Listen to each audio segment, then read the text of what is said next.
Chapter 1004. The night was as dark as wine. The fluorescent moonlight was like a transparent veil. Under the starlight, it slowly covered the ground far below. The ground seemed to be covered in frost. Little silver spots were like stars in the sky. They dotted the ground for a while, and disappeared for a while. When they reappeared, they were no longer in the same place. There were no clouds in the sky. The night sky was unobstructed. The moonlight and starlight scanned every corner of the ground.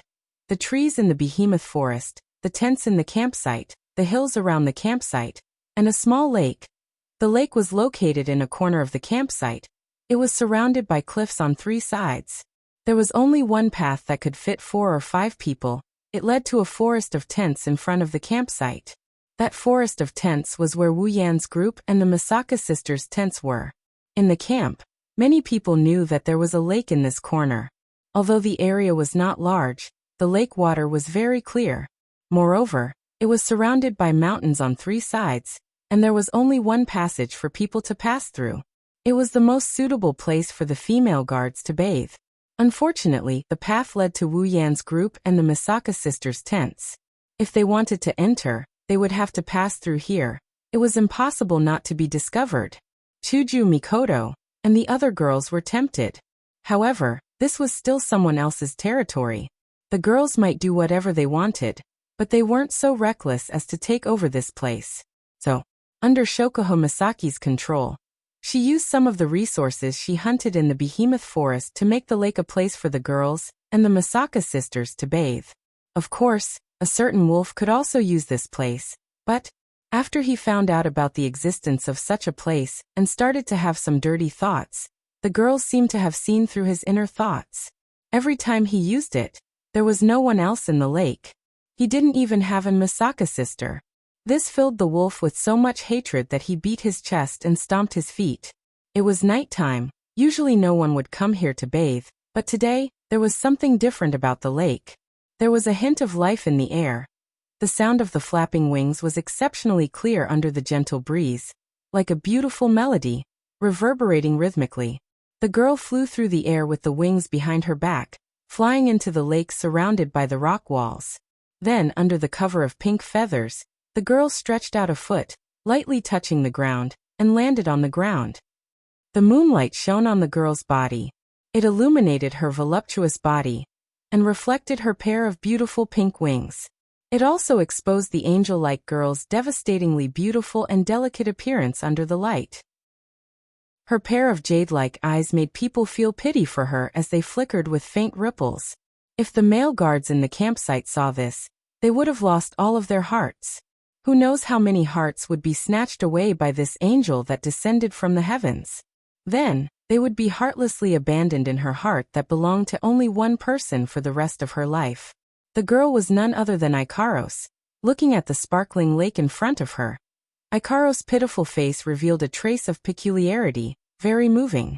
The wings on her back shrunk to the size of a palm. If you don't look carefully, you won't be able to see it. Ikaros crouched down after folding her wings behind her back. Her jade-like hands gently glided across the surface of the lake, creating an exceptionally beautiful scene. But Ikaros didn't seem to mind at all. She stood up again and started to take off her clothes' smooth skin, wing-like collarbones, and a curvaceous figure. As long as any of these appeared on a woman, it would be enough to increase the beauty of this woman by dozens of points. And if all of these were concentrated on a young girl, then she would truly become a beauty that could bring disaster to a country.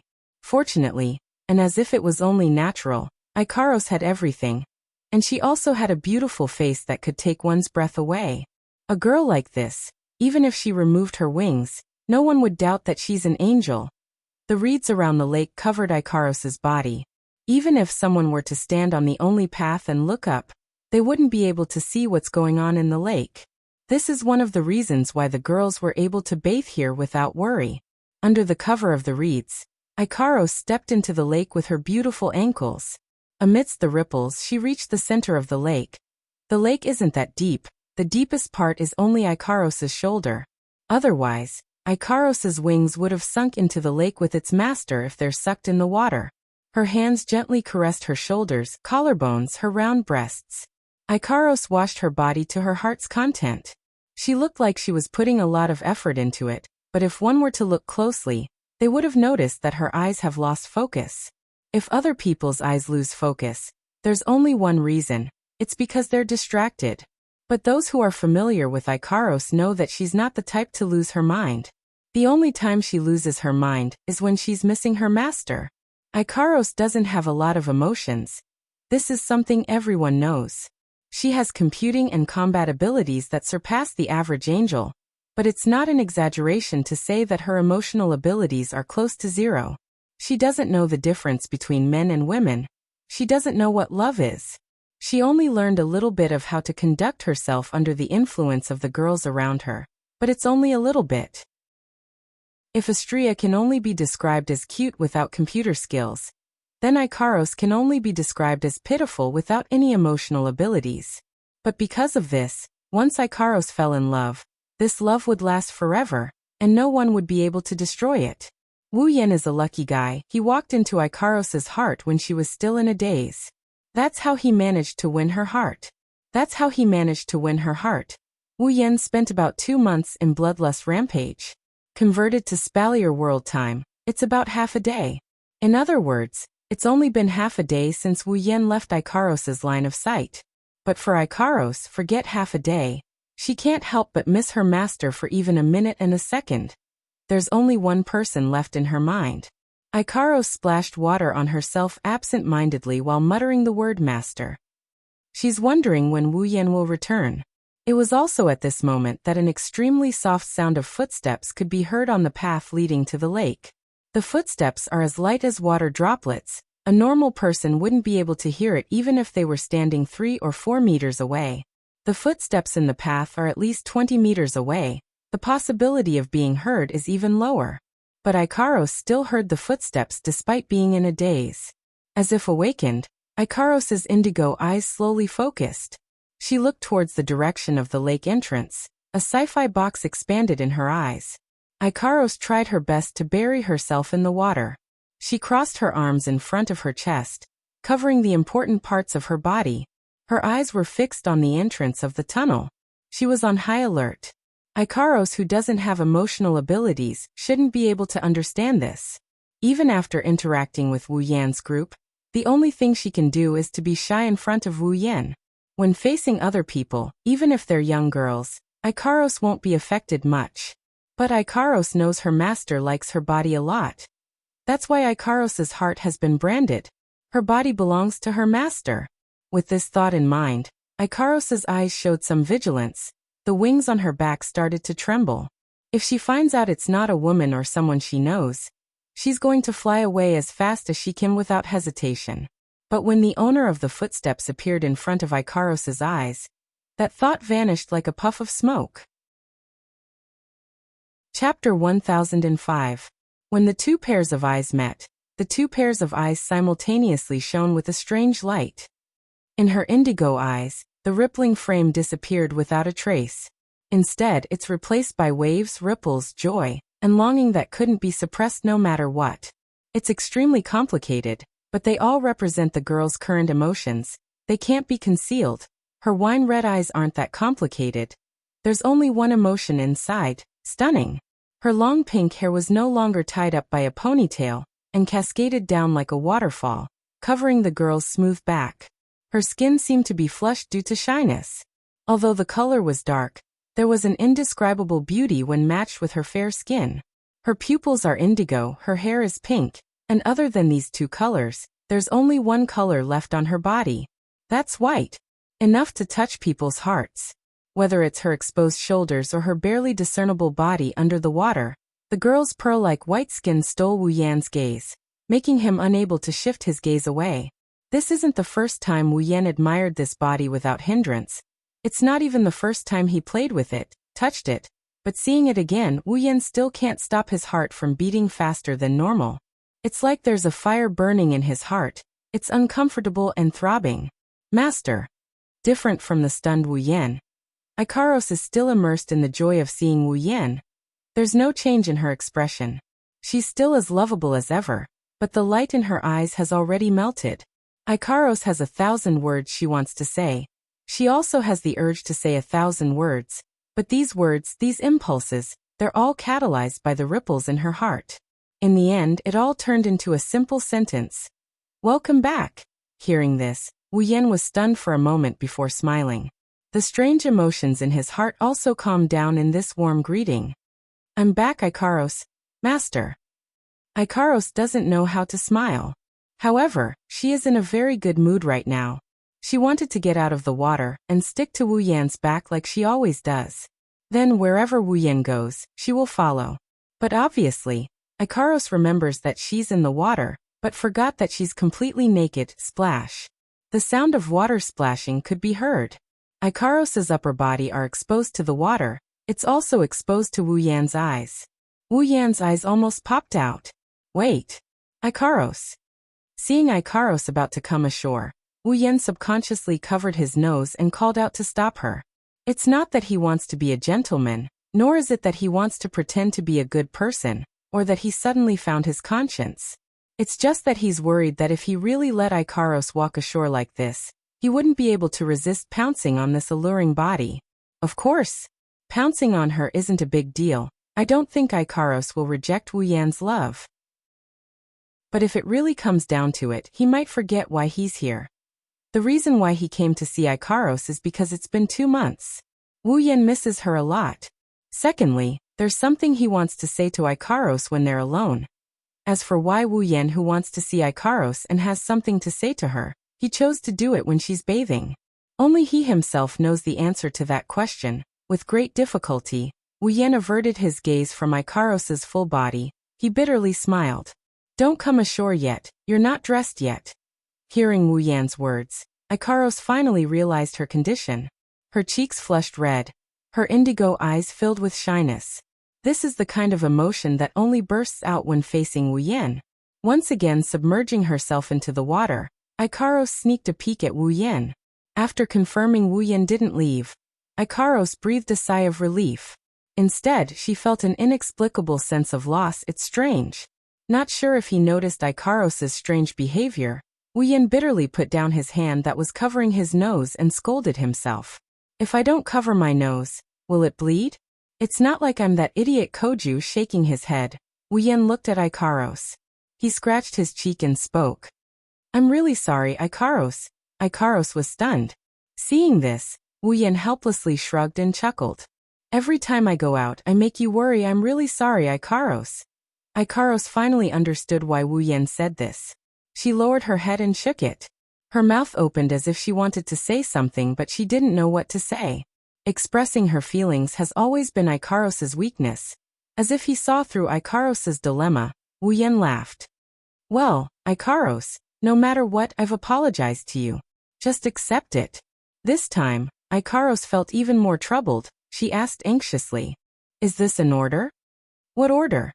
Wu Yan didn't know whether to laugh or cry. I never intended to order you to do anything. Ikaros only needs to do what your heart desires. My heart desires. Ikaros tilted her head and looked at Wu Yan in confusion. If that's the case, will Master be happy? Wu Yan was stunned. He sighed helplessly. Ikaros, I want you to be happy. I don't want you to cater to me for my sake, understand? Ikaros stayed silent for a bit. Not long after, a sentence that made Wu Yan's heart tremble came out of her mouth. I don't really understand, but if Master is happy, Ikaros will be happy too. Listening to Ikaros's childlike naivety but her heartfelt words, Wu Yan could clearly feel Ikaros's feelings for him. That nerve in the deepest part of his brain was stirred up again and again. Wu Yan almost lost control of himself and shed tears. Taking a deep breath, Wu Yan suppressed the throbbing in his heart. He raised his head and met Ikaros's expressive eyes. His face was full of helplessness and love. Then I'll be the same. Smiling gently, Wu Yan said to Ikaros. As long as Ikaros is happy, I'll be happy too. So Ikaros, tell me, what should I do to make you happy? Happy? Ikaros pressed a hand to her chest, as if her heart would jump out of her chest if she didn't. Following Wu Yan's guidance, Ikaros searched through her memories, trying to find the happy part and summarize the happy part. After a while, she finally got the answer in her heart. I want to follow Master forever." In an instant, Ikaros's eyes shone brightly, so bright that it covered the moonlight and starlight around her. "Following Master, Ikaros is very happy. You." Wu Yan didn't know what else to say. This Ikaros, he didn't know if it was intentional or not, but every word she said was teasing Wu Yan's heart, causing it to beat uncontrollably. Even if it missed a beat, it wouldn't be strange. But one thing is for sure, if he doesn't treat this girl well, even getting struck by lightning would be a light punishment. Making this decision, Wu Yan's face lit up with a smile. "Ikaros." Walking to the lakeside, Wu Yan waved at Ikaros. "Come here, Master." Blushing, Ikaros looked at Wu Yan, who was waving at her from the lakeside. She was very shy, but in the end, she chose to listen to Wu Yan and slowly walked out of the lake. In Wu Yan's eyes, everything around him has disappeared. Whether it's the lake, the grass, the mountains, the sky, the earth, everything is gone. All that's left is this extremely beautiful body in front of him that's being held by her master with a blushing face. Reaching out, he wrapped his arms around Ikaros's smooth waist. Wu Yan gently and domineeringly pulled her into his embrace and straddled his body. "I won't leave you again." Following that sentence, Ikaros felt Wu Yan's forceful entry. Her moans coexisted with the night. Chapter 1006. When Wu Yan opened his eyes again, the sky in his field of vision had been replaced by an azure sky. The night sky had faded away without him noticing. The sound of the wind and the chirping of the birds entered Wu Yan's ears, waking him up from his dazed state. Only now did he realize that he had spent the entire night in the midst of the reeds by the lakeside. His gaze swept from the azure sky to the lake. The clear water was still rippling, creating circles of ripples. The ripples were so light that they were almost invisible to the naked eye. Wu Yan could faintly hear the sound of flowing water coming from all directions, from far to near. Rubbing his eyelids, Wu Yan sighed, not knowing whether to laugh or cry. He didn't think that he would really have slept in the wild for a night. If not for the fact that he was a vampire instead of an ordinary human, he would have caught a cold long ago. After all, he was still naked.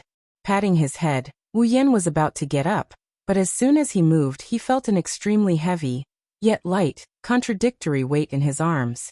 He was a little dazed, but then he remembered something and smiled. He glanced in front of him. The first thing he saw was a strand of bright pink hair. Then he saw a pretty face that was flushed red. A breathtakingly beautiful face. Perhaps it was because she had slept for an entire night in the wilderness. The beautiful girl's pink hair was covered in raindrops. The raindrops flowed down her soft long hair, and slowly dripped down. Some of them dripped onto the ground and sank into the reeds. Some of them dripped onto the girl's similarly flushed skin, and slid down her delicate body without a trace of obstruction. Faint rays of light, like tiny spotlights, shone on the angelic girl's pitiful face. Her pitiful and tearful expression fell into Wu Yan's line of sight. A pair of pink, palm-sized wings adorned her fair and smooth back as if they were made by nature.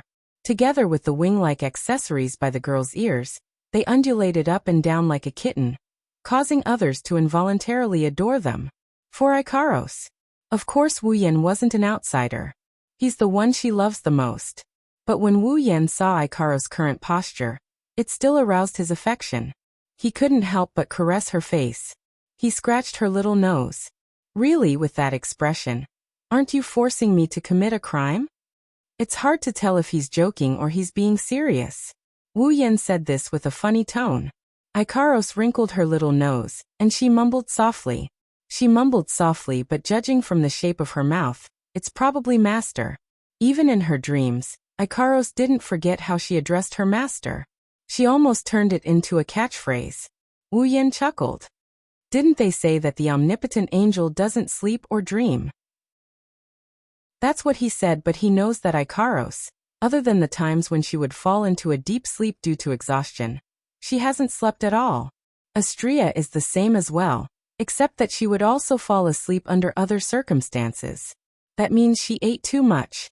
Thinking back to Ikaros and Astria, two angels with completely different personalities but equally lovable, Wu Yan suddenly felt like he didn't have enough self-awareness. These two girls are supposed to be loved by him. To be more precise, every single one of the girls by his side seemed to need his love. And they were also worthy of his love. Such a thought flashed through his mind. The faces of the girls flashed through Wu Yan's mind one after another. Wu Yan's love for the girls deepened. At this moment. Such a big surprise the moment I wake up. Should I say it's surprising? Or should I change my opinion of you? Without any warning, a childish voice filled with inconceivable majesty rang out from Wu Yan's heart. The voice seemed to contain some sort of chill as well. Of course, it's not a good thing. Wu Yan subconsciously froze when he heard the contradictory voice. He reflexively scanned his surroundings, and when he found the owner of the voice in his mind, his eyes lit up and he exclaimed in surprise. Natsuki, is that you? Oh, you still remember me? The voice that rang in Wu Yan's mind was none other than Wu Yan's familiar, Natsuki, who was sleeping in his blood. However, from the looks of it, Natsuki woke up on her own without Wu Yan's call. She naturally saw everything that happened in Wu Yan's mind, including Ikaros's current state.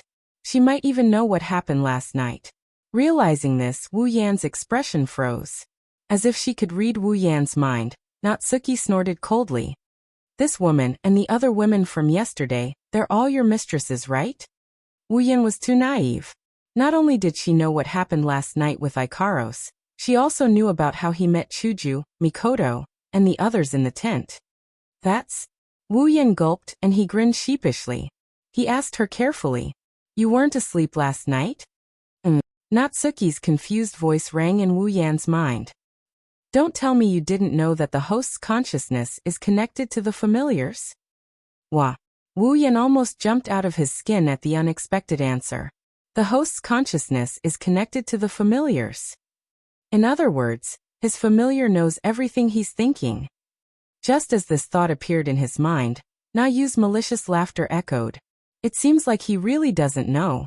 That's right, even though real familiars have consciousness, they wouldn't come in contact with their host's consciousness. The only familiars that would come in contact with their host's consciousness are the three of us. No, with Agrora there should be four of us. Wait. Wu Yan interrupted her before she could finish. You're saying that you're not the only one who knows about Ikaros and the others. Nagisa, Kanon, and even Agrora. Wu Yan didn't say it out loud, he said it in his heart. However, he managed to imitate the hopeful tone of his voice perfectly. Natsuki thought about it for a bit before she smiled. She didn't answer him directly. She gave him an ambiguous answer. What do you think? That ambiguous answer gave Wu Yan a rough idea of what's going on. Ugh. A word full of pain escaped from his mouth. It's as if he's exhausted all his strength. Wu Yan weakly laid down on the ground. Then what are they doing now? Why aren't they talking? They went back to sleep. Natsuki replied. Just like me, they both woke up last night. They were lucky enough to see what you were doing here last night. They were also unlucky enough to come into contact with your consciousness and found out about your lovers. One of them was so embarrassed that she couldn't stand it anymore and fell asleep. The other one was so angry that she didn't want to talk to you anymore, and also went to sleep. Wu Yan's heart trembled with every word Natsuki said. By the time she was done, Wu Yan's heart was shaking like a nervous system. He forced a smile that was uglier than crying. What about you? What do you plan to do? Haha. Natsuki's voice sounded like a sneer. Natsuki replied. Even though I'm not interested in watching you fool around, I'll let you know when you're done. Don't forget to take care of your familiars. Yes. Wu Yan tried to figure out if Natsuki was angry from her tone, but he gave up when he heard her laugh. He laughed bitterly. Then, aren't you going to come out and meet everyone? No need. Natsuki was as merciless as ever. I'm not in the mood to interact with your mistresses for the time being. The same goes for Nagisa and Kanae's Kanon. Natsuki seemed to have disappeared after saying that. This time, Wu Yan sensed that Natsuki's consciousness had fallen asleep. He frowned in confusion. I have to pay more attention to my body's condition in the future. Chapter 1007. Under the influence of the clear sky, the atmosphere in the campsite seemed to have livened up. After the night's rest, the garrisons walked out of their tents one by one and began a new day of camp life. Some washed up, some put out the bonfires that had been burning for the whole night, some cooked, and some contacted the higher-ups of their families. For a moment, every corner of the camp was filled with noise and clamor. After keeping watch for an entire night, the patrolling guards yawned and returned to their tents to rest. Those who weren't patrolling the giant beast's forest at night were preparing to gather. Then they would head towards the giant beast's forest to fulfill their duty. Walking out of the only path in front of the lake that was surrounded by mountains on 3 sides, Wu Yan first saw the Misaka sisters wearing goggles shuttling back and forth between their tents. They seemed to be very busy. Just like the other guards in the campsite, they were preparing to wash up, cook, and head into the behemoth forest to hunt. They were extremely busy. Looking at the sisters who looked exactly the same as him, Wu Yan's heart skipped a beat. He remembered that the Misaka sisters were clones who learned their daily routines from the learning device. Even though they had their own consciousness, they lacked vitality when they moved. It made him feel uncomfortable and pitiful for the Misaka sisters. But now, the Misaka sisters not only moved in a regular manner, they even learned how to cook, wash up, and even communicate with each other. This was something that would not have happened in the past. After all, the Misaka sisters' consciousness was connected to the Misaka network. If they wanted to say something, they could say it through the Misaka network. It was very convenient. Also, it was very efficient. No matter how long they talked, it only took a single thought. It was as if their minds were truly connected. Under such circumstances, the Misaka sisters who relied on their rationality would naturally choose the most convenient way to communicate. At least, that was the case when there were no outsiders around. Therefore, the Misaka sisters communicated with each other. Almost none. Now, even if there were no outsiders, the Misaka sisters would still communicate with each other in person. All of a sudden, they became very humane. They must have begun to realize that some words could not express the feelings in their hearts if they did not say it personally. Isn't this proof that the Misaka sisters are gradually becoming more like normal people? No, it should be said that if it weren't for the fact that the Misaka sisters all looked exactly the same, which made them feel unreal, and their tone was close to zero emotions, which made them sound too robotic, it wouldn't be too much of a stretch to think that they were normal people right now. The sisters were also trying their best to live their lives in their own way. Looking at the energetic Misaka sisters, Wu Yan couldn't help but smile. It seems that the sisters will soon be able to think like normal people. Just as Wu Yan's mind, the Misaka sisters who were closest to him finally noticed his presence. They all looked at Wu Yan. "Oniai-sama, do." Misaka 10047 cheered in surprise. This was the Misaka sister who was expressionless, motionless, and speaking to Wu Yan with a monotonous tone. "It really is Oniai-sama.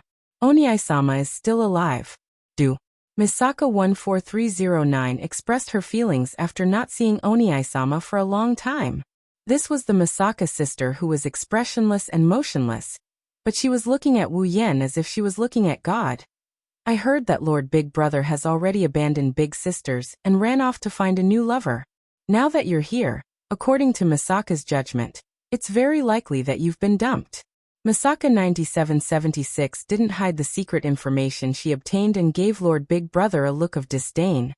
This was the same Misaka sister who was looking at Wu Yan with disdain, but in reality, she was looking at him like he was an animal.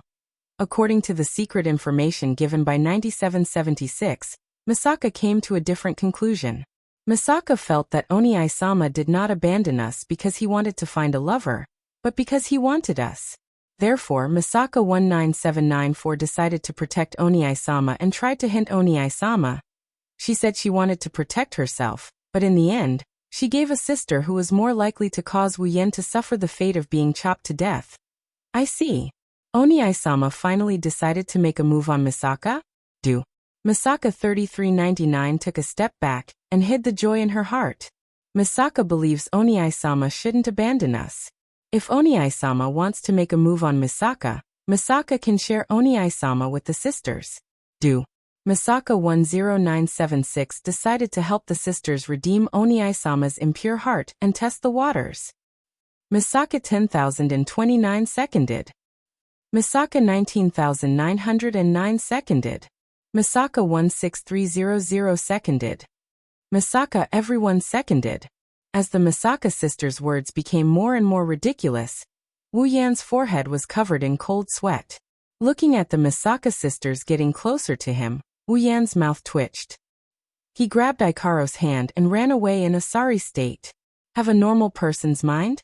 That's going to be tough. Holding the hand of a shy Ikaros, Wu Yan led her into the big tent shared by the rest of the party. There's a big table in the middle of the tent. Around the table, there's a lot of chairs. Counting carefully, it's the exact number of people in Wu Yan's party. There's also a table at the edge of the tent. Other than that, there's nothing else in the tent. This tent is used by Wu Yan and the girls when they are having a meal or discussing important matters. Usually the girls would gather here when there's nothing to do but to drink tea, eat snacks, and have some fun. A table and chairs are more than enough for that. Currently, Flandre-chan and Yoshino are playing around by the side. Astria and Toka are eating and drinking. The other girls are all sitting on chairs with serious expressions.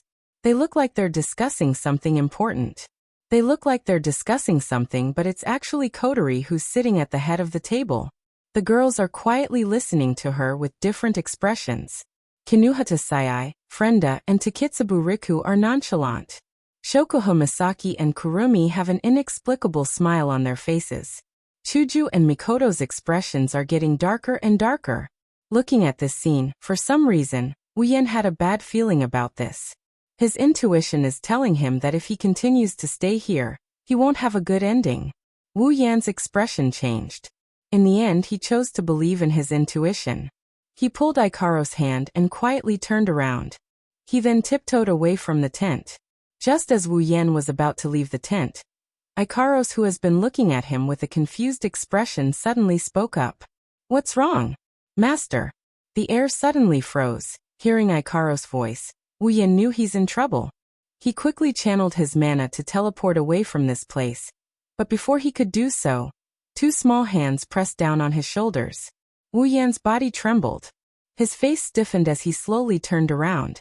He saw Chuju and Mikoto with bulging veins on their foreheads. Their eyes flashed dangerously as they looked at him. It's that smile that sent a chill down Wu Yan's spine. Gulp. Gulping down his saliva, Wu Yan started to smile obsequiously. What's wrong? Madams? If it was any other time, Hinajuku and Mikoto would have blushed the moment Wu Yan said the words to madams. But this time, the girls didn't blush at all. Instead, their faces darkened. Nothing. Chuju and Mikoto spoke up at the same time. We just want you to introduce your new sisters to us. Wu Yan's vision darkened. There's only one thought left in his mind. It's over. Chapter 1008. Introduce the new sisters to you guys. That's all. Wu Yan screamed in his mind when he saw Chuju and Mikoto's gloomy faces. This isn't just all. It's obvious that Chuju and Mikoto already know about Natsuki, Nagisa, and Kanon. No, it's more accurate to say that all the girls know about them. No wonder Kotori was the only one talking while the girls were listening. Kotori was the one who told them all about what he did during the devouring blood raid. She must have emphasized what happened to Natsuki, Nagisa, Kanon, and the others. Wu Yan glared at Kotori. What he got in return was a sweet smile. She closed one of her eyes at Wu Yan, and giggled with a sweet voice that only a little sister would have. Do your best, Oniai-chan. Wu Yan burst into tears at this moment. Kanon aside, it was Kotori who instigated Nagisa to throw herself at him. And Natsuki was also Kotori who told him to conquer Natsuki in order to prove the ability of the Yao Beast mark. Although he did develop feelings for them, Kotori was the main culprit. Why did he have to swallow the bitter fruit? Wu Yan gnashed his teeth as he glared at Kotori, who was smiling sweetly at him. He sneered. Kotori didn't care about Wu Yan's sneer. Shokuho Misaki's face turned pale, and she shuddered. She looked at Kotori with pity in her eyes. Back then, Arju-sama also added insult to injury, and a certain wolf took revenge on her. He attacked her tent in the middle of the night, and gave her a humiliating performance. Looks like Kotori won't be able to escape this. Of course. It doesn't matter when this humiliating performance befalls Kotori. Now he has to deal with Hinajuku and Mikoto, these two vinegar buckets. No, it's not just Chuju and Mikoto who are jealous. There's a huge jealous one here. Is what they said true? Shido, amidst the roar of the battle cry, a voice rang out. Toka shot towards Wu Yen like an arrow. Her expression was ferocious. Wu Yen was startled. Just when Wu Yen thought Toka was going to denounce him, Toka said something. Did you have a child with another woman? Before he could finish his words, everyone on the scene fell to the ground with a series of li pa la sounds. Coterie. This time, it was Wu Yan's turn to look at Coterie. But Coterie was stunned. When did I say that he had a child with another woman? A question mark appeared on Ten Fragrance's forehead. She blinked her large purple eyes. I didn't say it was Coterie, it was Kurumi. Kurumi. Everyone looked at Kurumi in shock. Sensing everyone's gaze, Kurumi tilted her head and smiled. I think it's more interesting this way. Wu Yan and the girls were speechless. Toka pulled on Wu Yan's sleeve innocently and looked at him with big curious eyes. By the way, Shido, what is having a child? His breath got stuck in his chest, and he almost died from not being able to catch his breath. While the girls were trying their best to hold back their laughter, Wu Yan forced a smile. If you don't know what having a child is, why did you yell at me? Toka was stunned. She punched her palm. Oh yeah, why did I yell at you? Ahahaha. The girls couldn't hold back their laughter any longer. They giggled, and Wu Yan couldn't help but feel a little annoyed by them. Ahem. After suppressing their laughter, Chuju and Mikoto turned serious and looked at Wu Yan. Aren't you going to explain it to us? Their voices are still low, but the gloominess on their faces disappeared. Only seriousness remained. Wu Yan released a sigh of relief, and he secretly thanked Kurumi and Toka. However, when Wu Yan looked at Kurumi with gratitude, she gave him a beautiful smile. Wu Yan flinched, and he was surprised. Could it be that Kurumi deliberately told Juxiang that in order to help him? Wu Yan couldn't come up with an answer for the time being. Wu Yan shook his head and looked at Chuju and Mikoto. He smiled awkwardly. You heard it from Coterie, right? Then they should know that they are in my body and have fallen into a deep sleep. They probably won't come out in a short period of time. According to Natsuki, they don't want to come out to meet the girls for now. Of course, Wu Yan can't say that. He used a vague excuse to brush them off. When Natsuki, Nagisa, and Kanon are mentally prepared, he will let them meet up with each other. The girls seemed to have thought of something and they looked at each other. They stopped talking about the introduction, including Chuju and Mikoto. Well, even though they looked a little unhappy, that's right. Only Shokuho Misaki, after looking at everyone around her, suddenly started crying. Little Yan, you're such a bad person. We have to deal with the people in the camp and plan for the future. Our sisters even go hunting in the giant beasts forest every day. It's normal for us to get injured if we don't do well. But you... The atmosphere tensed up again after hearing Shokuho Misaki's words. Not to mention Hinajuku and Mikoto. Even Kinuhata Sai, Frenda, Astria, Kurumi, and Takitsubu Riku, who didn't care about this matter, looked at Wu Yan with an uncomfortable expression. Wu Yan's heart clenched as he felt guilty for what he did to Wu Yan. Indeed, as Shokuho Misaki said, the girls in the camp must be worried about the Spalier world every day. Under such circumstances, he lived the life he wanted. He was a jerk. Wu Yan looked apologetic. He lowered his head and covered his face with his bangs. The girls panicked when they saw Wu Yan's reaction. Their dissatisfaction disappeared and was replaced with heartache. This is what girls are like. They are kind and considerate girls who care about Wu Yan. No matter what Wu Yan did, no matter how much injustice they feel, they will still act with Wu Yan as their everything. No matter how unreasonable it is, it's all the same. Yan. Hinajuku and Mikoto came to Wu Yan's side. They wanted to say something, but they couldn't bring themselves to say it. They looked at Shokuho Misaki with pleading eyes. Shokuho Misaki gave them a confident smile and suddenly changed the topic. Allah, my bag seems to be a bit broken. When he said that, everyone was stunned. Wu Yan was the same. However, he miraculously reacted and quickly replied. I remember there is a shop in the supply town that sells good bags. I will buy one for you next time. Shokuho Misaki immediately smiled. Unlike the professional smiles from before, This smile came from the bottom of Shokoho Misaki's heart. Wu Yan understood why Shokoho Misaki suddenly blamed him. Shokoho Misaki didn't blame him for leaving Silveria's matters to them. She was just using this as an excuse to act coquettishly. That's right. She's acting coquettishly. Maybe Shokoho Misaki is worried about not being able to be as intimate with Wu Yan as she used to be. That's why she's acting like a spoiled child in front of him. At the end of the day, Shokoho Misaki is just a normal girl. The girls seemed to have realized what was going on. They looked at each other and smiled.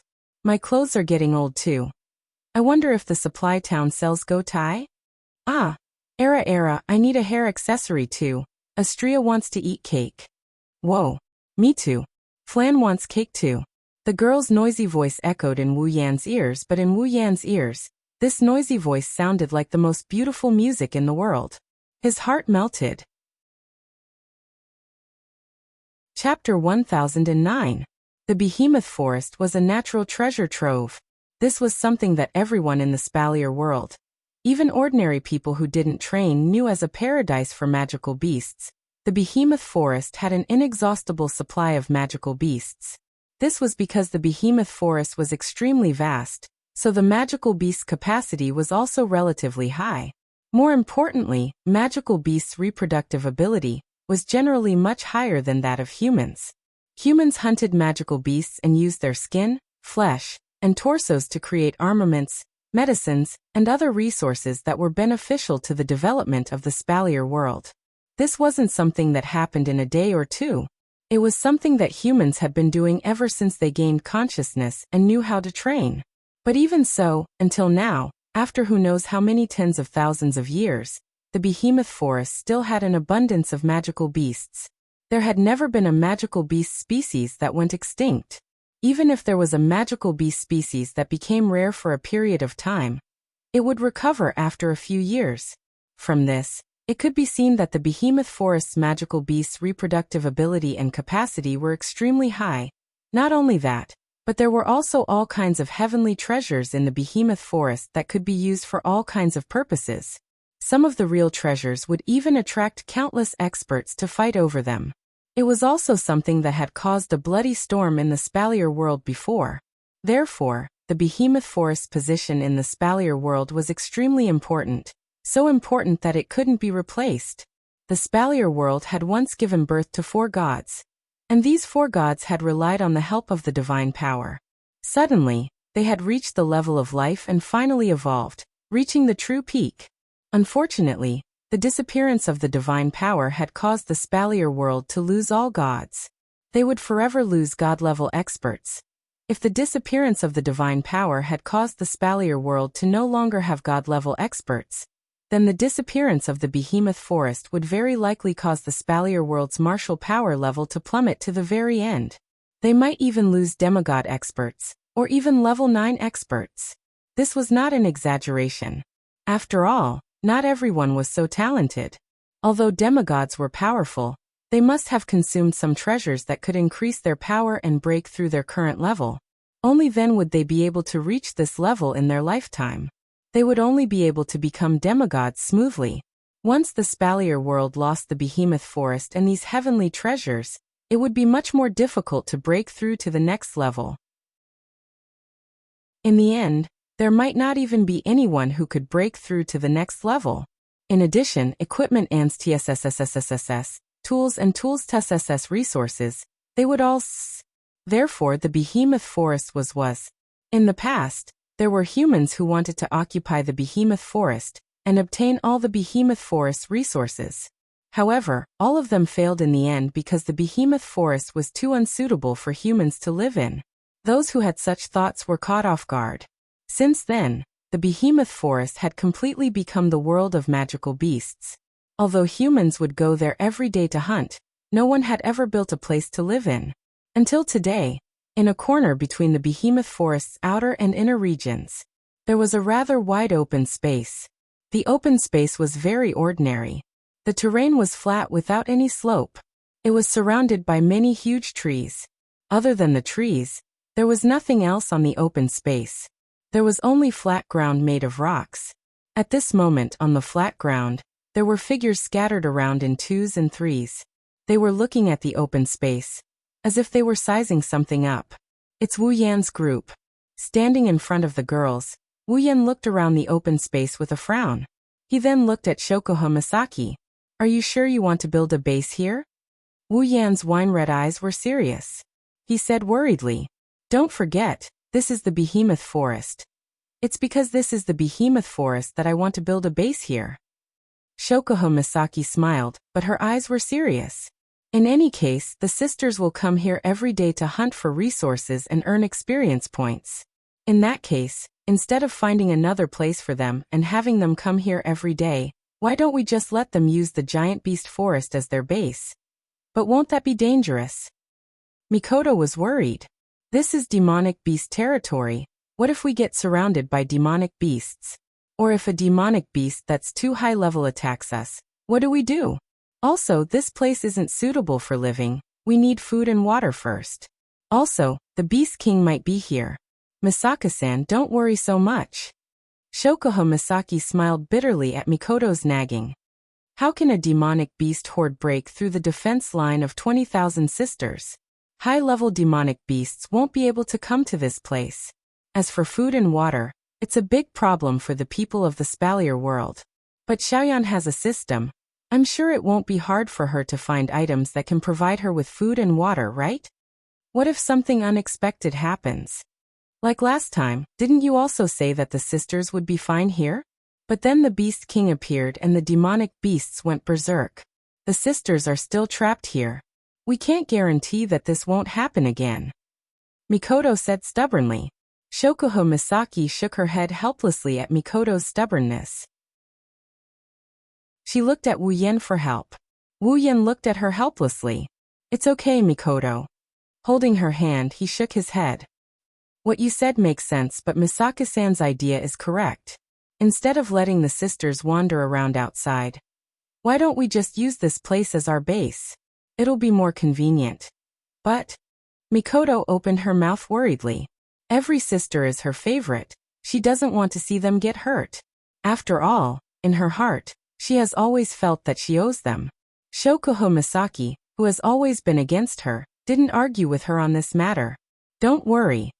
Wu Yan consoled her with a smile. Once the base is completed, I will set up the highest level defensive barrier here. I will also set up some defensive spells. It just so happens that I have obtained some powerful ancient weapons in this dungeon world. I will use them to defend this base. Even if a real Beast King appears, it will be able to hold them off for a while. Moreover, we can also set up a teleportation point in the base. If something really happens, we can rush back at any time. Besides, we won't always be outside. This is not only our sister's base of operations, but also our base of operations. Mikoto fell silent. The other girls didn't speak either. They waited for Mikoto's decision. If Mikoto insists on not setting up a base in the behemoth forest, then they will compromise. As if she sensed their thoughts, Mikoto's brown eyes revealed a helpless expression. She nodded and agreed. Seeing this, everyone let out a sigh of relief.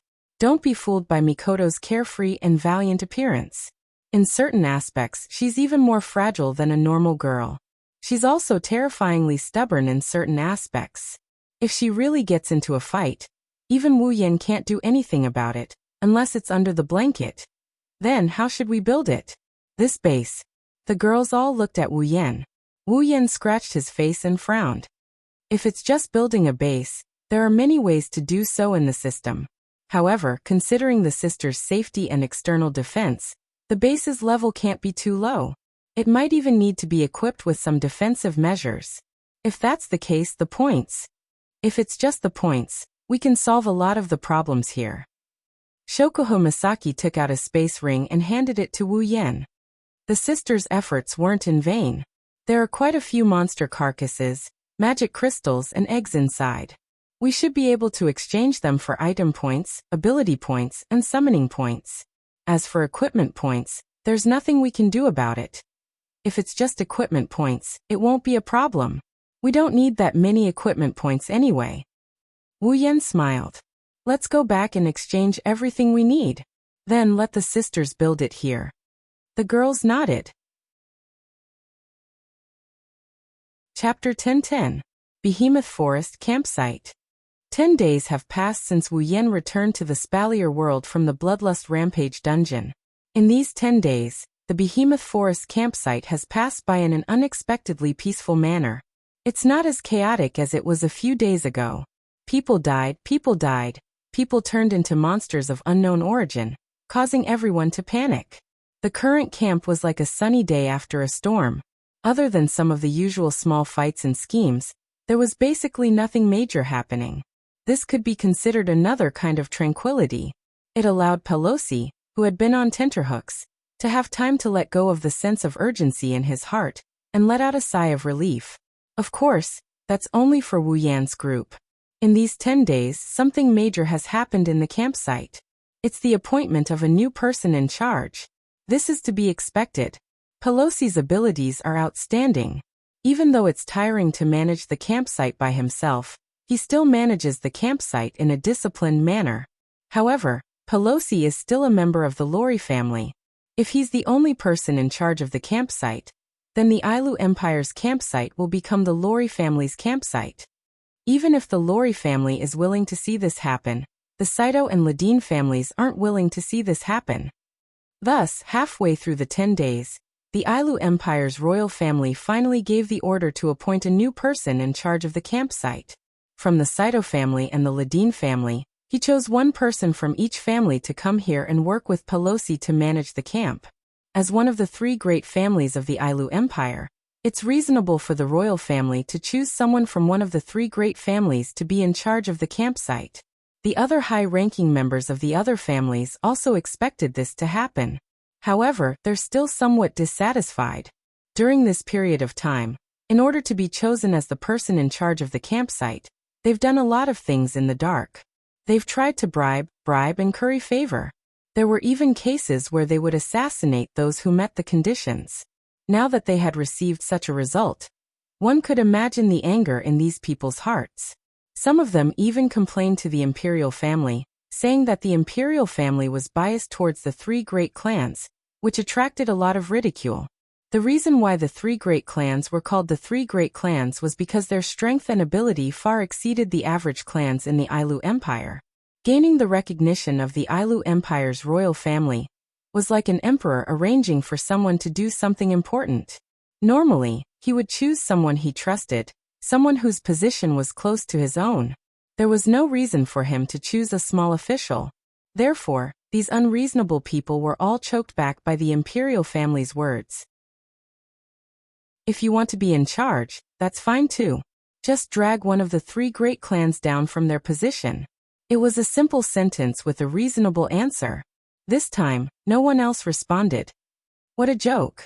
They could still fight for the position of the person in charge, but if they were to go against the people from the three great clans, it would be strange if their clan's resources were not completely wiped out.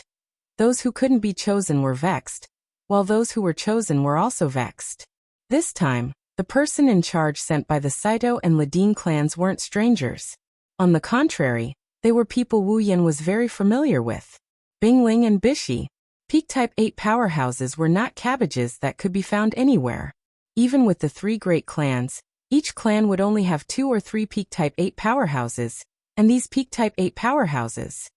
These Peak Rank 8 experts were either the patriarch of the three great clans or the second in command. They couldn't possibly let the patriarch be the person in charge, right? What would happen to their own clans if they did? Therefore, the camp's second in command had to be sent out. Unfortunately, the second in command of the Saito clan, Marcus, became a traitor and a monster. He was killed by Wu Yan in front of so many people. The second in command of the Ladine clan, Andrew, was also killed without a word for offending Wu Yan. How could the two great clans have any extra peak rank 8 experts to be their second in command? Maybe they could send out an advanced rank 8 expert. Even if they don't have a peak rank 8 expert, they should at least have an advanced rank 8 expert. They did have some, but these advanced rank 8 experts weren't qualified to be the camp's overseers. At least, they weren't qualified to be the camp's overseers. The other clans sent out their second in command, but they sent someone of average rank. Wouldn't that be a joke? As a result, the two clans had no choice but to send out the next pillars of their clans. Bing Ling and Bishi, if there were no accidents, they would be the next patriarchs of their respective clans. In terms of status, they were qualified. In terms of strength, they weren't strong enough. However, it wouldn't be a problem to send a few powerful guards to protect them. However, the strength of a peak 7th Order warrior was still too weak. If they were to walk out of the Saito family and Ladin family, the two families would have to pay a heavy price to raise Bing Ling, and Baishi's strength to the 8th Order warrior level. That was why the Saito family and Ladin family had to pay a heavy price to raise Bing Ling, and Baishi's strength to the 8th Order. Two rank 8 experts under the age of 25. The future patriarchs of their respective clans. These two titles were more than enough to be the camp's overseer. It's worth mentioning that since the Saito clan's second-in-command and future second-in-command were destroyed by Wu Yan, some of the guards brought by Bing Ling were clamoring to get revenge for their clan. Along with other rank 8 experts, they formed a group and charged towards Wu Yan's area. In the end, in less than 10 minutes, these people were all thrown out one by the furious girls, including Ikaros. After the previous incident where he acted like a spoiled brat, Wu Yan seemed to have found his conscience. During this period of time, he showered each of the girls with a fiery love. It's as if he's holding them in the palm of his hand, afraid that they'll fall, afraid that they'll melt in his mouth. All of the girls enjoyed an exceedingly mushy, yet comforting tenderness. It wasn't easy for the girls to wait for Wu Yan's long-awaited love other than rolling in the sheets. In the end, under the taunts and ridicule of these annoying guys, Wu Yan's face that always had a sweet smile on it turned dark and gloomy. How can the girls who have enjoyed his love and care stand by and watch this? Even someone like Ikaros couldn't hold back her anger, let alone the other girls. It can only be said that these people don't look at the almanac when they leave the house. They deserve to be F***ed. After this incident spread, the respect the people in the camp have for Wu Yan's group increased. With this group of people who aren't afraid of anything, even if the next emperor of the royal family came, they would still be fine. Living together with them is no different from living with a tiger. After all, no one wants to offend this group of unscrupulous people and bring trouble to themselves. Because of this, the people in the camp kept a respectful distance from Wu Yan's group. They didn't notice that in the forest where Wu Yan's group was staying, quite a number of Misaka girls didn't even come back from the behemoth forest at night. More and more of them came back. Therefore, those who weren't chosen as the person in charge were vexed. Those who were chosen were vexed. The guards in the camp were vexed. The girls were vexed. Even Wu Yan was vexed at this moment. Sigh. Sitting on the bed in his tent, Wu Yan looked at his personal list floating in front of him. Only he and the girls can see it. Wu Yan let out a sigh. In order to build a safe and secure base for the 20,000 Misaka sisters, Wu Yan spent quite a bit of his fortune on this project. Right now, all the items that needed to be exchanged had been exchanged and handed over to the Misaka sisters. They were starting to use these items to build their own base. He believed that with the convenience of the system's items, a base that could accommodate 20 to 30,000 people would be built in a few months' time. Because of this, Wu Yan's equipment points, item points, and even ability points are almost empty. This is even after adding in the points that the girls obtained from hunting. Otherwise, Wu Yan's points wouldn't be enough. Wu Yan pursed his lips when he saw that the system didn't seem to have any points on the three options. Should I hand over the things in the ring of gold as well? Wu Yan muttered to himself as he looked at the fourth point on the system list. It's also the only point that he hasn't used yet, summoning points. Chapter 10-11. Most of his equipment points, item points, and ability points were used to construct the base. Wu Yan only had summoning points that he did not use to construct the base. After all, summoning points are used to summon characters from the instance dungeon to his side. Unlike the other three types of points, when building a base he would have to use a little of it. Once the base gets bigger, the amount of points would be too much to bear. If it wasn't for the ring of gold, he would be considered poor right now. Among the four types of points, Wu Yan had the most item points. But now he has almost used up all his item points along with his ability points and equipment points. On the other hand, his summoning points, which weren't that impressive in the first place, were kept intact. Adding in the spoils of the Misaka sisters, his summoning points increased instead of decreasing. Wu Yan crossed his arms in front of his chest as he stared at the only summoning point that he had not used up. Since the other 3 points were almost used up, he might as well use the summoning point as well. The moment he thought of this, he could not stop himself. Logically speaking, Wu Yan, who had just realized that he owed the girls, should not summon new characters to his side. Natsuki, Nagisa, and Kanon were still in his body and had no intention of meeting the girls. This was a big problem. Summoning new characters on the basis of this problem. Without a doubt, it would only add fuel to the fire and make the young girls really angry. Based on the feelings the girls have for him, this bit of resentment would have to be pacified sooner or later. However, Wu Yan, who understood the hardships the girls went through, didn't want to see any trace of unhappiness on their faces. This is also one of the reasons why he dotes on the girls so much these days. Even if he was tempted, Wu Yan shouldn't be summoning any new characters at this point in time. But this time, Wu Yan really wanted to summon new characters. Because he wanted to summon someone. Not a new character, but an old acquaintance. He opened the summoning list and dragged his finger across the illusory list.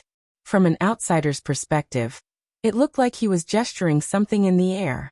But in Wu Yan's eyes, following the movement of his fingers, the system list was also changing, allowing him to find his target. Yakumo Purple, a powerful monster from the land of fantasy, one of the founders of the fantasy village. Along with the previous generations of Boli witches, she maintains the Boli Great Barrier. She is an indispensable existence in the fantasy village. Summoning points, 1 million. Indeed, the person that Wu Yan wanted to summon was Yakumo Yukari, whom he had temporarily summoned with the help of the system. Even though he only spent a week with Yukari, he didn't forget about this black-bellied, shrewd person who took care of them like a big sister at critical moments. She even helped them solve their problems. Other than a lot of troublesome big monsters, Wu Yan and Co. didn't forget about her. Wu Yan summoned Yukari because he wanted her to help him defeat the Beast King. Unlike the other girls, Wu Yan summoned Yukari after careful consideration. He only summoned Yukari because he wanted her to be his companion. To put it bluntly, summoning Purple was a bit like summoning a fighter, a tool to help him solve his problems. Of course, in such a critical situation, he had no choice. If he didn't summon Purple, not only Wu Yan himself, but also the girls might die in the hands of the Beast King. Wu Yan had been using this excuse to comfort himself.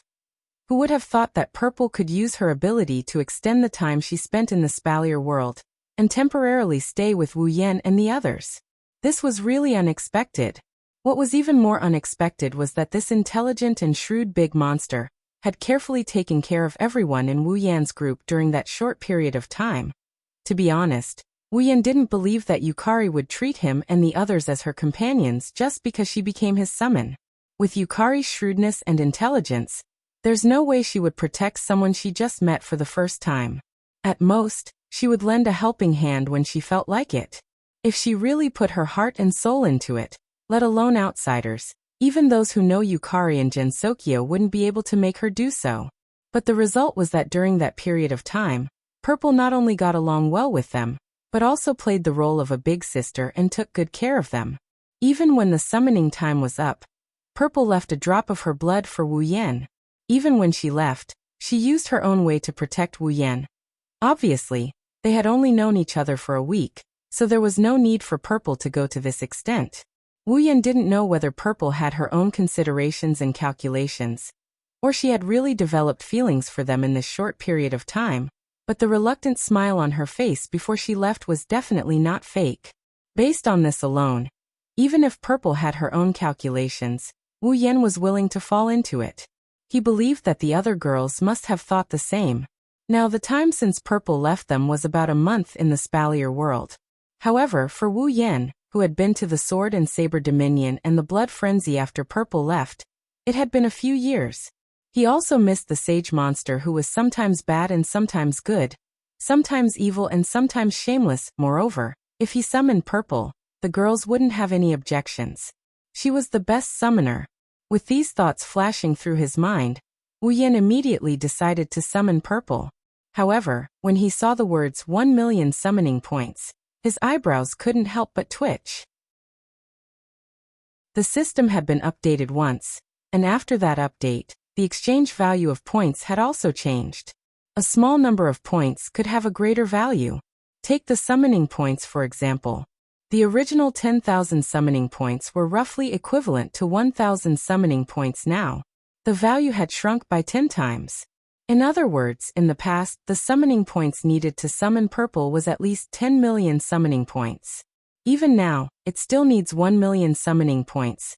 As expected of a monster, a demigod. Wu Yan smiled bitterly as he wiped the sweat off his forehead.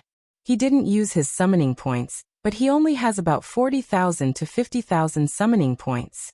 Including the Misaka sisters' summoning points, he only has about 100,000 summoning points. 100,000 summoning points is only 10% of the summoning points. Looks like I have to use my trump card. With a wave of his hand, a crimson spatial ripple appeared in front of Wu Yan. The ripple then spat out a golden ring. His consciousness entered the ring of gold, and he started searching for treasures that can be exchanged for summoning points. After about half an hour of searching, he finally gathered 1,000,000 summoning points. However, the items in the ring of gold that can be exchanged for summoning points are now less than 10% of the items in the ring that can be exchanged for summoning points. However, it was worth it to be able to summon purple. After confirming that he had enough summoning points, Wu Yan clicked on summon. Buzz, a dazzling white light rose up within the tent. Unfortunately, no matter how blinding the white light is, Wu Yan didn't pay attention to it. His gaze pierced through the white light, and was attracted by a beautiful figure. It's a girl who's dressed in a weird way. She wore a pink and white princess dress with pleated edges. The front part of her body had a Taoist robe engraved with the 8 trigrams. Her golden hair was slightly curled, and there were a few small red butterfly knots at the end of her hair. She wore a lace-round hat on her head, and the front of the hat also had a red ribbon in the shape of a butterfly knot, which set off the girl's beauty. At this time, the girl was holding a parasol in one hand and a paper fan in the other. Her eyes were closed and her noble and beautiful face looked peaceful under the white light. It was as if the girl was supposed to sleep under the bright light. There was a mysterious aura around her that made it impossible for people to ignore her presence. This girl is Yakumo Yukari. After a few years, the shrewd and intelligent demon sage was still as beautiful as if she had returned from a painting. The faintly discernible trace of a powerful aura that made one's heart tremble seemed to be telling the world, "Don't worry. Yakumo Yukari has returned." Chapter 10-12. Not only did the glaring white light fill the entire tent, even the outside of the tent flickered with rays of light, which were exceptionally intense. However, in Wu Yan's eyes, no matter how strong the white light was, it was not as dazzling as the beautiful girl in front of him. For a moment, he was stunned. Sensing Wu Yan's gaze, Yukari's eyelids fluttered. She slowly opened her eyes, revealing a pair of purple crystal-like eyes in the air. They were also exposed to the intense white light, adding a touch of color to the pure white light. Wu Yan, who was standing in front of Amethyst, naturally met Amethyst's gaze. For a moment, Wu Yan did not dare to look Amethyst in the eye. He had the urge to move his eyes away. His heart pounded faster and faster, causing Wu Yan to smile bitterly. Maybe Yukari woke up from her stupor, because her eyes regained some life. However, when Yukari saw Wu Yan standing in front of her, she blinked out for a bit. Isn't my summoning time up? Why do I see Xiao Yan? Wu Yan flinched when he heard this. Then, he remembered that if he didn't enter a certain dungeon world, the time in those dungeons would stop flowing. In other words, for Wu Yan and the others, they had been separated from Amethyst for a while. However, for Amethyst, she only closed her eyes for a moment. It was not even a second. When she opened her eyes again, he was in front of her again. Amethyst's consciousness. She should still be in the moment when he left, right? Thinking of this, Wu Yan smiled bitterly again. If he was in Amethyst's place, he would be separated from her 1 second, and then reunited with her the next second. No matter how strong he was, he would not be able to react. Unfortunately, Wu Yan underestimated Amethyst. As if she recalled something, The confusion in her eyes faded away, replaced by her usual shrewdness. Looking at Wu Yan, who is standing in front of her, Yukari smiled. She smiled helplessly. It seems I was summoned by you again, Xiao Yan. As expected of the legendary sage demons. Even if he didn't personally experience it, he was able to understand the situation just by looking at the current situation. It was truly amazing. Even Shokuho Misaki wouldn't be able to compare to this level of intelligence. A trace of admiration rose in his heart. Seeing Amethyst's helpless expression, Wu Yan couldn't help but smile. No matter how smart she was, she would still feel awkward when she was saying goodbye one second, and then reappearing the next. Wu Yan held back his laughter and waved at Amethyst. Long time no see, Amethyst. Long time no see. Amethyst rolled her eyes at Wu Yan. It's only been a blink of an eye for me. But for me, I haven't seen you in years. Wu Yan giggled and he pounced at Yukari with open arms. It's great to see you again. Just as Wu Yan was about to embrace Amethyst, a paper fan hit Wu Yan on the head and knocked him down. Era. Yukari put away her paper fan and looked at Wu Yan, who was howling in pain on the ground. She said with a smile that isn't a smile. His strength has increased by quite a bit, and even his courage has grown by quite a bit. Are you finally going to target me? You misunderstood, Amethyst. Wu Yan held his head and quickly stood up. This is an action derived from the joy of our reunion. Is that so? Yukari blinked and she laughed at Wu Yan's intentions. Aren't you using the joy of our reunion to take advantage of me? Of course not. Wu Yan awkwardly scratched his cheeks. He felt like there's nothing he can hide from Yukari's eyes. He couldn't hide his thoughts from those deep purple eyes. He could only helplessly say it out loud. Anyway, welcome back, Amethyst. Hearing this, the inexplicable smile in Amethyst's eyes slowly disappeared. The expression on her face relaxed a lot and became gentler. From the day you summoned me, little Yan, I knew I'd be at your beck and call for the rest of my life. Amethyst's voice slowly drifted out from under the fan as she skillfully waved the paper fan in her hand to cover the area below her nose. It's not a good thing to be targeted by you. You're joking. Wu Yan shook his head with a wry smile. If you don't want to, who can order you around? The corner of Amethyst's mouth twitched and her eyes turned serious. I didn't believe it before, but now. Frowning slightly, Violet's tone became rather displeased. Without any self-awareness, his life was taken away and merged with someone else. Even his own body had to be summoned here and there. If such a situation had happened, it wouldn't be strange if something else were to happen. Amethyst's annoyance reverberated in Wu Yan's ears. Wu Yan felt resentful. He knew Amethyst wasn't blaming him for summoning her around. She might have when they first met, but after spending some time together, she should understand that he wasn't the kind of person who would force girls to do things he didn't want them to do. What Amethyst was upset about was the feeling of being unable to control herself.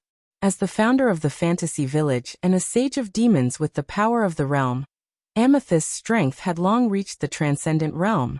It was difficult to find someone who could compare with her.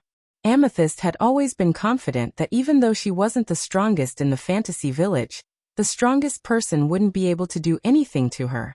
Despite having such power, Yukari was still summoned by the system.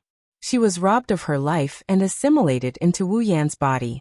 This feeling of not being under her own control and being at the mercy of the system, for someone as prideful as Yukari, this must be a very uncomfortable feeling.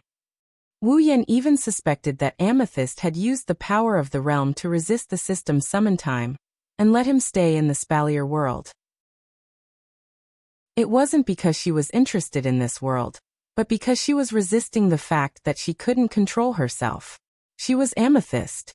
How could she be obedient and let herself be at the mercy of others? As Wu Yan said, without Amethyst's permission, no one could order her around. Even if she was stronger than Amethyst, she would find a chance to fight back. Even if she couldn't win, she would at least destroy her opponent's car. Amethyst may seem approachable, but she was still the sage of demons who made all demons and even living creatures tremble. The trace of admiration in his heart gradually turned into admiration. Looking at Amethyst's expressionless face and dissatisfied eyes, Wu Yan didn't mince his words. Amethyst, you really are an amazing person. Amethyst's pretty face was slightly stunned. She couldn't help but smile. Little Yin is amazing too. I'm very happy to have met someone like you. Is that so? Wu Yan shrugged and he continued with a smile. What about the reunion hug? Zi's smiling face collapsed. She resisted the urge to roll her eyes and felt all kinds of annoyance. All right. Take it as a gift from an older sister to a younger brother. Younger brother? Wu Yan retorted. How could it be younger brother? I'm already in my 20s. You're only in your 20s? We've already. Before she could finish her sentence, Zi's voice seemed to be stuck in her throat and stopped abruptly. A mischievous grin appeared on Wu Yan's face. Already what? Why don't you continue? Amethyst glanced at Wu Yan and snorted. I'm already 17. 17? Who are you kidding? Shaking his head, Wu Yan laughed mischievously. Then I'm older. How could it be a gift from an older sister to a younger brother? It should be a brother's love for a younger sister he hasn't seen in a long time. Little sister. Even Violet's mouth couldn't help but twitch after being called little sister. Seeing Amethyst's uneasiness, Wu Yan smiled proudly. He opened his arms and hugged Amethyst. In the next moment, a burst of fragrance and softness entered Wu Yan's nose and mind at the same time. Amethyst's expression was somewhat helpless. But this time, she didn't resist Wu Yan's hug. She just patted his shoulder and smiled warmly. Chapter 10:13.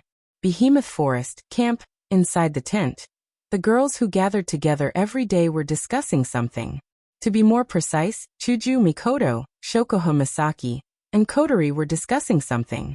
Kurumi was leisurely sipping her tea. She didn't participate in the discussion at all. Astria and Toka were having a competition of eating. Flandre-chan was cheering for Astria while Yoshino was cheering for Toka. The four of them were having a good time, but they kept their voices low so as not to disturb Chuju, Mikoto, and the others. Astria, Toka, Flandre-chan, and Yoshino knew there was nothing they could do in a serious discussion like this. They wanted to help, but they weren't strong enough to do so. The only thing they could do was to try their best not to disturb the other girls. When the time comes, they will do their best to help. As for the rest of the time, they just need to be themselves. This was what Chuju Mikoto and the others told them. Kinuhata Sayai Frenda and Takitsubu Riku were the same. Compared to Astria and the others, these three used to be Black Ops in Academy City. Logically speaking, this kind of discussion is nothing out of the ordinary for them. But when it comes to discussion, they are better at taking action. That's why they usually don't participate in the girls' discussion unless it's absolutely necessary. They will wait until the girls have something to do, and they will take over the task. Their respective tasks are well distributed. Because of this, every time the girls discuss something, it's usually Chuju Mikoto, Shokoho Misaki, Kotori, or Kurumi. That's it. At this time, Chuju and the others were discussing the Behemoth Forest base. Under Wu Yan's control, all the materials needed to build the base have been gathered. The sisters started bringing these materials to the base to build the base. The girls, on the other hand, are busy building the base. His role was to supervise the work. If he noticed any problems, he would discuss it with him. Of course, although the girls were discussing the matters of the base, it wasn't because of any problems. They were just estimating when it would be completed. Also, if anyone notices a problem, they will bring it up to discuss it. It had to be said that the items in the system were miraculous. A base that could accommodate 20 to 30,000 people, if built according to the normal construction process, might not even be completed in a year and a half, but with the items in the system, it saved them a lot of trouble. In just a few days' time, with the help of the system's tools and the efforts of his sisters, the vast base was now almost 1/5 complete. This is even taking into account the defensive measures Wu Yan prepared for the base. Or else it wouldn't even take a day to build a shelter. In other words, after the girls concluded their discussion, Kotori tapped on a design on the table. Will it take about a month for the base to be completely completed? With the sisters' efficiency and teamwork, we should be able to shorten the time. Shokuho Misaki brushed her blonde hair. It was a normal action, but it gave her a different kind of charm. But it's better to make it longer than shorter. The girls all nodded in agreement, but Hinajika seemed a little confused. There are only about 10,000 sisters who participated in the construction of the base, right? Why don't we let the other 10,000 sisters participate as well? We should be able to shorten the time by half, right? That won't do. Chuju was the one who replied. Mikoto was the one who replied. If all the sisters are not in the camp, it will definitely attract the attention of others. When the time comes, our base in the giant beast forest will be discovered. That is not a good thing. That's right. Shokuho Misaki nodded. Her eyes flashed with wisdom. The fewer people who know, the safer the sisters will be in the behemoth forest. We already have to deal with the demonic beasts in the first place. If we let other people harass us, it will be much more dangerous than the demonic beasts. At least the demonic beasts will only charge forward while the people will hide and ambush us. Hinajiku was relieved. The trio who had been quietly listening to their conversation nodded their heads. They had worked in the Black Ops before. Naturally, the Black Ops wasn't a department that could be exposed to the public. They had done a lot of sneak attacks, including the seemingly honest Takitsubu Riku. Then let's wait for another month. We'll leave the base in a month. Chuju slammed the table and crossed her arms. Even I think we're being too thick-skinned by staying in other people's territory. Mikoto bitterly smiled. She seems to have the same idea. Shokuho Misaki, Kotori, and Kurumi didn't agree, but they didn't say anything. They don't want to stay here either. It's better to have their own territory. Mikoto glanced at Chuju, Shokuho Misaki, Kotori, and Kurumi. Her gaze stopped on Kotori. Mikoto hesitated for a moment before asking Kotori. Hey Kotori, what kind of girls are the three girls in Yan's body? The girls were stunned. Shokuho Misaki was the first to laugh. She covered her mouth and started teasing. Era Misaka-san, do you care that much? Who cares? Mikoto jumped up from her chair. Her face flushed red as she screamed.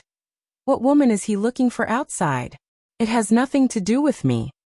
Misaka-san, what you said isn't true at all. Shokuho Misaki smiled meaningfully.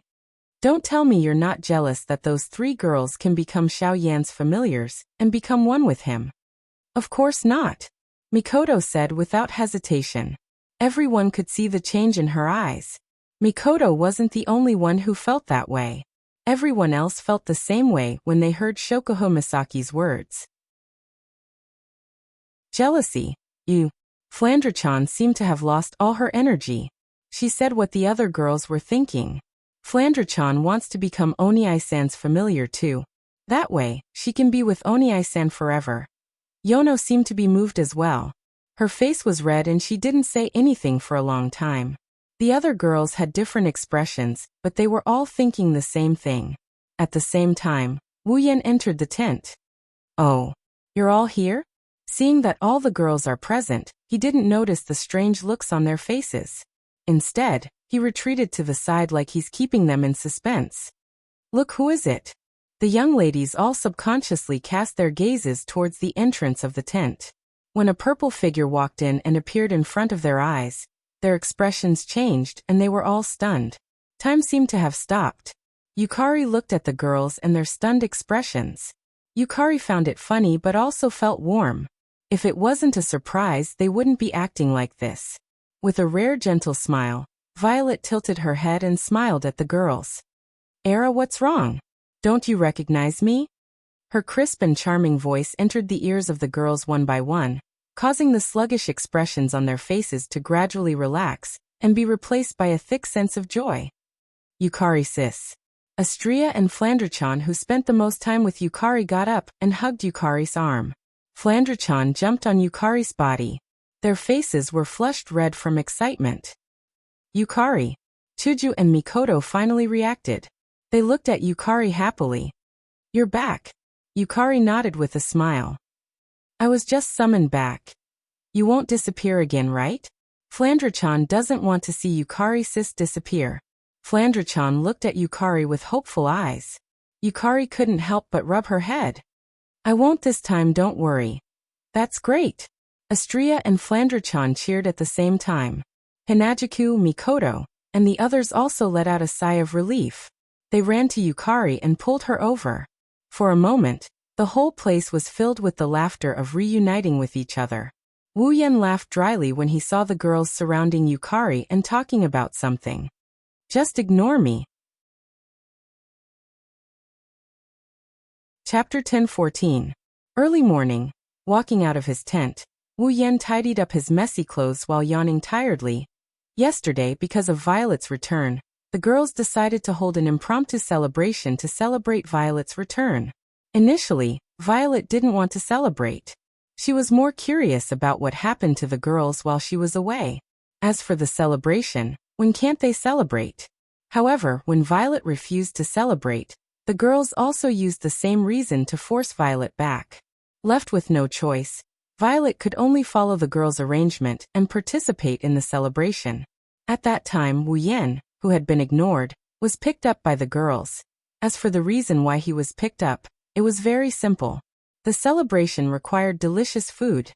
Therefore, while the girls were celebrating Violet's return, Wu Yan cooked for them for the whole night. In the end, the girls were all satisfied. As for Wu Yan, he kept cooking even when he was sleeping. Fortunately, vampires are nocturnal creatures and have unlimited stamina. Otherwise, after last night's torment, Wu Yan's hands would have been sore and numb when he woke up in the morning. At this time, the sun had just risen. Even the sun hasn't fully shined on the ground. It can only be considered as dawn. After tossing and turning for so long last night, and now waking up so early in the morning, with Wu Yan's personality, it's no wonder he's so tired. Patting his cheeks, Wu Yan raised his foot. However, as soon as he lifted his foot, Wu Yan's face showed a stunned expression. He looked in a certain direction in front of him. His eyes were filled with confusion. In front of a tent not far from Wu Yan, a slender figure was standing in front of the tent with her back to Wu Yan. She was looking in a certain direction, emitting an unusually dignified aura. A pink and white dress swayed up and down in the breeze, along with the blonde hair tied with a bow. This scene was indescribably beautiful. The slender figure was none other than Violet. It's Violet? Looking at the beautiful figure with her back to him, Wu Yan's face and eyes were full of surprise. If he was said to be lazy because he liked to sleep in the morning, then compared to him, Z was definitely not inferior. Although she possessed a frightening level of power, Purple was a true monster, a real monster. Her main activity time was from evening to midnight. During the day, she slept all the time. It was said that she could sleep more than 12 hours a day. It could be said that except from evening to midnight, Violet was basically inactive. And this was one of the rules of conduct for ordinary demons. In other words, Violet was a monster, a very typical monster. Yukari hibernates during winter and only wakes up during spring. Since no one knows where Yukari hides during winter, they can't tell if this habit is real or not. However, since she said so herself, Wu Yan and co believed her.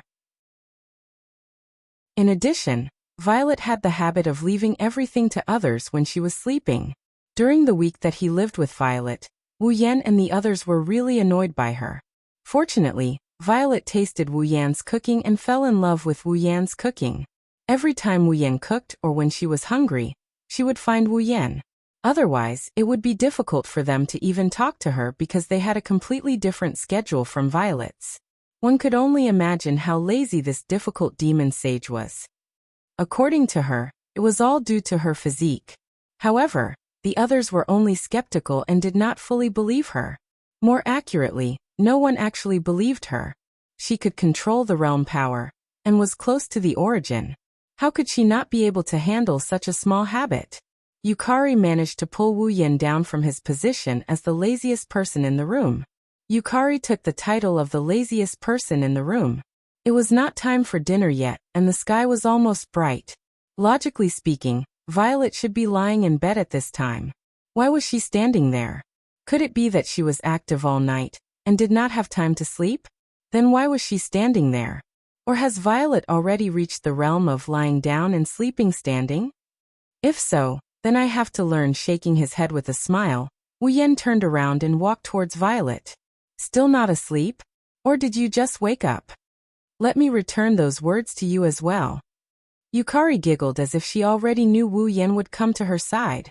However, her eyes were still fixed on a certain direction in front of her. She didn't look away for even a second.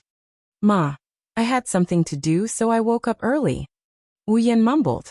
Yukari giggled, and she replied with a teasing tone. Era, what a coincidence. I also had something to do, so I didn't go to bed. You really didn't go to bed?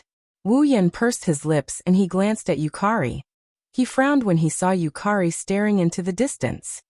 What's wrong? Wu Yan followed Violet's gaze and saw the behemoth forest. Wu Yan's frown deepened. Is there something wrong with the behemoth forest? Wu Yan didn't think Violet would go against her usual routine and stand there doing meaningless things. Problem? Violet narrowed her eyes and nodded. It should be considered a problem, right? Question mark. Wu Yan didn't understand. Did you discover something? Discovered something. Violet lowered her head and pondered for a moment before smiling. It should be considered a discovery, right? What do you mean? Wu Yan rubbed his cheeks with a wry smile. Don't speak in riddles, okay? I'm not as smart as you. I'm not playing riddles with you. Purple slowly put away the smile on her face, and her expression became indifferent. Yes, I'm not sure what's there either. You're not sure? Wu Yan flinched. He looked at Yukari in shock. Why wouldn't I be sure? Why don't you just open a gap and take a look? If I could, I would have done it long ago. Violet shook her head, her golden hair rippling in circles. In the sunless dawn, her hair shone brightly. In one night, I used Gap to scan the entire behemoth forest more than 3 times, but it seemed like the other party could sense my gap and couldn't find it at all. The other party? Wu Yan caught a phrase and said uncertainly, You mean there's something in the behemoth forest? That's why I'm not sure either. Wu Yan said grumpily. Then how do you know there's something strange in the behemoth forest? Violet stroked the parasol leaning against her shoulder, her eyes filled with an inexplicable light. If I have to explain, I can only say that there's a very ominous aura in that place. Ominous aura. Wu Yan couldn't make heads or tails of Yukari's cryptic words. Wu Yan thought for a moment and said, In other words, you didn't feel any ominous aura in the behemoth forest last time, but you felt it this time, so you're a bit concerned, right? Ah, Allah, as expected of Xiaoyan. You guessed it right away. A smile appeared on Violet's face as she nodded. Indeed, I'm a bit concerned. I see. Wu Yan scratched his cheek and hesitated before asking. Do you want to go and take a look? That's exactly what I'm planning to do. Violet didn't refute and admitted it. When she saw Wu Yan was about to say something, she knocked him on the head with the paper fan in her hand. There's no need for that. We can handle this on our own. Yukari grinned at Wu Yan's wine-red eyes and she said in a meaningful tone, Don't you have something you want to do too? As soon as he finished speaking, Violet's figure suddenly disappeared. What was left on the spot was only a crack that was closing up. Wu Yan shook his head and left after watching the gap close. As for worry, with Violet's strength, there was no need to worry at all. Chapter 10-15. Behemoth Forest. The towering trees that reached the clouds did not have the slightest pattern as they stood on the undulating terrain, as if they had been there since the beginning of time. Not a single ray of sunlight could reach the forest that was surrounded by trees, emitting an ancient aura. The cries of birds, beasts, and insects were incessant, but there was no trace to be found. Vaguely, a roar full of ferocious and murderous aura was transmitted in the towering forest. Among them, there were even 1 or 2 roars that contained a powerful aura. With just one sound, one could tell that the level of the owner was definitely not low. This was the deepest area of the behemoth forest, extremely close to the central area where the Beast King had been born. It could be said that this was the most terrifying area in the behemoth forest outside of the central area. The edge of the inner area was quite a distance away from here. It was common knowledge that the distribution of magical beasts in the behemoth forest was that the closer to the central area, the higher the level of the magical beasts. The central area of the behemoth forest was also divided into 3 areas: the outer area, the inner area, and the deepest area of the behemoth forest. Therefore, other than the central area, the deepest area of the behemoth forest was the area where the highest level magical beasts lived. In the deepest area of the behemoth forest, the magical beasts were not as terrifying as the 12-peak 9th level magical beasts that Wu Yan and the others saw when they went to the central area to search for the Beast King. However, it was still an area where 9th level magical beasts were active, because magical beasts generally had longer lifespans. Even if they did not live for thousands of years, they lived for hundreds of years. Some with longer lifespans could even live for thousands of years. In addition, the deepest area of the behemoth forest was an area that humans did not want to go near the most. Therefore, after a long time, the number of 9th level magical beasts here had accumulated to a certain extent. They were not as strong as the 12-peak 9th level magical beasts, but they were still 9th level magical beasts. Of course, the deepest area of the behemoth forest did not only have 9th level magical beasts. There were 8th level magical beasts as well. These magical beasts, all of them were at the peak of the 8th stage. Magical beasts below the peak of the 8th rank didn't dare to approach this place. Even if they were at the peak of the 8th rank, some magical beasts would choose to live in the inner regions of the behemoth forest. At least in the inner circle. They could even be the lords of a land. But if he was caught by a magical beast of the 9th step in the depths of the forest, then his tendons were pulled out, his skin was peeled, and his body was eaten. That was certain. Under such circumstances, unless it was really necessary to come here, such as the previous operation to investigate the birth of a beast king, even a powerhouse of the 9th level would not be willing to come here. But today, in the depths of the behemoth forest that everyone feared, someone had come. In a certain corner of the behemoth forest, there was a dilapidated stone forest. The trees that were everywhere stopped growing here, leaving behind a large empty area. There were no more trees, instead there were stone pillars, stone spikes, stone towers, and even stone statues. It looked like someone had lived here before. The stones were artificially carved, but in fact, they were all natural. That's right, the stones in this stone forest naturally existed here. No one had ever touched them, and no one had ever come here before. It had been at least 1,000 years since anyone had come here. No one knew how long it took for this place to become such a miraculous sight. One could not help but sigh at the uncanny workmanship of nature. Now this stone forest that had been lifeless for a long time finally welcomed a guest. At the edge of the stone forest, a pitch-black crack suddenly and silently ripped open in the empty space, exposing the vicious eyeballs inside. It caused the dead silence in the surroundings to become eerie all of a sudden. It was chilling. In the next moment, in the pitch-black crack filled with sinister eyeballs, Violet held a parasol and leaned on her slender shoulder. She walked out of the crack, with a smile on her face as if she was taking a leisurely stroll. Her dress fluttered in the wind as she slowly walked out of the crack, and arrived in front of the stone forest. The gap closed after its success, returning the scene to an intact void as if nothing had happened. Only Purple's figure stood alone in front of the tall stone forest. Compared to those stones, Purple's slender figure was undoubtedly very tiny. However, the incredible sense of existence that hovered around her gave people a wonderful feeling that she was the only one in the world. It was far from what those dilapidated stones could compare to. Her hand stroked the hair by her ear. Her action was so natural that it could definitely make the blood of the young men boil. Zihuan's bright eyes were cast on the stone forest. She glanced at her surroundings and tilted her body. Soon after, she smiled. "It's here, right?" Her light voice echoed as if she was talking to herself, as if she was waiting for someone to answer her. She turned her head and looked in a direction beside her. Over there, a few black figures were slowly closing in on them. Those were demonic beasts. No, to be more precise, they were demonic beasts that had turned into monsters. Its entire body was covered in pitch-black scales. The front end of its 4 limbs were like the claws of a ghost or the tentacles of an octopus. It was extremely disgusting. Its ferocious head was also covered in black scales.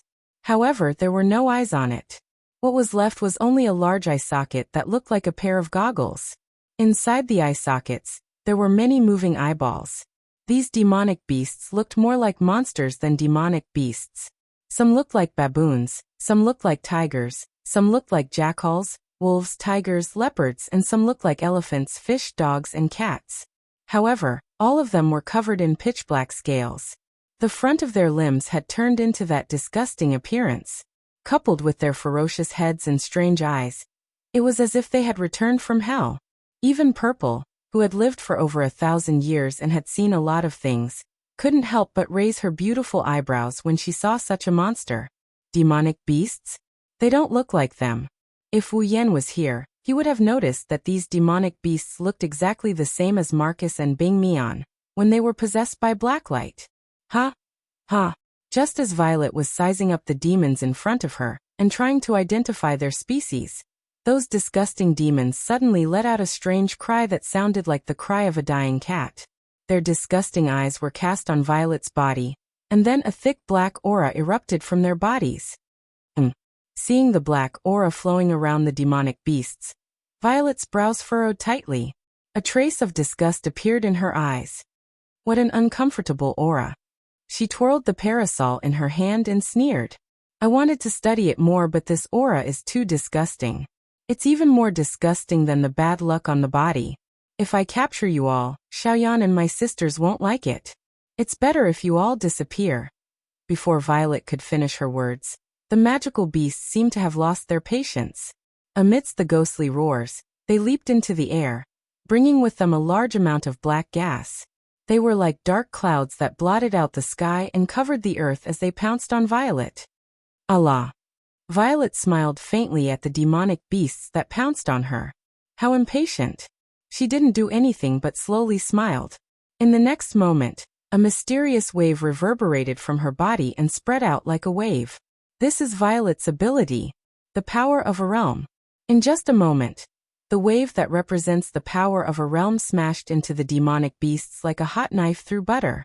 In the depths of the behemoth forest, the demonic beasts in front of them are disgusting, but their strength is not to be underestimated.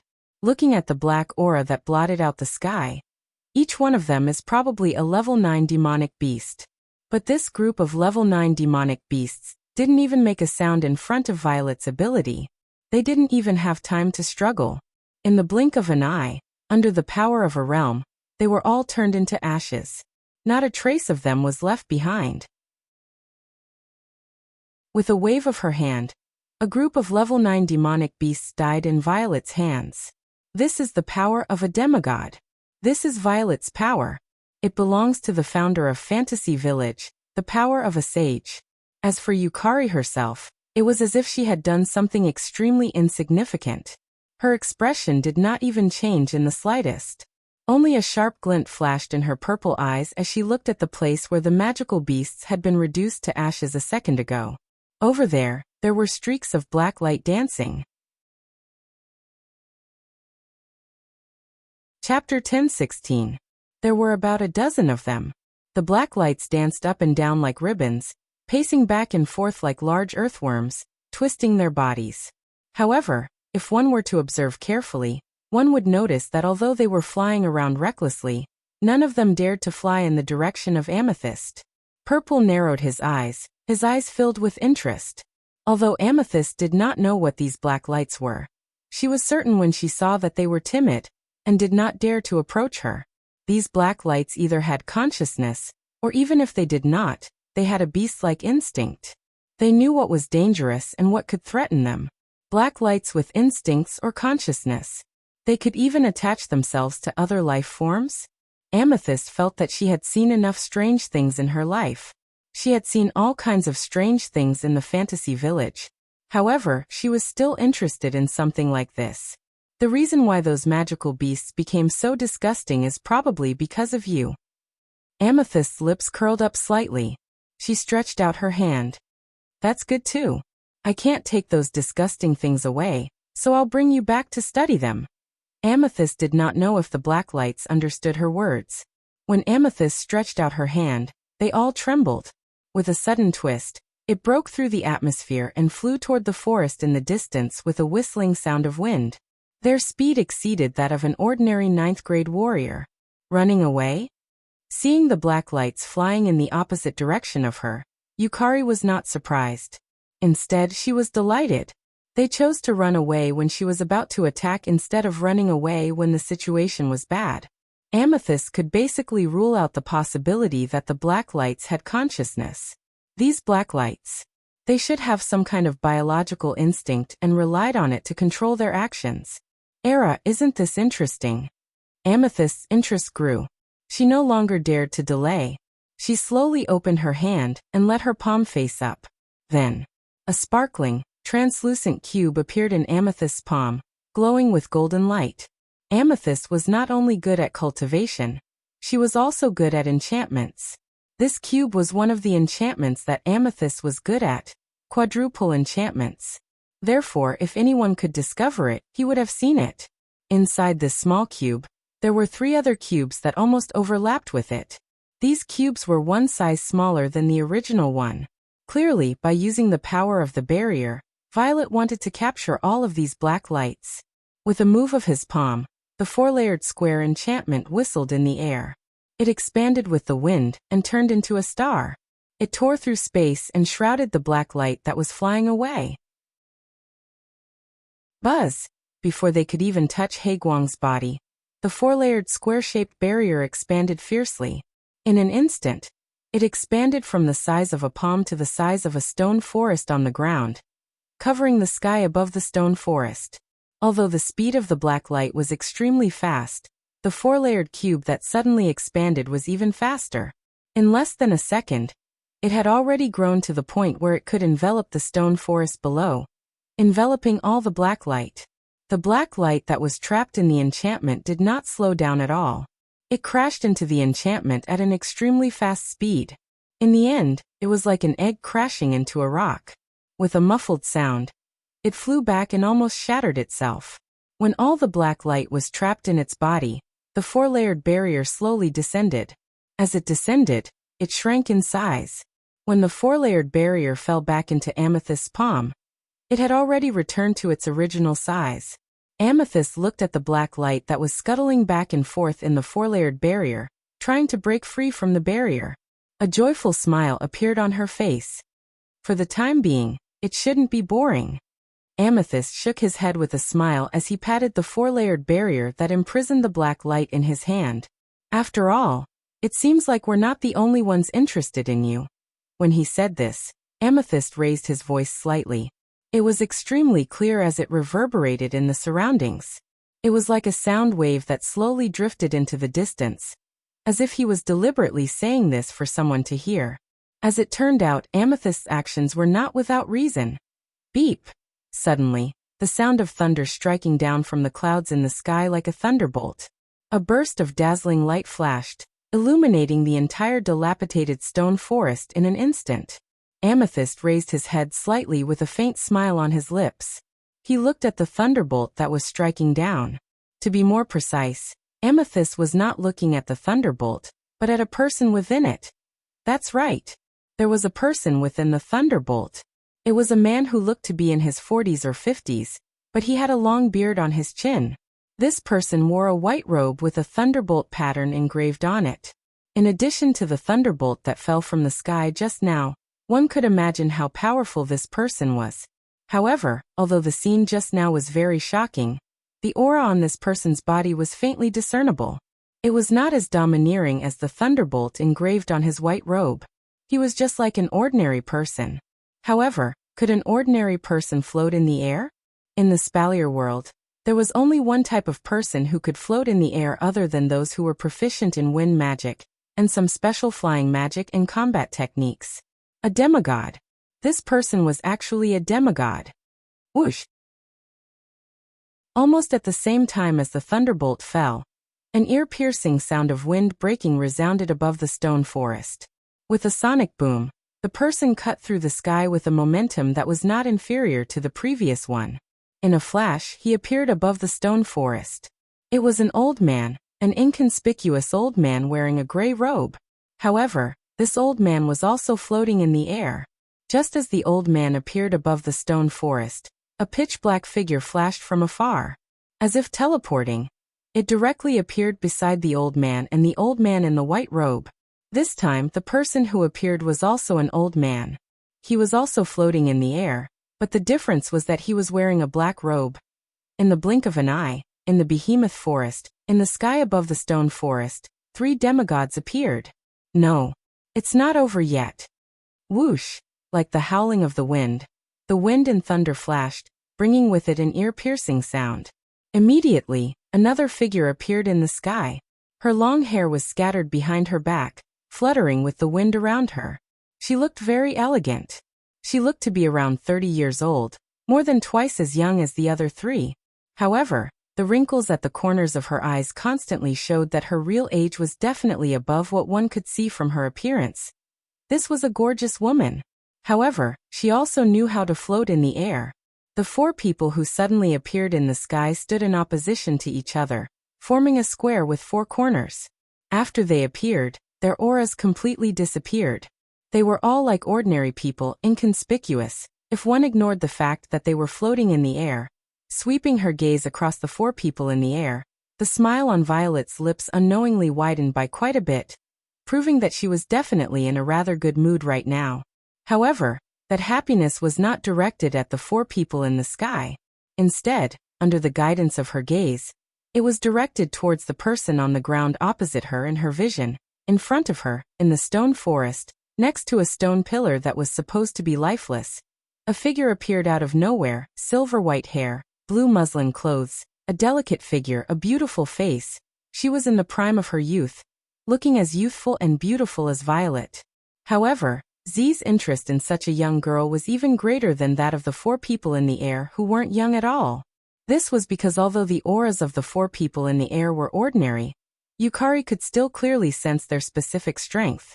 As for this young lady who looked as young as herself, if not for Yukari wanting to test the wonders of the system's perceptive ability, she might not have discovered her until now. It wasn't that she was stronger than Violet, but there seemed to be something on her that was hiding everything about her.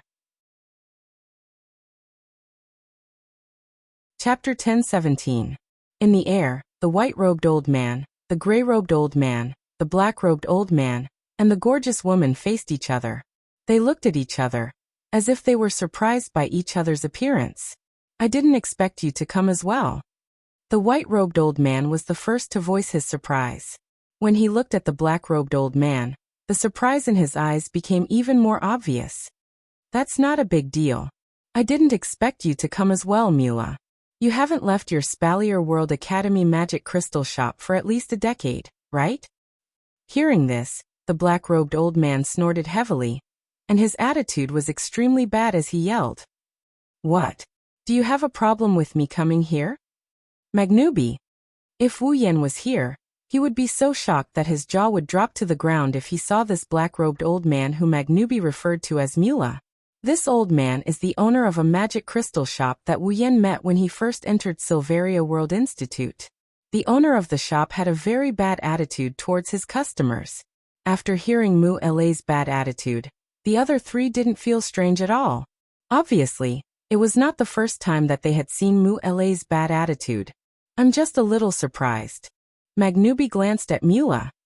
"Didn't you say you wouldn't leave the Spalier World Academy until you reached peak demigod rank?" Mula curled his lips in disdain and sneered. "Didn't you say you wouldn't cultivate your lightning beast-type combat skill to the point where you could destroy the entire Spalier World Academy? You wouldn't leave the Baruba Empire's treasury?" "Umph." Magnubi's eyes flashed with anger. "If you didn't embarrass me, would I have said something like that? I just don't like the way you Baruba men look down on women." Mura spat out his saliva. "Disgusting. You." Enough. The argument between Mula and Magnubi escalated to a higher level. When his anger was on the verge of erupting, the gorgeous woman stood up at the right time. "Stop arguing. Since you're here, I'm sure you're here for the same reason. Do you want to mess things up by arguing?" Mula and Magnubi paused at the same time. After exchanging a glance, they both snorted. Turning his head away, he could tell that the relationship between the 2 of them was not good. "Linya, did you receive the news as well?" Magnubi turned his gaze to the beautiful woman. "I thought I was the only one who received the news. Even Mura left the Silveria World Institute, and you received the news. It's reasonable for you to leave the Fea Empire's treasury." Aren't you the same? The gorgeous woman named Linya smiled and looked at the gray-robed old man who had been silent all this time. Why didn't you tell me that something like this happened? Garen, that's not very nice of you. Yes, the gray-robed old man. He's the guardian of Ilu Empire, Garen. As for the other three people's identities, they could more or less guess from the conversation just now. Magnubi is the guardian of Baruba Empire. Linya is the guardian of Fea Empire. As for Mula, even though he's not a guardian, he's one of the 5 demigods in the Spalier world. 5 demigods. At this moment, 4 demigods appeared at the same time. Maybe there's more than 4. Mula, Linya, and Magnubi looked at the silent Garland at the same time. They could feel the other three's gazes. Garen smiled bitterly. It's not that I don't want to talk about it. It's just that the truth is too unbelievable. If we don't get to the bottom of it, who would dare to talk about it? A glint flashed across Jarlin's eyes as he looked at the 3 demigod powerhouses who seemed to be deep in thought. Something that can turn people into monsters and level up. The 4 demigod experts were rarely seen in 100 years. Now that they had come here, their objective was obvious. It's the black light.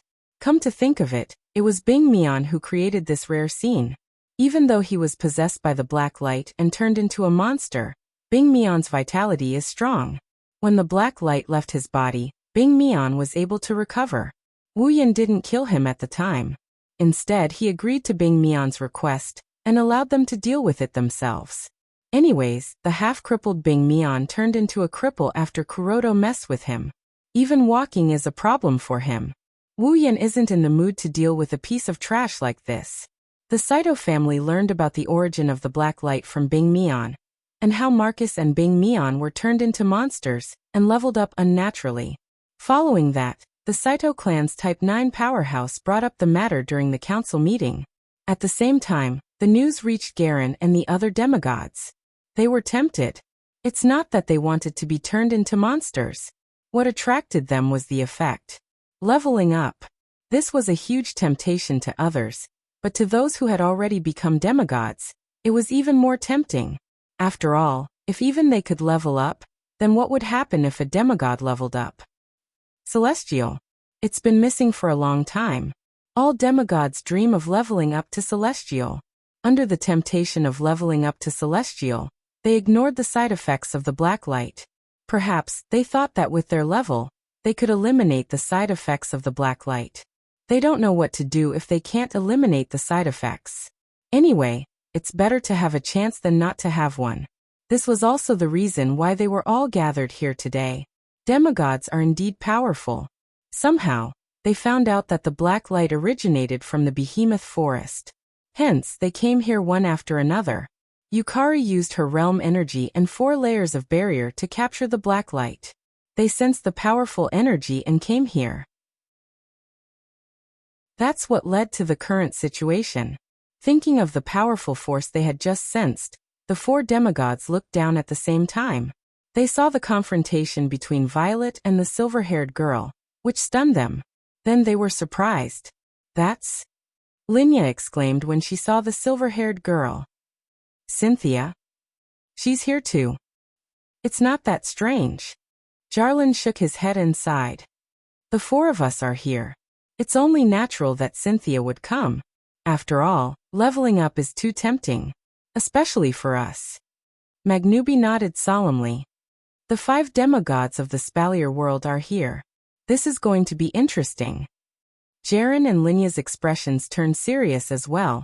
They only hoped that they would be able to get what they wanted smoothly, and it would be best if there was no conflict. Otherwise, if the 5 demigods of the Spalier world start a war, things will get serious. After all, they don't just represent themselves. They also represent their respective empires. If something goes wrong, the empires under their protection will get involved. If that happens, the Spalier world will be in chaos. Mura, who isn't an empire guardian, didn't think much of it. He glanced at the young girl named Cynthia, and then looked at Yukari, who was holding a parasol. That energy just now, was it hers? Jarlin, Linya, and Magnubi looked at each other and frowned. She's a demigod as well? It's no wonder the demigods reacted this way. They are the only 5 demigods in the spalier world. The sudden appearance of a 6th demigod would shock anyone. However, they quickly recalled something and came to a realization. She must be the demigod who defeated the Beast King. Yes, I've also heard that a newly born Beast King was defeated by a newly ascended demigod. What's her name? I remember. If I remember correctly, her name is Yukari Yakumo. The 4 demigod powerhouses began to discuss as if there was no one else around. Although the demigod was on the same level as them, a newly ascended demigod was not enough to warrant their caution. Unfortunately, they didn't know that Yukari isn't a new demigod. In terms of level, Yukari is only average among them. However, in terms of strength, Yukari, who possesses the power of a higher realm, isn't someone they can casually discuss. Chapter 10:18.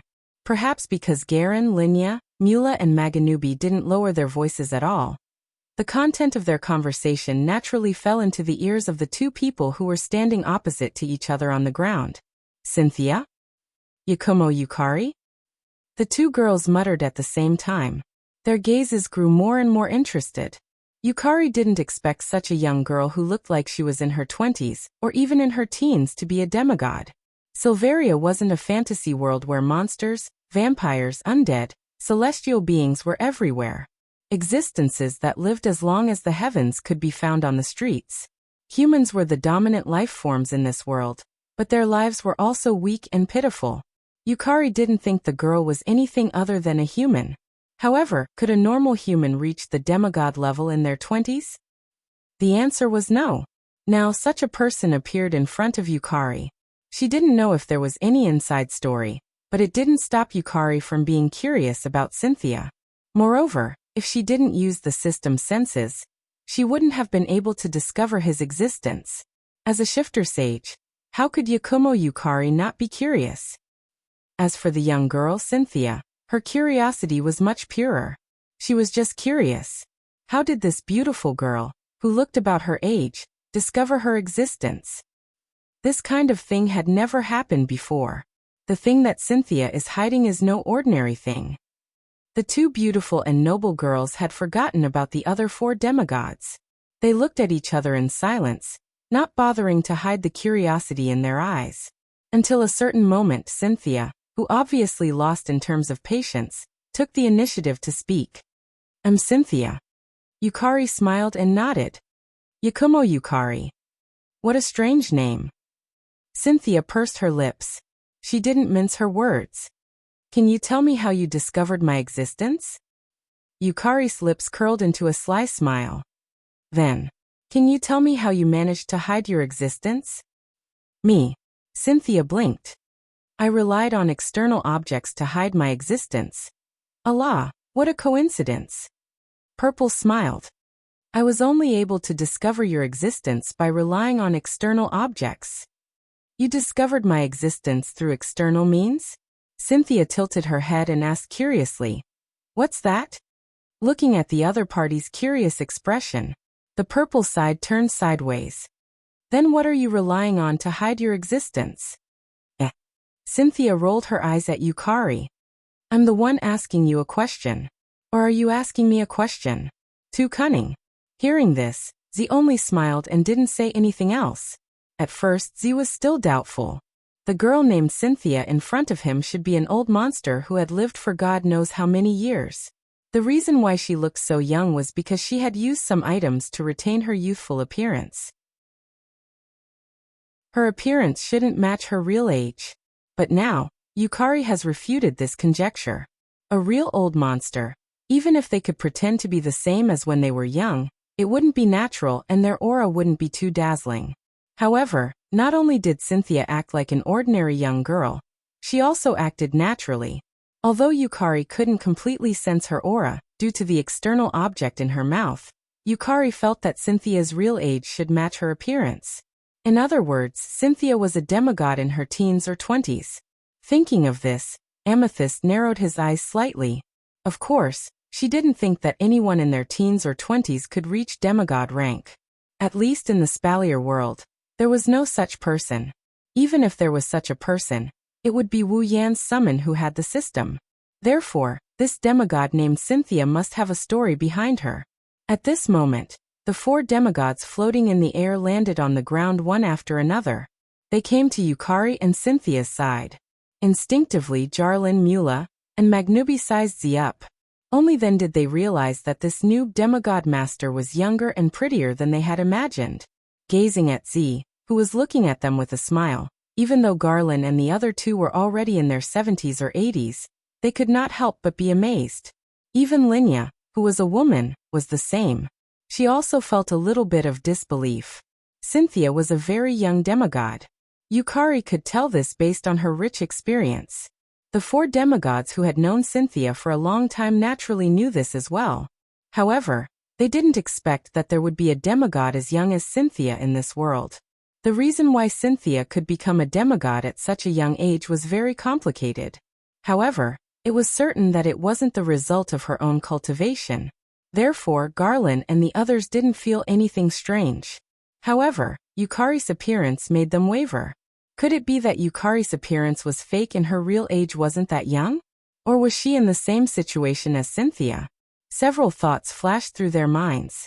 Although they were puzzled, the 4 demigods did not have the intention to pry into other people's bodies. Soon, their gazes shifted from Violet to her hand, which was the quadruple barrier that trapped the black gas. Seeing the black gas trapped in the barrier, the demigod's eyes were filled with desire. The most bad-tempered Mila stepped forward. "You're Yakumo Yukari, right?" Mura yelled impatiently without any manners. "The black gas in your hand. Is it the black gas that can turn people into monsters?" Garland, Linya, and Magnubi all looked at Yukari with a hint of curiosity in their eyes. "Turn people into monsters?" Yukari's eyes turned slightly. She looked at the black gas in her hand and shook her head with a seductive smile. "I don't know if it can turn a person into a monster, but I got these disgusting things from some magical beasts that turned into monsters." "That's it." Mula laughed out loud. His voice was filled with joy. The other demigods had the same reaction. "Miss Yukari." Garland stepped forward and nodded politely to Yukari. "We're also looking for this thing. Since you found it before us, can you give some to us?" Yes. Magnubi nodded. "Miss Yukari has the same goal as us, right? Then you should know that this thing is very important to us. Very important. We can exchange something with you." Even though Linya was anxious, she did not show it on her face like the rest of them since she was a woman. "I'm sure Miss Yukari can find something she likes." After saying that, the 4 demigod powerhouses stared straight at Zimeng, and they did not shift their gazes away. Yukari listened to the 4 demigods and looked at the black gas in her hand thoughtfully. She then turned her head and looked at Cynthia. "Are you here for this as well?" Cynthia was surprised. Cynthia was startled for a moment. She didn't expect Violet to ask her such a question, but she still nodded honestly. "Yes, I need this thing too. If you're willing to trade, I can give you something in exchange." Hearing this, Z's smile suddenly became sweet. If someone familiar with Yukari was here, like Wu Yen or Yukari's Shikigami, Yakumo, they would break out in cold sweat if they saw this. Yukari was a typical monster. She was difficult to understand, but she had a habit that everyone knew. If there was a sweet smile on Z's face, it meant that she was definitely not thinking of anything good at that moment. The sweeter her smile, the more dangerous it was. The pitiful group of demigods did not know that because of what happened today, they would be toyed around by our demon sage for a long time in the future. Chapter 10:19. On the other side, in the depths of the behemoth forest, there is a deep valley with complicated terrain. The deep valley seems to have been split into 2 halves. There is a small passage at the end that can only allow one person or a small magical beast to pass through. On both sides of the passage are walls that are more than 10 meters tall. There are vines growing all over them. One look and you can tell that there has been no signs of life here for a long time. And in the deep valley, there was a stream that led to the deepest part of the valley. When the stream reached the end of the valley, it flowed into a lake. At the end of the lake, there was a waterfall on the cliff. Although the terrain of the deep valley is very complicated, there is no doubt that it is a paradise. If there are fruit trees, people can live here for a long time. The behemoth forest is very unsuitable for people to live in. Otherwise, people would have built bases in the behemoth forest to harvest resources. It is not easy to find a suitable place to live in the behemoth forest. One can imagine how unique this deep valley is. Although there are no fruit trees and it is not suitable for people to live in, it is a good place to live. Unfortunately, this deep valley had already been occupied by someone else. On a large rock next to the waterfall, there is a person sitting cross-legged. He is wearing a beast skin coat and his face is pale. He looks like he has suffered a serious injury and is very weak. The right side of his body was completely deformed. An arm and a pair of thighs had completely disappeared, leaving behind only a torso, an arm and a head. It was incomparably miserable. If an ordinary person's body was crippled like this, they would probably have thoughts of committing suicide. This person is the Beast King that was heavily injured by Wu Yan. Clearly, the Beast King is not in a good condition. Using his only remaining arm, the Beast King is gnawing on a piece of flesh in his hand. It is indeed a piece of flesh. It is completely raw. It has not been processed at all. Moreover, from this piece of flesh, one can faintly see the outline of a human chest. It is a piece of human flesh. If one looks carefully, they can see that. Below the rock that the Beast King is sitting on, there are many things piled up. Bones. Human bones. They were all humans who had suffered at the hands of the Beast Kings. However, from the looks of it, there weren't many of them. That was only natural. Now almost everyone knows that the Beast Kings can consume the flesh and blood of cultivators to speed up their recovery. If the Beast Kings were to capture cultivators without restraint, they would definitely be discovered. Therefore, the Beast King could only endure. Every day he would secretly capture 1 or 2 unlucky people in the behemoth forest. If it was just 1 or 2, then it wouldn't be a big problem. After all, the behemoth forest was originally a world of magical beasts. If people wanted to hunt here without casualties, then they would be too naive. Sitting cross-legged on the boulder, the Beast King silently gnawed on the flesh in his hand, extracting the essence within to heal his injuries. Although his injuries were severe, he was a magical beast with a tenacious vitality. Moreover, he was already a demigod. As long as he continued to heal, his injuries would be healed sooner or later. As for whether or not his broken arms and legs could be healed, that would be difficult. Therefore, in addition to secretly capturing 1 or 2 people in the behemoth forest every day, the Beast King would also go out every day to search for treasures. The behemoth forest has plenty of these treasures, some of which can even heal broken limbs. It was also because of this that the Beast King could endure the fact that he was being hunted down. Otherwise, if the proud and arrogant Beast King had to secretly capture ants, he would have gone crazy long ago. The Beast King, who was repeatedly gnawing on the flesh, suddenly stopped and frowned. Then he quickly turned his gaze towards the deep valley in front of him. There, several figures were gradually approaching. From the looks of it, they should be magical beasts. Seeing this, a trace of anger appeared in the Beast King's eyes. He had already spread out the scent that only magical beasts could sense to warn the other magical beasts in the behemoth forest not to approach this place. But now, it seems that some magical beasts ignored his scent and barged in. How could the Beast King not be angry? He is the king of magical beasts. How dare some magical beasts ignore his scent? This is illogical. The Beast King felt that his dignity was being challenged. Magical beasts are not kind pets. The weak are prey to the strong. There are situations where they eat each other all the time. Even if the Beast King sees all the magical beasts as his subordinates, if they dare to offend him, even if they are his subordinates, he will cut off their heads. Just as the Beast King was about to kill the magical beasts that barged in, he just moved his hand when he noticed that there was something wrong with these magical beasts. Their bodies were covered in pitch-black scales. Their limbs were like ghost hands and tentacles. Their faces only have 1 large eye socket, but there are 7 eyeballs in it. Are these still magical beasts? The Beast King looked at these monstrous magical beasts in confusion. How come I didn't know about this breed? Is it a new breed? But even if it's a new breed, it can't ignore its scent. Something's wrong. The Beast King narrowed his eyes and looked at the magical beasts that were wobbling closer. He waved his hand. Poochie, Poochie, Poochie. Following a few popping sounds, a few sharp bone spikes burst out from the ground beneath those magical beasts and directly pierced through their bodies. Ah! Strange sounds came from their mouths. They didn't even have time to see what they killed. Their heads tilted to the side, and their breaths gradually faded away. The Beast King thought this was just a small interlude. However, when the magical beasts died, rays of black light shot out from their bodies and flew into the air. Seeing this scene, the Beast King froze for a moment. After recovering, he hurriedly stretched out a hand and the mana within his body surged, instantly forming a huge skeletal hand. As it rose and fell, the skeletal hand grabbed the few black lights and pulled them back.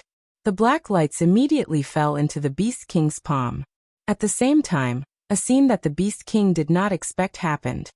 The rays of black light ignored the Beast King's hand and collectively entered his skin. Not long after, the Beast King's hand surged with black gas and black scales climbed up his arm. The Beast King's body trembled, his face became serious. Although I don't know what this thing is, but if it wants to be impudent in my body. As he spoke, the Beast King closed his eyes and a majestic magic began to circulate around his body. After an unknown amount of time, the Beast King finally opened his eyes when the sky turned completely dark. Rays of black light flashed in his eyes. So that's how it is. A sinister, hateful, and ferocious smile suddenly appeared on the Beast King's face. It made his originally domineering aura seem like that of a devil's. Moreover, his smile continued to widen. In the end, he actually laughed out loud. Ha ha ha. Good. Very good. After saying this, the Beast King rose into the air and flew towards a certain direction in the Behemoth Forest. Behemoth Forest, a tall cliff. When the Beast King arrived at this place, the scene in front of him could be called hell. Waves of dense black gas rolled around like waves, completely enveloping the huge cliff. Within the black gas, rays of black light intertwined and danced around. It was like thousands of insects were stuffed into a small jar. It was a hair-raising sight. Occasionally, one could see one or two magical beasts in the surroundings of the high cliff that seemed to have been attracted by the strange phenomenon.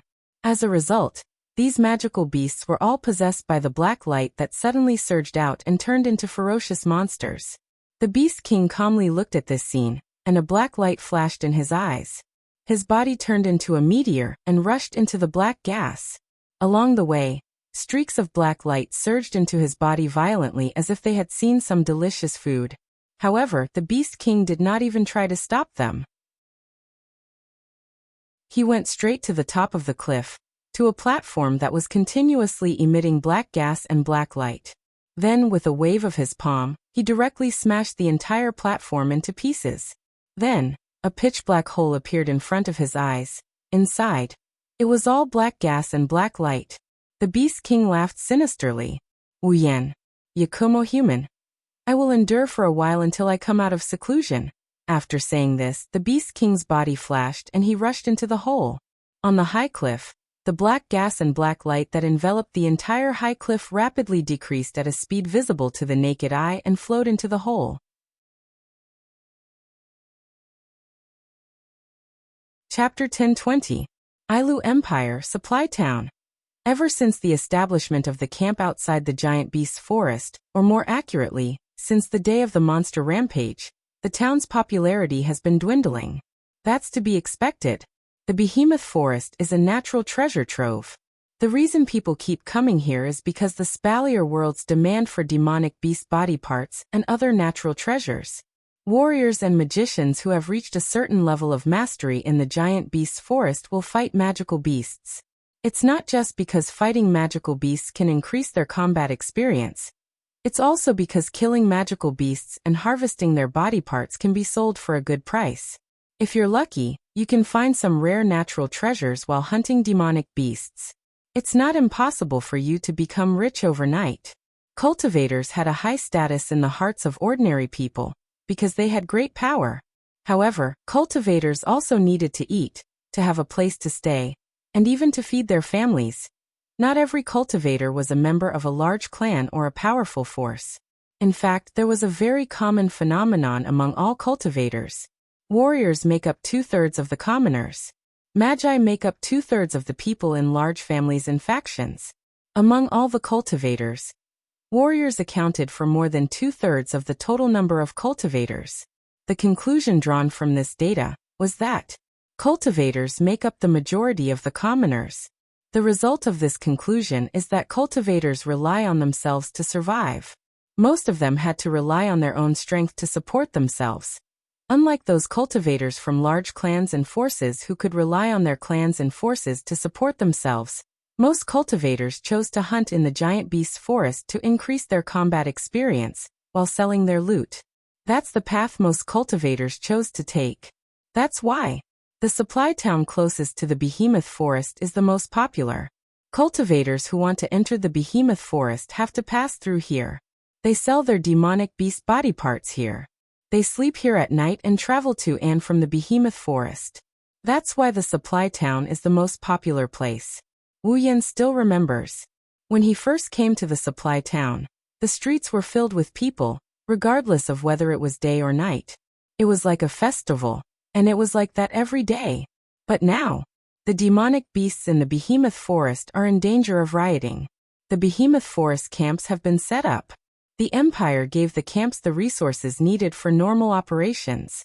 To ensure safety, no one is allowed to enter the behemoth forest. That's the same as cutting off the cultivator's source of income. Of course, no matter what. Even if they were commoners, cultivators were still cultivators. With some strength, they could find a way to get money wherever they went. But at the same time, there was no need for that anymore. There were no more cultivators coming to the supply town. The streets that used to be filled with people were now scattered in 2s and 3s. At a glance, the end of the street could be clearly seen. It was no longer like before, where even 1 or 2 meters away from the ground would be filled with people. The supply town is no longer a supply town. It's a real town. Other than the occasional guards from the camps who come here to buy things, the only people in the supply town are the natives. Fortunately, the shops here are still open. Some of the resources brought back from the camps are sold here. Otherwise, the town would have been abandoned. Thank you for your patronage. Walking out of the shop amidst the cheers of the shop's employees, Wu Yan's hands are already filled with bags. Chiju wants clothes. Misaki-chan wants a bag. Kurumi wants hair accessories. Yoshino wants some books. What else do I need?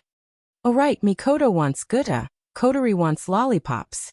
Wu Yan counted the items in the bags. He's at a loss. But do they sell Gouda and jewel lollipops in the Spalier world? Obviously, Wu Yan is buying gifts for the girls. This is what he promised the girls. If it wasn't for the fact that he couldn't leave, Wu Yan wouldn't have delayed until now. But from the looks of it, Wu Yan, who's not good at shopping, is a bit tired. Looking at the sparse streets of the supply town, Wu Yan sighed in a troubled manner.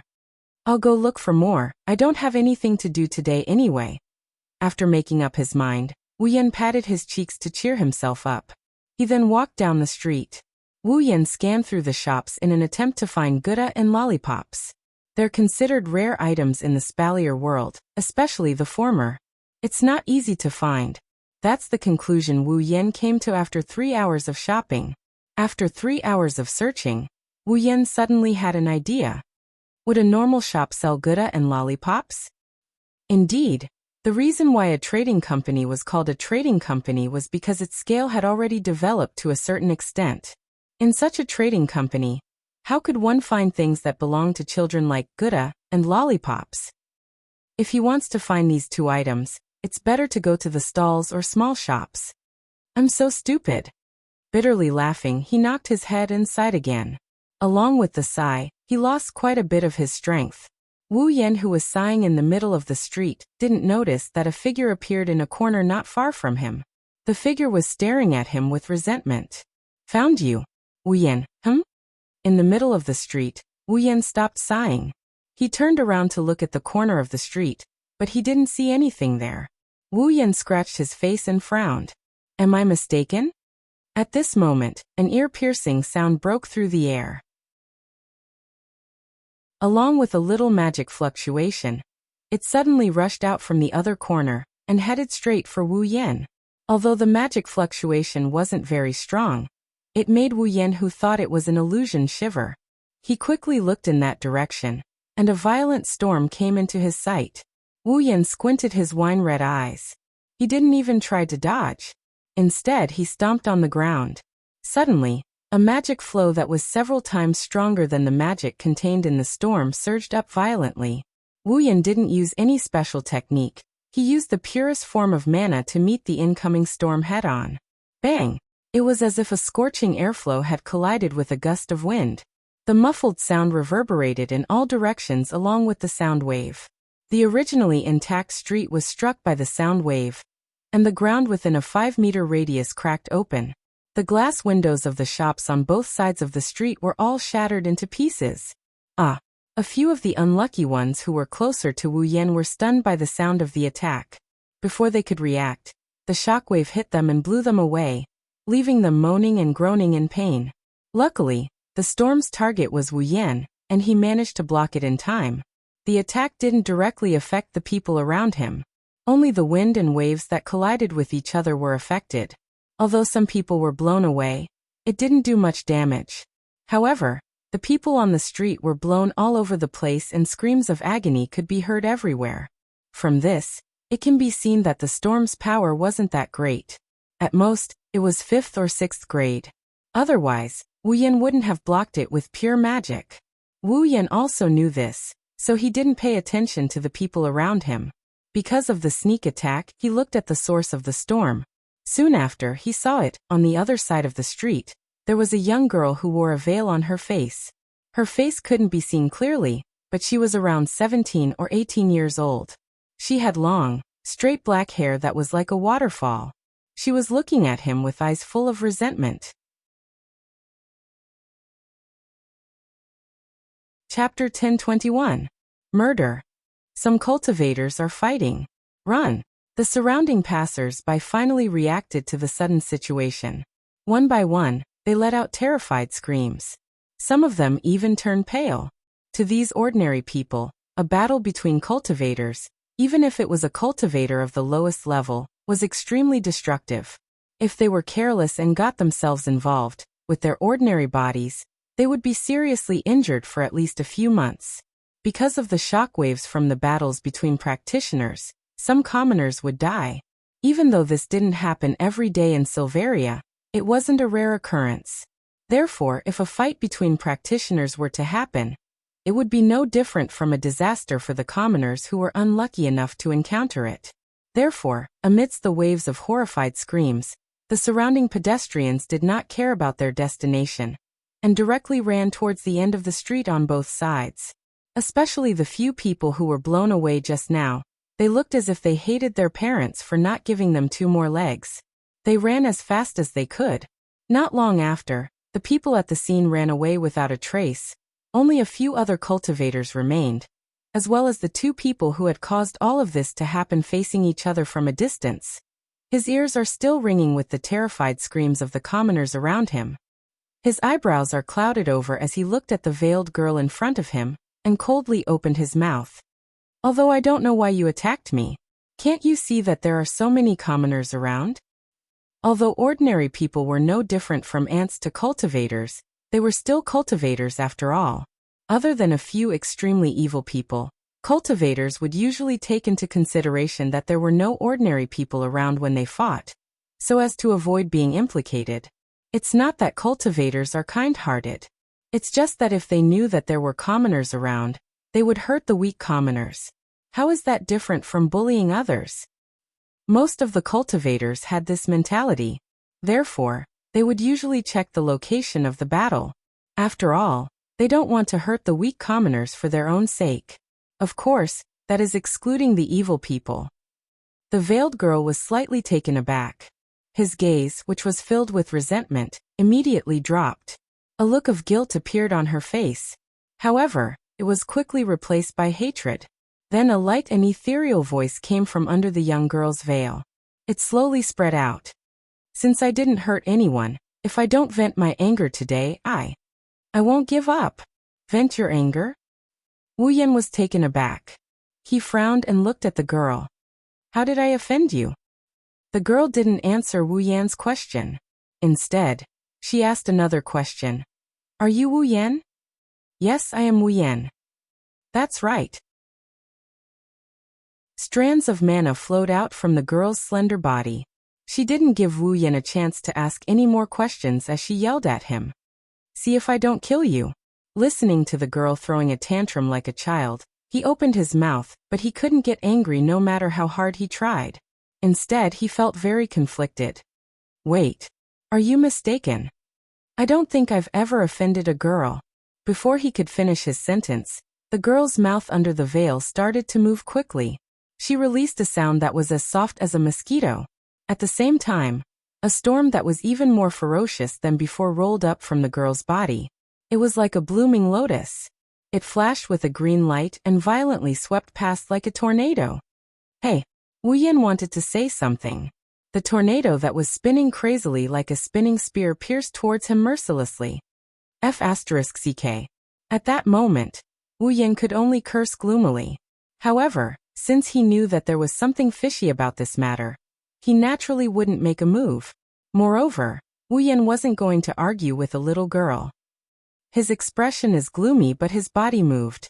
He took a step forward and instead of retreating, he moved closer to the incoming tornado. Following that, he lashed out with his leg. Like a whip, his leg flashed in front of him, and it landed heavily on the tornado that is not weak in the slightest. This kick, Wu Yan didn't use magic or superpower. He only used his physical strength to throw out this kick. However, it was this kick that sent the wind magic that was powerful enough to slice off a layer of the ground in the surrounding streets, flying away with a muffled sound. The wind magic changed direction and shot straight into the sky. Seeing this scene, the masked girl's eyes suddenly widened. Faintly, from her transparent veil, one could see that her mouth had turned into an O shape. Her eyes were filled with disbelief. My magic was actually sent flying with a kick? Looking at the girl's look of disbelief, Wu Yan bitterly smiled and shook his head. He was certain that he didn't know this girl, and this girl definitely didn't know him.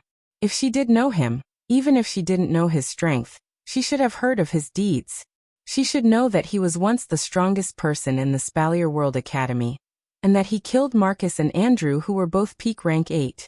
It's impossible for someone who knows him not to know such a big event. Moreover, the information from the system is also very unfamiliar. Rena? Phelps, level 55. Rena? Phelps. I don't know her. What did I do to offend this girl? Phelps. Phelps. This surname, is she a member of the Phelps Empire's royal family? Wu Yan couldn't figure it out no matter how hard he racked his brain. He could only bitterly smile. But this bitter smile in Rena's ears sounded like mockery. Thus Rena became angry. What's there to be proud of? This princess hasn't used her true strength yet. Without thinking, Rena yelled angrily. But due to her anger, she also leaked some useful information. This princess. Wu Yan raised an eyebrow. You're a member of the Phelps Empire's royal family? How did you know? Rena exclaimed out of reflex. Even though she regretted it, it confirmed Wu Yan's guess. All right, princess of the Phelps Empire.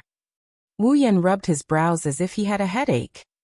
Let's not talk about why you're in the Ailu Empire's territory, and in a supply town. You should at least tell me how I offended you. What do you mean you're an elder? This princess is only 17 years old. Rena yelled, and the sound of gnashing her teeth came from under the veil. If you want to know, let this princess teach you a lesson first. Are you stupid or am I stupid? Wu Yan rolled his eyes at Rena. Do you think that's possible? Even if it's impossible, it has to be possible. Rena declared like an unreasonable princess. In short, if I don't teach you a lesson, this princess will be angry. With that, Rena waved her slender hand, and a dazzling small green staff appeared in her hand. Moreover, magic power surged within it. Rena had actually used her armament. Are you for real? Wu Yan's jaw dropped. He almost couldn't speak properly. Rena snorted and ignored Wu Yan. She channeled her mana into the magic staff, and the crystal at the tip lit up. Wu Yan saw that Rena was about to open her mouth to chant another spell. He quickly hid his shocked expression and clenched his teeth. Since he couldn't explain himself, he would have to take her down first. At the same time, Wu Yan didn't delay any longer. He channeled a trace of mana and activated a spatial teleportation spell. He disappeared from the spot. Rina only saw a blur in front of her eyes, and the detestable guy in her heart disappeared. Before she could react, the hand holding the staff suddenly felt weightless. Even his armament had disappeared. Rina's face was full of shock. At this time, a pitch-black halo suddenly fell from the sky and wrapped around her body. Then it suddenly contracted and trapped Rina, who was still in shock. "What is this?" Rina cried out in surprise. Only now did she realize that Wu Yan was standing beside her and pressing his hand on the pitch-black halo. "You did this?" Rina struggled with all her might. "Let go of this princess." Wu Yan snorted. The corner of his mouth slowly raised into a smile that made Rina tremble in fear. "Before that, I think we need to talk."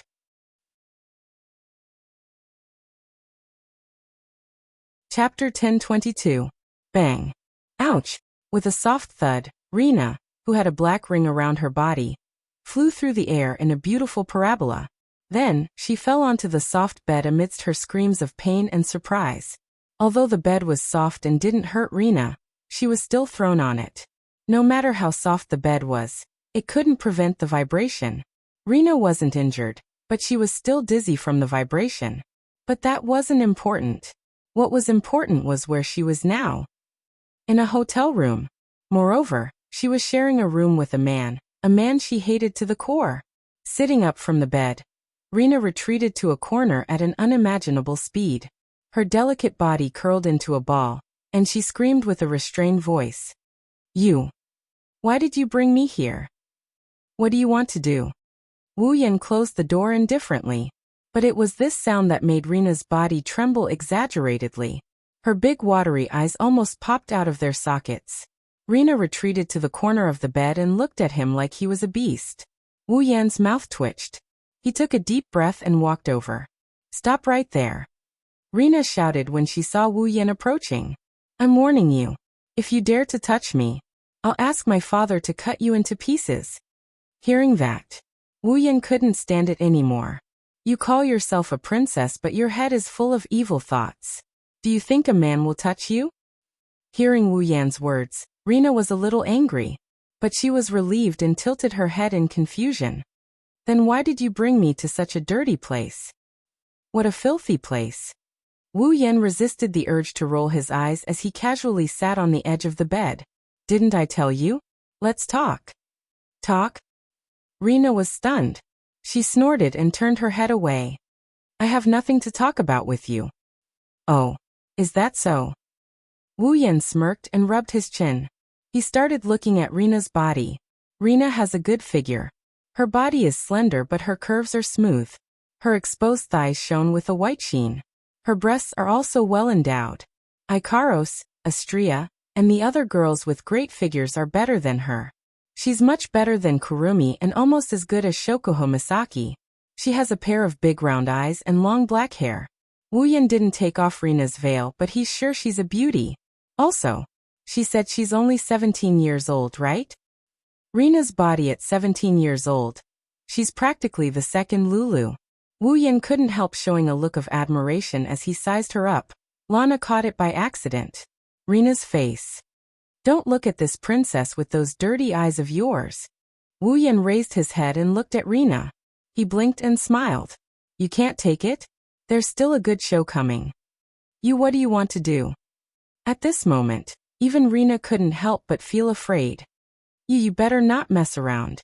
Otherwise you will definitely die a very, very miserable death. Imperial father will definitely not let you off. Father. Wu Yan rolled his eyes. "Since you're calling him father, you must be the daughter of Fea Empire's emperor, right?" "Why, that's right." Rina's courage increased when Ailu Empire's emperor was mentioned. "I am the biological daughter of Fea Empire's emperor. Moreover, I am his only biological daughter. Imperial father loves this princess the most, so you better let this princess go. Otherwise, Imperial brother will definitely tear you apart before Imperial father does anything. He also loves this princess the most." "Brother?" Wu Yan ignored Rina's weak threat. Who's your brother? My brother is the Prince of Fea Empire, Kaya Fea. Fea. Kakaya. Wu Yan looked at Lana, who was looking at him with a smug expression. You're Kaya's sister? Can't I?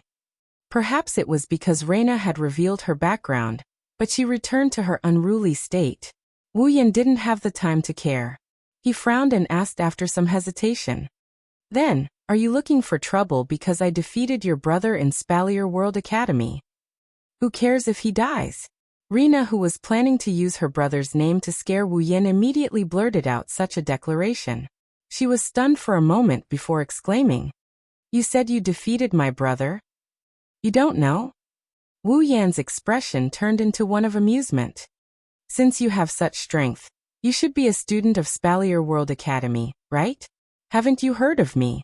Do I have to hear of you? Reina curled her lips in disdain. I am indeed a student of Spalier World Academy. I just took a 3-month leave. Wu Yan felt relieved. No wonder this wild brat hasn't heard of him. She took such a long leave of absence. I haven't been a student of Spalier World Academy for more than 3 months. In other words, I went in as soon as this girl took a leave, and she came back after I left? There were all kinds of coincidences. Helplessly shaking his head, Wu Yan sighed. Since you don't hate me because I defeated Kaya, what did I do to offend you? What? What did I do to offend you? Wu Yan's reminder reminded Lana of the reason why she came looking for trouble with him. Her face turned green and her eyes burned with rage. She started struggling with all her might. How dare you ask me what I did to offend you? Damned bastard. Let me go. I'm going to teach you a lesson. I think you're the one who needs to be taught a lesson the most. Wu Yan was pissed when Reina didn't answer his questions. You better tell me the truth, or I'll throw you out on the streets. You dare. Why wouldn't I? Wu Yan sneered. That's right. By the way, let me tell you something. I still won't release the shackles on your body. If you want to wait for it to disappear on its own, it will take at least 8 to 10 days. During this period of time, I think there will be people who will be very, very interested in you who can't resist. You. Lana's expression changed. Wu Yan didn't look like he was faking it. She gulped and her eyes were filled with anger. Damn it. Why would someone like you be Sister Sylph's fiancé? Sylph? Wu Yan was surprised to hear this name. He asked Lana in a surprised tone. Are you looking for trouble with me because you think I'm not good enough for Sylph? Yes. Of course. Sister Sylph is so beautiful, so noble, so powerful and so sacred. You're not worthy of her. Even your clothes are cheap. How can you be worthy of her? Lana retorted. You're not worthy of her at all. Even your clothes are cheap. Wu Yan almost choked on his breath. His expression became more and more interesting. His lips kept twitching and his eyebrows kept twitching. He looked at Lana, who was glaring at him like she wanted to bite off a chunk of his flesh. After holding back for a while, he finally managed to squeeze out a sentence. You don't know me, so why do you think I'm not good enough for Sylph? Are you stupid? Are you an idiot? Lana gave Wu Yan a look of disdain. Then her gaze turned into a heated one. Sister Sylph is as noble as a lotus on a snowy mountain. Her beauty can make heaven and earth lose its color. Her gaze can make all things sing, and her voice can make everyone scream. Even her body is blessed by the sun. She is the most beautiful and powerful ice queen in the Spalier world. After saying that, Reina's tone of adoration changed, and she became fierce again. How can a man be good enough for someone as good as Sister Sylph? Wu Yan pressed down on his chest, suppressing the urge to vomit blood when he heard such words that can't be ignored. Don't tell me you're a lesbian? You're the lesbian. Your whole family are lesbians. I just can't bear to leave Sister Sylph's side. How could I be a lesbian? Lana said with a smirk. You're a lesbian, Wu Yan roared in his mind. Chapter 10:23. As noon approached, there were more and more people in the supply town. Most of them are natives of the supply town. Only a small portion of them came here to purchase behemoth forest resources. After all, the behemoth forest resources can only be used in 2 ways. One is to transport them to King City. The other is to store them in the supply town, and let the resources flow to the entire Ailu Empire. That's why the supply town didn't become a place for people to live in. Without the giant beast forest's resources, a lot of businesses would close down, and the town wouldn't be worthy of the word supply anymore. However, as the flow of people increased, the pedestrians on one of the streets of the supply town all moved to the sides, leaving a large space in the middle of the street. It was as if some royal family was passing by. However, the people's shocked and curious gazes were telling others that the visitor wasn't someone worthy of respect. "Let go of me! Let go of me!" Rina shouted at Wu Yan, who was walking in front of her, as if she was about to cry. Her face was red as if a flower thief was about to make a move on her. Only her angry eyes were silently accusing and proving something. Sensing the curious, shocked and confused gazes from the crowd around her, as well as the way they looked at each other and whispered to each other, Rina felt that she had really embarrassed herself. She wanted to find a hole to hide in. Of course Rina felt embarrassed. Because at this moment, the pitch-black halo around Rina's body still hasn't disappeared. No, not only did it not disappear, there is also a rope tied to the front part of the black halo, and the other end of the rope is in Wu Yan's hand. In other words, Rina, the princess of the Faya Empire, was a noble. She is being dragged around by someone like a dog. How could Rina not feel humiliated? Fortunately, Rina still has some self-awareness. She didn't shout out "this princess" in front of everyone. Otherwise, the commotion she caused at that time wouldn't be as dramatic as it was now. Instead, it would be a real big commotion. Furthermore, Rina couldn't shout those words either. Now, in other people's eyes, at most, she was a young girl who was tied up with a rope. However, if she called out "this princess," then she would become a princess who was tied up with a rope. If that really happened, where would she put her face? Even if the people around her didn't know her identity, she still felt embarrassed. She twisted her body desperately, trying to break free from the strange halo that could imprison her mana. However, she had been struggling for an entire hour since she left the hotel, and the halo didn't loosen at all. She wanted to cry, but no tears came out. "Let go of me!" Rina screamed frantically. "Aren't you afraid I will take revenge? You already did your best to get back at me." Wu Yan didn't even turn his head as he sneered. "If I let you go, what are you going to do? Do you even need to ask? Of course I'm going to teach you a lesson. I'm going to show Sister Sylph that you're a piece of trash who can't even beat a 17-year-old girl. I'm going to cut all ties with you and cut all ties with you." "Oh." Wu Yan turned around with a surprised look on his face. "I thought you were going to say, 'Of course I'm going to kill you to save Sister Sylph.' That's what I'm going to say." Rina paused for a moment before a look of realization dawned on her face. "Oh right. I didn't know there was such a way." Wu Yan's mouth twitched. He rolled his eyes at Rina. "I'm sure you're not only a lesbian, you're a completely unqualified lesbian. You're the lesbian. What makes you think I'm unqualified?" Rina raised an eyebrow. Her contradictory words made the people around her laugh. "Of course you're unqualified." Wu Yan recalled something and his expression turned sour.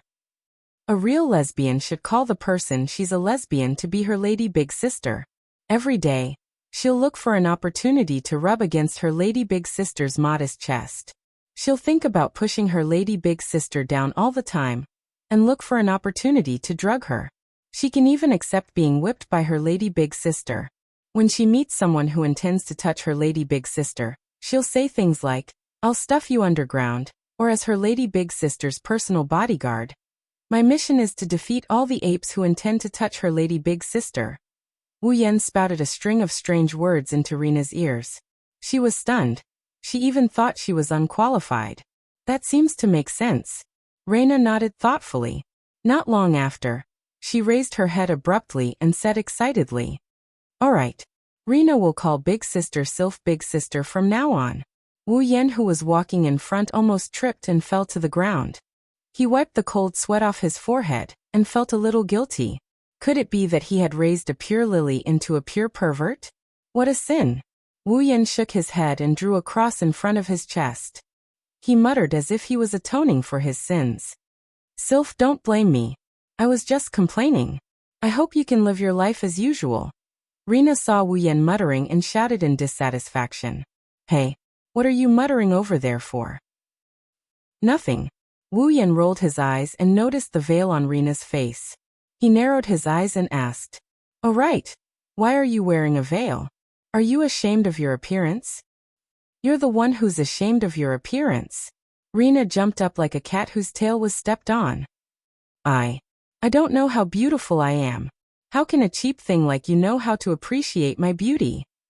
Cheap thing? The veins on Wu Yan's forehead bulged. "If you're not ashamed of your appearance, then why are you wearing a veil? Do you think I'm willing to do that?" Lana's tone became indignant. "I was fine when I first came to Ailu. Who knows if the men in this empire ate the wrong medicine? Every time they see me, they stick to me like flies. It's disgusting. If it wasn't for the fact that I have no other choice, I wouldn't want to be a masked person." "Interesting." Wu Yan raised an eyebrow. "Even flies stick to you. Looks like you're pretty good looking." "Of course." Rena's eyebrows danced. "I'm a princess after all. How can I not be pretty? You really do shine with a little sunshine." Wu Yan shook his head with a chuckle. He tugged on the rope and continued forward. "Hey!" Lana yelled when Wu Yan pulled her along with the rope. "Where are you taking me?" "Of course." Wu Yan pursed his lips. "I'm taking you back to the camp." "Back to the camp?" Wu Yan nodded and glanced at Rena. "I wanted to let you go so we can go our separate ways. But if I do that, you'll come after me again, won't you?" "Of course. If I don't ask you to annul your betrothal with Sister Sylph, I won't let you get away with it," Lana said haughtily. "That's right." Wu Yan sighed. "That's why I can't just let you go. But I can't just leave you here either. I can only bring you back to the camp and hand you over to the people in charge. They will send you back to Faya Empire or Silveria World Institute." "What? You're sending me back?" Rena screamed and started struggling again. No. I don't want to go back. Why are you so resistant?" Wu Yan quickly pulled on the rope to prevent it from slipping away. "Did you sneak out?" "That's not true." Rena shouted stubbornly as she struggled. "You haven't cancelled your engagement with Sister Sylph yet. How can I go back unless you cancel your engagement with her?" "I think you should just give up." Wu Yan pursed his lips. "Even though I was confused about the engagement, Sylph herself hasn't cancelled her engagement yet. Why are you making such a fuss about it?" "Impossible. Sister Sylph wouldn't be interested in a cheap piece of trash like you." Rena screamed and struggled. "Let go of me." Ignoring Lana's antics, Wu Yan pulled Lana along and they headed towards the giant beast forest camp. Chapter 1024. Behemoth Forest Encampment. So this is Ailu Empire's Behemoth Forest Encampment? Standing outside the camp, Rena's curiosity was immediately replaced by boredom as she looked at the camp that was filled with tents, weapons, and guards who were patrolling back and forth. Apart from that, there was nothing special about the camp. "It's so shabby." Wu Yan rolled his eyes as he glared at Lana with an exasperated look. "This is an encampment, not a castle. Do you think there are golden walls and war chariots?" "There should at least be a fence," Rena said in a matter-of-fact tone. "If the demonic beasts go berserk and rush into the encampment, we'll be in trouble." "You think a fence can stop a bunch of rampaging demonic beasts?" Wu Yan pursed his lips. Lana wasn't convinced by his words. "It's better than having nothing and exposing the encampment to the outside world, right?" Wu Yan turned around when he heard Lana. He stared at Lana so intensely that if she wasn't restrained by the black ring, she would have covered her chest with her hands. Why are you looking at me like that? You can't take it anymore." "Yeah, I can't take it anymore." Wu Yan's mouth twitched. "I really can't take it anymore." "What do you mean?" "Little princess, even if you haven't been to Faya Empire's encampment, even if you don't know what the encampment looks like, you don't have to be so shallow." Rena's eyes were filled with anger. Wu Yan pointed at the encampment in front of them. "Take a closer look. Do you really think there's nothing here?" Lana wrinkled her nose. She subconsciously looked at the campsite again, under Wu Yan's guidance. Her expression turned serious. She finally noticed that something is wrong. The encampment looked like it only had tents and guards. However, not far from the encampment, there was a fluorescent light. It was blinking. That is. When Rena saw the fluorescent light clearly, she was stunned. Then she was astonished. A barrier? Good, it's not a waste of your 6th tier power. Wu Yan sighed.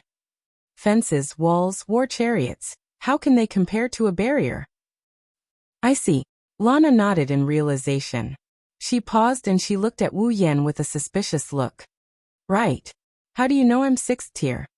Wu Yan smiled bitterly at Rena's question. Do you think everyone is like you, rushing forward blindly without understanding the strength of the other party? What? You make it sound like it's something amazing. Rena yelled unhappily. Then why don't you tell me how powerful you are? What's your tier? What's the level of your armament? Are you a sorcerer or a warrior? Wu Yan rubbed his head as if he has a headache. Heavens, it's fine if you don't even know if I'm a mage or a warrior, but you still want to cause trouble for me? I have to hand it to you. Rena rolled her eyes and giggled. If that's the case, why don't you let me go? Wu Yan looked at Lana like she's an idiot. She was infuriated by the way Wu Yan looked at her. I'm warning you. Don't look at me like that again. Otherwise, I'll get angry. When this princess is angry, even she is afraid of herself. It's scary. Looking at the angry yelling at him, he thought. What? Rena was glaring at him fiercely with her big round eyes, baring her teeth like a spoiled kitten. Wu Yan couldn't help but laugh out loud. He nodded like he's serious about it. Indeed, it's scary. Ignoring Lana's flushed face, Wu Yan pulled the rope and brought this wild princess back to his tent. Lana's loud and coquettish scolding caused ripples in the air, attracting the attention of the surrounding guards. There is a rule in the camp that the guards are not allowed to bring outsiders into the camp. Violators will be punished severely. This is a rule that every guard has to abide by. When they saw someone bringing an outsider into the camp, the guards wanted to stop the intruder, but when they saw that it was Wu Yan, they exchanged glances with each other, and they walked away while whistling like it was nothing out of the ordinary. If he dared to kill the person in charge of the camp, would the guards dare to cause trouble for him if he brought an outsider in? They would probably turn a blind eye to it. Even if the people in charge of the camp had a way to deal with Wu Yan, they wouldn't dare to offend a demon like him. It's better to pretend they didn't see anything. Under the watchful eyes of the guards, Wu Yan brought Rena to his tent. When Wu Yan was about to bring Rena to the public tent, Rena let out an ear-piercing scream. It almost shocked Wu Yan to the ground. What's wrong with you? Lana ignored Wu Yan's scolding. Her eyes bulged as she stared at the tents in front of her. To be more precise, she stared at the Misaka sisters who are busy with their chores. Her mouth that is hidden under her veil is wide open and her eyes are filled with disbelief. They all look. Wu Yan finally understood that Lana was frightened by the sisters who looked exactly the same as her. Sigh. Wu Yan patted his chest and sighed helplessly. What did I do wrong? Why did I have to deal with a wild girl like her? It's bad for my heart. Yan. At this time, the entrance to the public tent was opened, and Hinajuku Mikoto, Shokuho Misaki, Kotori, Kurumi, and the rest of the girls ran out. Yan. What's wrong? I heard a scream.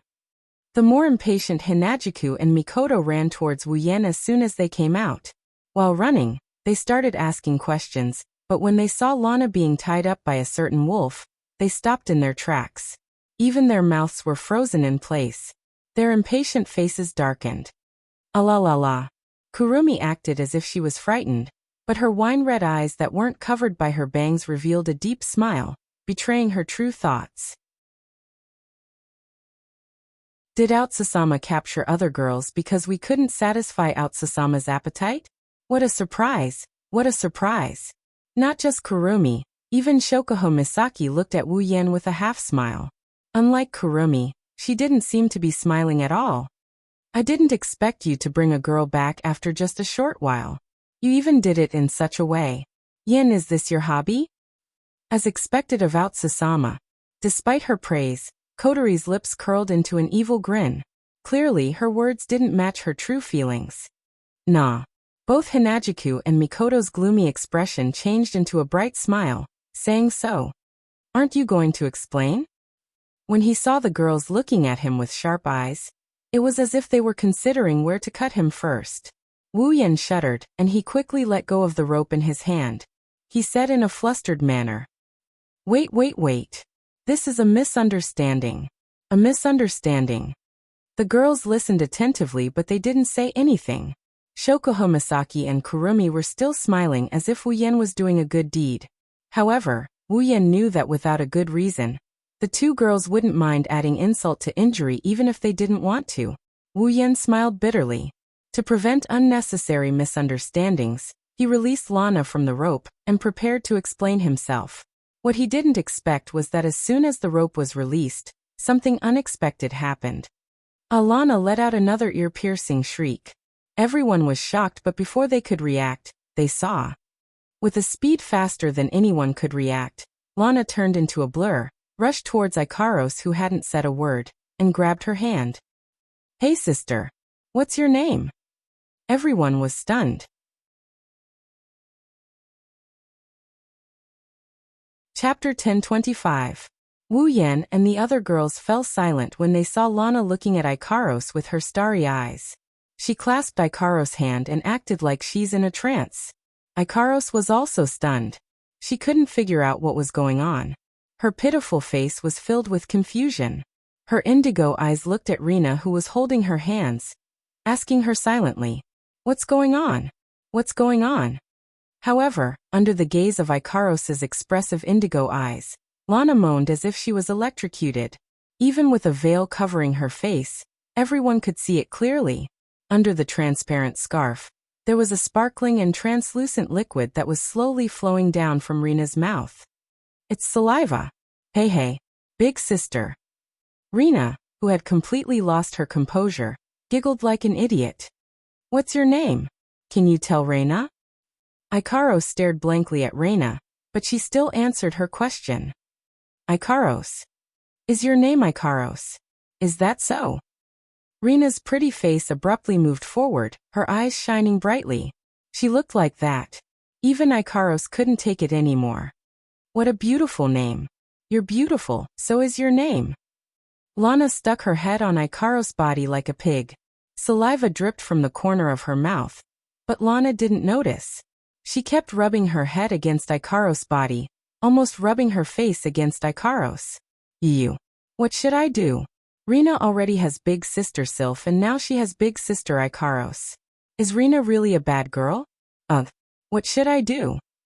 That's what she said. Reina's face showed a blissful expression that couldn't be hidden even with the veil covering her face. In the next moment, a second stream of saliva flowed out from under the scarf. It's flowing out. Master. Reina passively accepted Reina's actions. Ikaros, who didn't know how to refuse, looked at Wu Yan for help. However, Wu Yan didn't have the time to care about Ikaros. He was petrified by the scene in front of him. He already knew Reina was a Yuri. He didn't expect her to be a true Yuri and not a pervert like Kuriko. Kuriko was only interested in Mikoto. She would only turn into a lesbian in front of Mikoto, but in front of other girls, her orientation was normal. But looking at Reina, it was obvious that she was different from Blackie. Not only was she cute to Sylph, but her interest was also effective for other girls. In other words, Reina is a true Yuri with an abnormal sexual orientation. Ikaros didn't know what to do as Lana rubbed her face against Ikaros. The other girls took a step back out of reflex, including Flandra-chan, Yoshino, Astria, and Toka. Mikoto's body was trembling as she stared at Lana with caution. Sparks of electricity appeared on her forehead as she stared at Lana with a wary expression. Needless to say, this Yuri who was abused by her perverted roommate must have recalled her painful past. There's no doubt Mikoto wouldn't mind giving Rina a love whip if she dares to jump on top of Mikoto. Hey. Kotori glanced at Wu Yan with a sharp gaze. What's going on with that woman? Ahaha. Wu Yan chuckled dryly. He couldn't keep his cool. It's just like what you saw. Now you can rest assured that there's nothing going on between us, right? That kind of thing doesn't matter. Hinajiku, who almost turned black, glanced at Reina, who kept squeezing herself into Ikaros' arms, and Ikaros, whose eyes were filled with panic under Reina's teasing. She raised her voice slightly. Don't you think you should go help Ikaros? The girls went silent for a moment before they looked at Wu Yan. Wu Yan shook his head without hesitation. If there's a way to control that wild brat, I wouldn't have to tie her up. Wu Yan suddenly remembered something and turned to Mikoto. Mikoto, you go. Why? Mikoto jumped up. You have more experience. Who has experience? I don't need that kind of experience. Aya, why are you being so humble? You should be happy that you can help Ikaros. That's true, but I don't want to get close to that girl.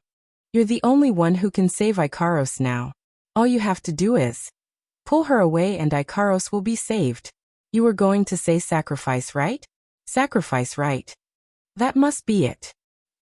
In any case, it's time for you to make your entrance. Why does my appearance have to be set at such an uncomfortable time? Also, what's the meaning of that pause? While Ikaros' situation is still unresolved, Wu Yan and Mikoto's situation is already starting to get rowdy. The girls looked at each other. They looked at Lana, who has turned into an idiot, and then they looked at Ikaros, who has a troubled look on her face. For a moment, the girls didn't know what to do with themselves. In the end, the most courageous and kindest Kaisha-sama stood up. Hey, you. Chuju walked up to Ikaros and Reina with her hands on her hips and a sharp look on her face. Ikaros is very troubled right now. Can you please not make things difficult for her? Reina, who was squeezing Ikaros' body, suddenly stopped and turned around. Her eyes were filled with displeasure. However, when she saw Chuju, who was emitting an oppressive aura, she froze for a moment. Then, the displeasure in her eyes disappeared and was replaced with passion. Feeling Reina's burning gaze, Chuju's body stiffened and a bad premonition rose in her heart. And the facts proved that her ominous premonition was completely correct. So cool. So handsome. So strong. Muttering these words, Lana crossed her arms in front of her chest and abandoned Ikaros without hesitation. She came to Hinajika's side with twinkling little stars in her eyes. Dear sister, can you tell Reina your name? Her delicate body trembled, then trembled again. Her gaze met with Reina's eyes that seemed to want to swallow her whole. Finally, Hinajika couldn't maintain her calm. She took a few steps back, and a drop of cold sweat dripped down her forehead. My name is Chuju. Dear sister Chuju. When Hinajiku retreated, Lana immediately followed, closing in on her. The expression in her eyes constantly changed, until finally, it turned into longing. No, I can't. Lana raised her head and leaped towards Hinajiku. Reina can't hold it in anymore. Wah! Daisy didn't expect Reina to do such a thing. She only had time to let out a miserable cry, before she was pushed to the ground by Reina. You. Reina moaned as she sat on top of Chuju and sniffed around with her little nose. What a nice smell. I can't. Reina is going to eat. What? What are you doing? Being straddled by a woman, Hinajiku couldn't keep her cool. Her face flushed red. NNN. Hinajiku wanted to scold her and stop her, but before she could open her mouth, the scolding in her throat turned into a moan. That's because Reina sucked on Chuju's ear. No. Don't. Ugh. You. That's great. Here. And here. Wait. What are you doing? You. That's. Don't touch. No. Following Hinajika's uncontrollable moans and Reina's excited gasps, the surrounding space was suddenly enveloped in a pink and ambiguous atmosphere.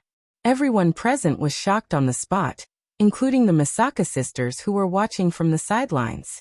Watching Hinajika being toyed with by Reina, the girls couldn't help but gulp, cold sweat dripping down their backs. Among them, Mikoto's situation was the most serious. Even her back was drenched in sweat. Thank God I didn't go up. The girls didn't say anything else. Instead, they glanced at each other and quietly retreated until they were at a safe distance away. Only then did they spread their feet out in unison. They ran away. Looking at the girls who ran away and the blooming lilies in front of him, Wu Yan was silent for a while. He found a place and sat down. How could he not enjoy such a beautiful scene?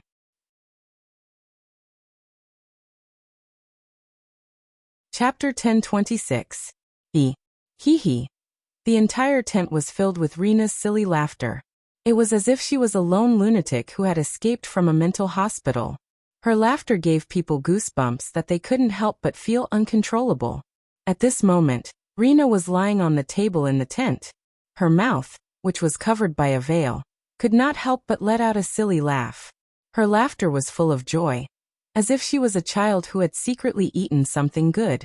Her eyes were blurred, and the blush on her pretty face was directly reflected on the transparent veil.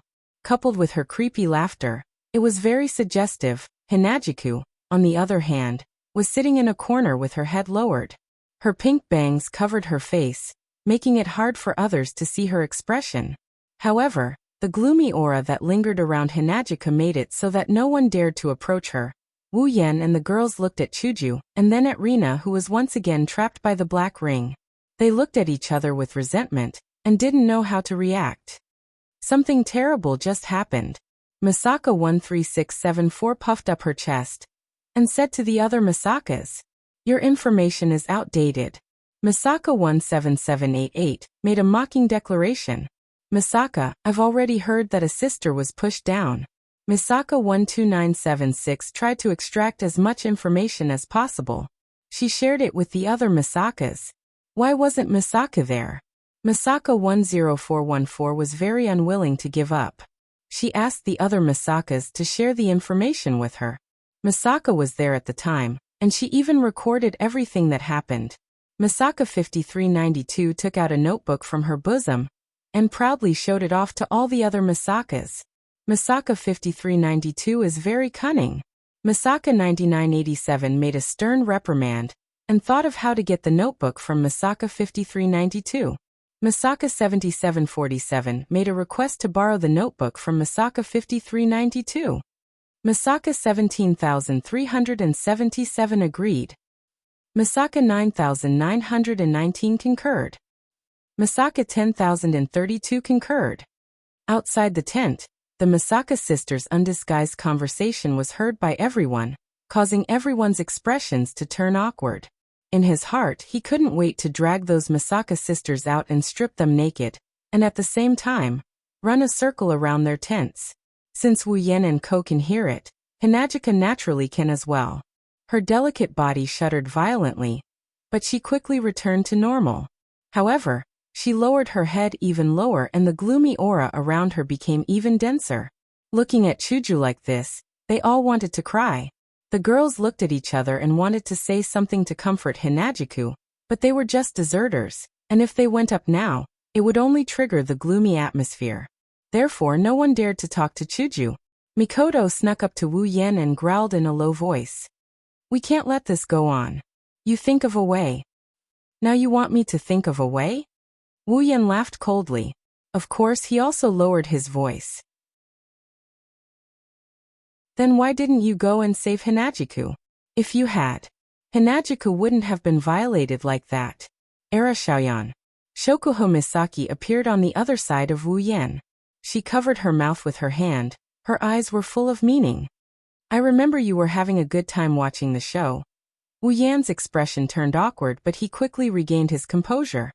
"At least I didn't abandon Chuju. You all ran away one by one. Guys who only know how to find excuses are the worst." Shokuho Misaki scolded. "Besides, Chuju is your woman. Shouldn't you be consoling her?" "I want to." Wu Yan pursed his lips and continued. "I'm just worried that Hinagiku will take it out on me later." "Don't tell me she can't do it, you guys know she can." Mikoto and Shokuho Misaki were speechless. Wu Yan, however, Kurumi spoke up. Era Outsusama. You were the one who brought that guy back. Shouldn't you take responsibility? Stop it. Stop it. Wu Yan waved his hand angrily. I'm already regretting it. Is that so? Shokuho Misaki glanced at Wu Yan. She saw through his thoughts. But why do I feel like you're really happy? Wu Yan froze. After putting some distance between them, Mikoto berated him in a low voice. You're so bad. Hey. Wu Yan sweated. Don't make it sound like it's all my fault, okay? These words caused the girls to explode in unison. This is your fault. I say. Hinajika slowly raised her head and glanced at the crowd with an expressionless face. Can you guys please lower your voices?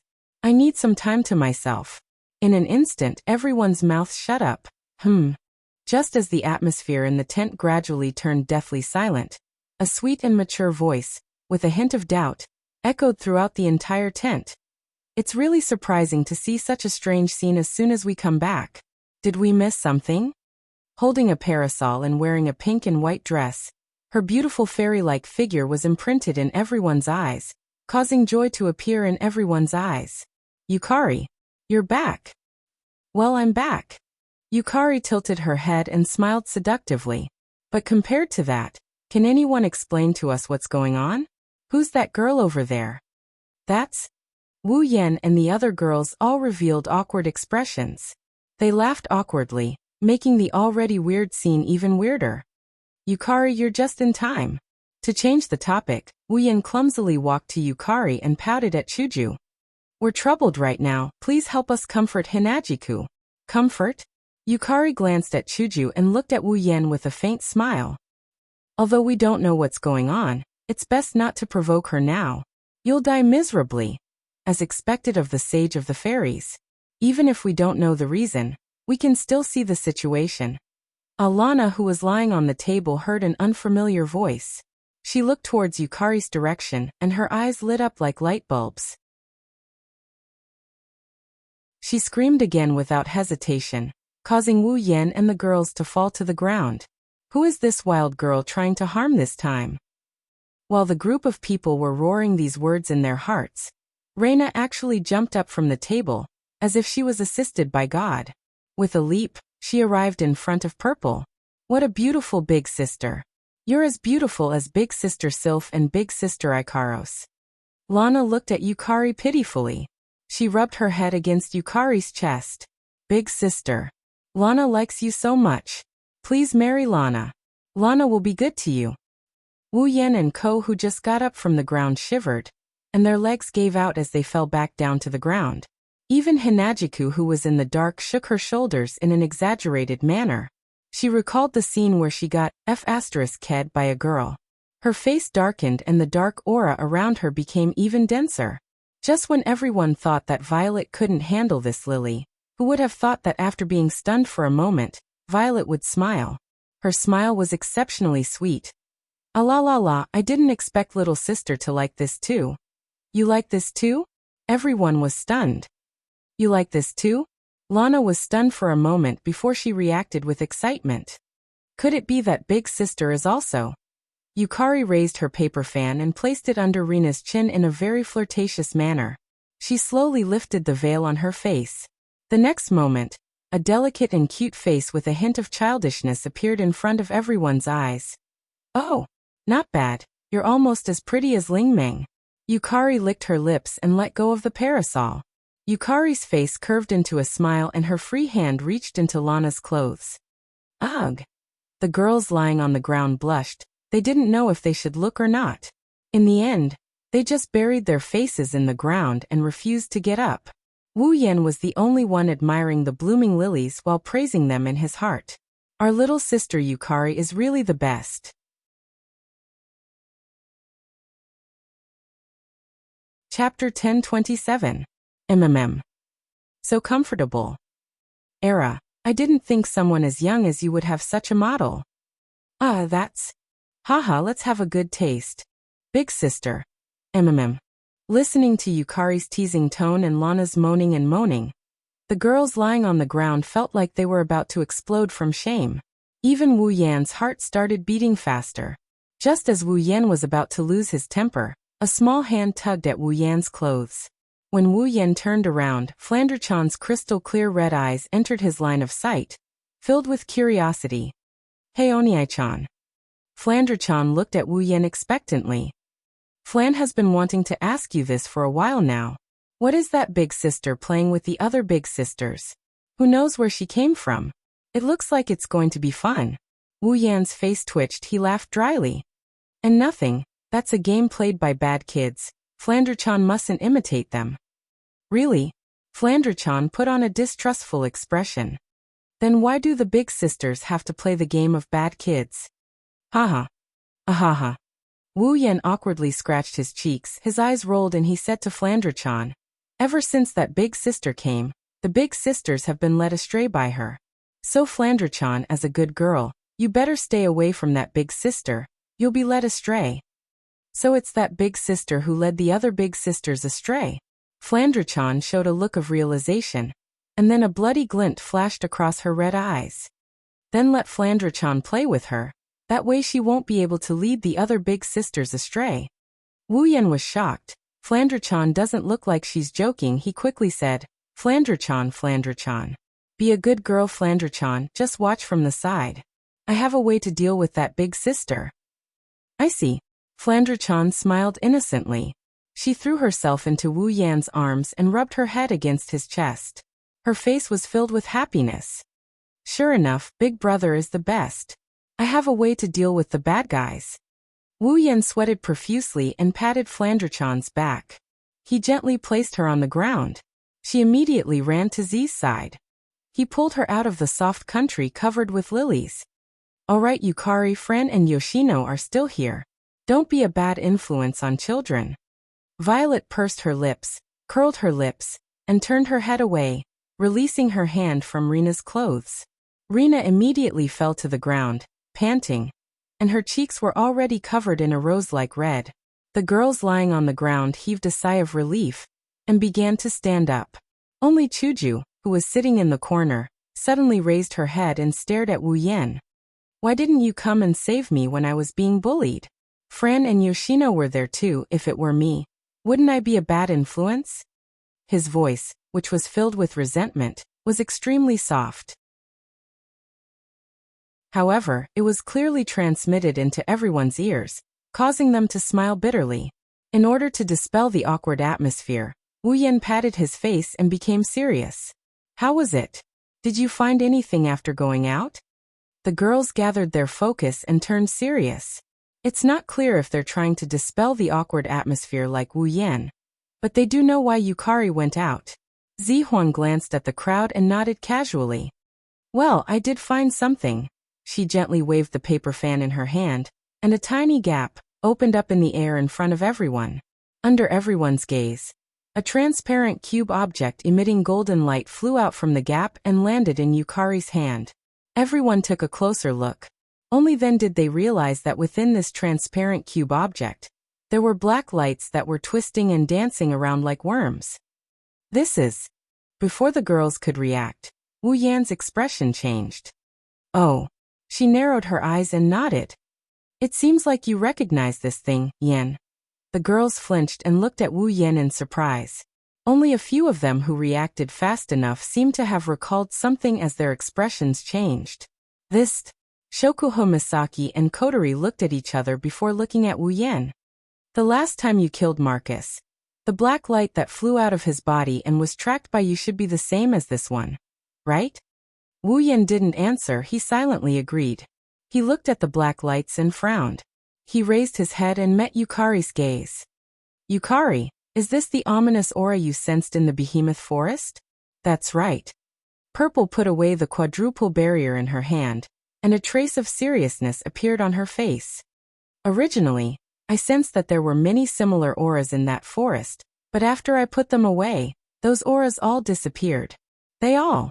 The girls looked at each other. Disappeared? Wu Yan frowned and looked at Yukari.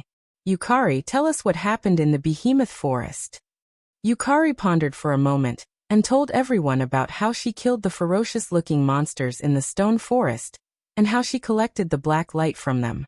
However, she didn't tell them about her encounter with the 5 demigods from Silveria.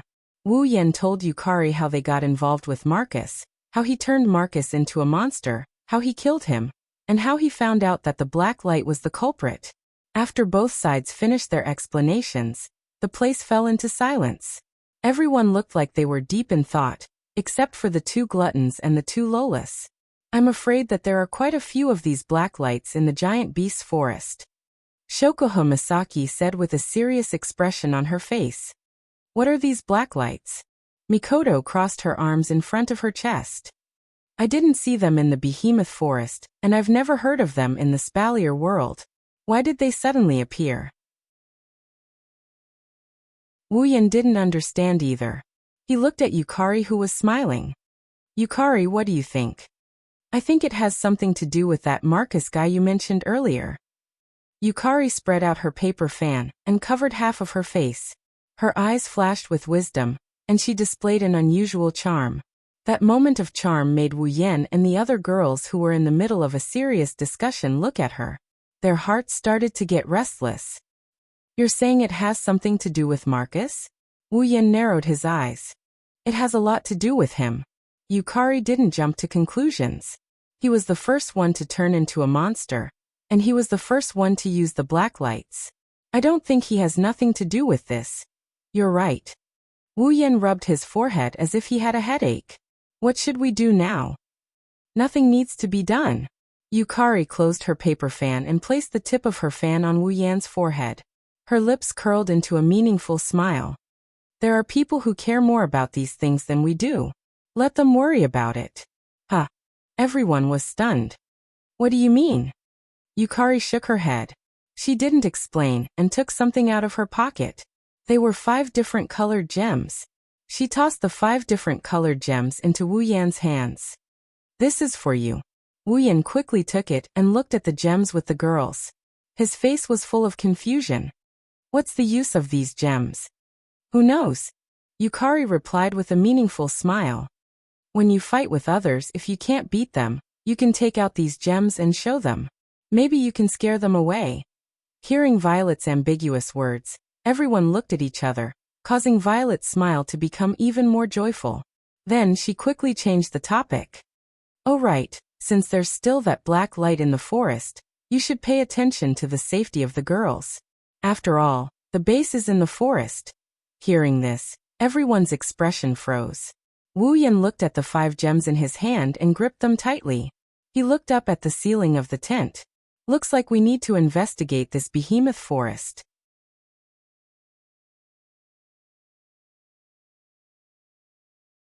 Chapter 1028. Behemoth Forest. In a small corner of the inner circle, there was a team of about 10 people wearing armor and holding weapons. They were fighting against a huge magical beast. To be more precise, this team was beating up the magical beast that they had surrounded in the middle. Currently, the only people who can enter the Behemoth Forest are members of the 3 empires. If others want to enter the Behemoth Forest, they will be blocked by the camp outside the Behemoth Forest. Unless they want to force their way in, or if they are special like Wu Yan's group, they are considered members of the 3 empires. This group of about 10 people is the elite team of the Ailu Empire's Behemoth Forest camp. There is only one reason why they are here. They are here to follow the camp's orders and hunt demonic beasts. But it seems like they are in big trouble. Huh. Amidst the shouts, the 6 warriors in the 10-man team circulated their warrior chi and performed their battle skills. They rushed to the front of the magical beast that was 2 to 3 times larger than them. Without any hesitation, they smashed their warrior chi and battle skills onto the huge magical beast. Aoo! The demonic beast looks like a bear, but it has the head of a lion. The 3-legged magical beast let out a painful howl amidst a series of muffled sounds. Its incomparably scarlet beastly eyes seemed somewhat crazed under the influence of the pain. The 3 feet that were thicker than the head stomped on the ground, and with a loud bang, the ground cracked. At the same time, a swamp made of magic replaced the cracked ground. Quick! Fall back! Seeing this scene, a warrior who seemed to be the leader of this team, who was much older than the others, gave the order. That beast is using magic. Warriors, fall back. Magicians, use this opportunity. Use magic. Obviously, this was not the first time this leader had faced such a situation. His orders were very reasonable. The other members of the team also trusted their leader very much. Therefore, the 6 soldiers who had intended to charge forward immediately retreated without hesitation. Of course, they want to retreat. But the demonic beast that is being beaten up doesn't agree. Aoo! An angry howl echoed in the air, followed by a dense magical wave. The magical swamp on the ground seems to have come alive. At the same time, the magical wave and the magical wave reverberated in the air. The swamp suddenly wriggled. It floated up from the ground and spread out like a black fishing net, covering the retreating warriors one by one. Judging from the magical wave flowing through the swamp, if the 6 warriors are caught in the swamp, then the outcome will be death. The situation is very serious. However, there wasn't the slightest bit of panic on the leader's face. Seeing that the swamp net was about to cover the 6 warriors, he waved his hand forcefully. Release. As soon as he said that, a wave of mana behind the leader flickered wildly, turning into scarlet flames that formed an expanding ring of fire. Under the control of the 3 mages with magic staffs, the ring of fire shot into the swamp net like a cannonball, creating sonic booms. Boom. The black swamp net and the scarlet ring of fire collided. With the 2 as the center, a violent shockwave spread out in all directions. When the shockwave subsided, the black swamp net and the scarlet ring of fire disappeared at the same time. Now is the time. The leader let out a loud shout. Holding the knight's sword in his hand, his body turned into a blur as he flashed in front of the huge magic beast. All of the do-chi in his body was mobilized by him, and surged into the armament in his hand. Immediately after, he chopped down with all his might and chopped at the neck of the magic beast. Poochie! A crisp sound rang out from the intersection between the armaments and the demon's neck. Like a piece of paper being torn apart, red liquid sprayed out. The knight's sword wrapped in combat aura slashed through the neck of the demon. In less than a second, the neck that was thicker than a human's waist was instantly severed. The howling of the magical beast came to an abrupt end. It could no longer be heard. Only the head that was dyed red with blood was left. It fell to the ground with a dull thud in front of its owner's beastly eyes that were still wide open in death. When the head of the demonic beast fell to the ground, the body of the demonic beast slowly fell to the ground. A large amount of blood gushed out from the neck and dyed the ground red. It was a clear indication of the victory and defeat of this battle. We won. Haha. That big guy is finally dead. Boss is so mighty. As expected of the boss. That was a level 8 demonic beast. Just like that, the boss cut off its neck. Looks like when we get back to the camp, we will have something to show off. You guys, none of you are serious. Holding the head of the demonic beast, the leader walked back to the group and laughed.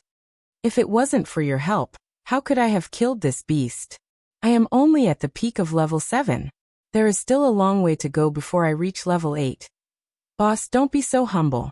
Strength is one thing, intelligence is also very important. One of the members of the group said. That timing, TSK, it was really accurate. If it was a bit slower or a bit faster, we would have to fight for a long time. That's right, that's right. Everyone in the team immediately agreed, praising the leader to the point that he felt a little smug. But that was indeed the case.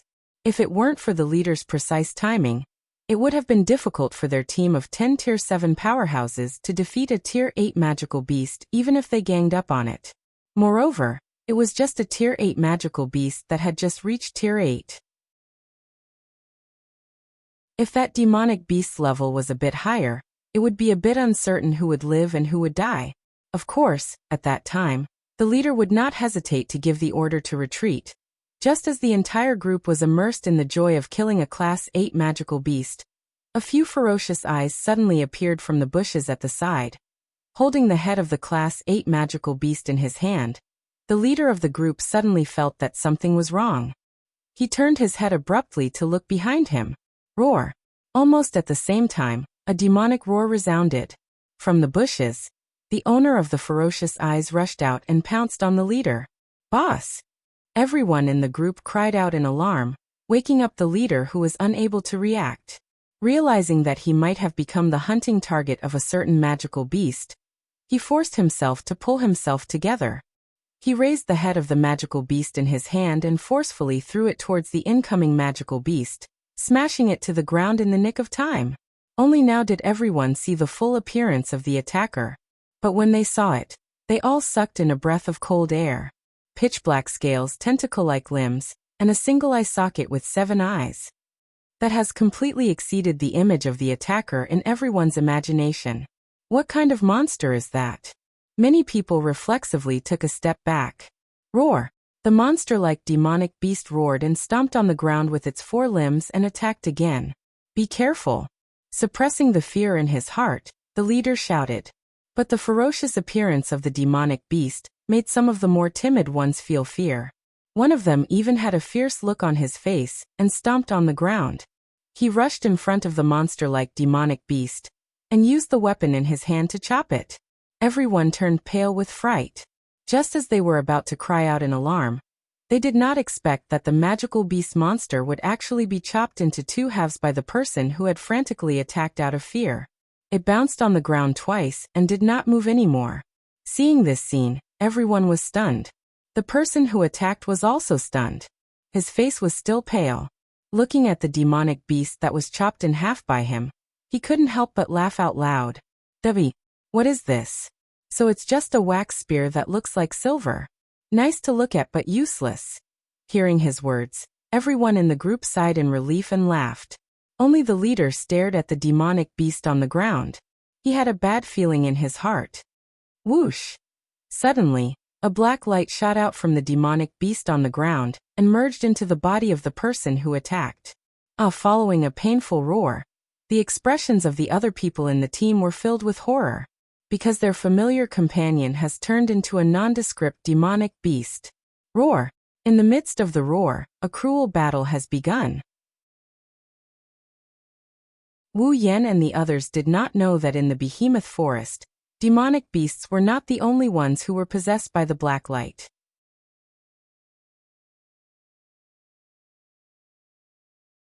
Chapter 1029.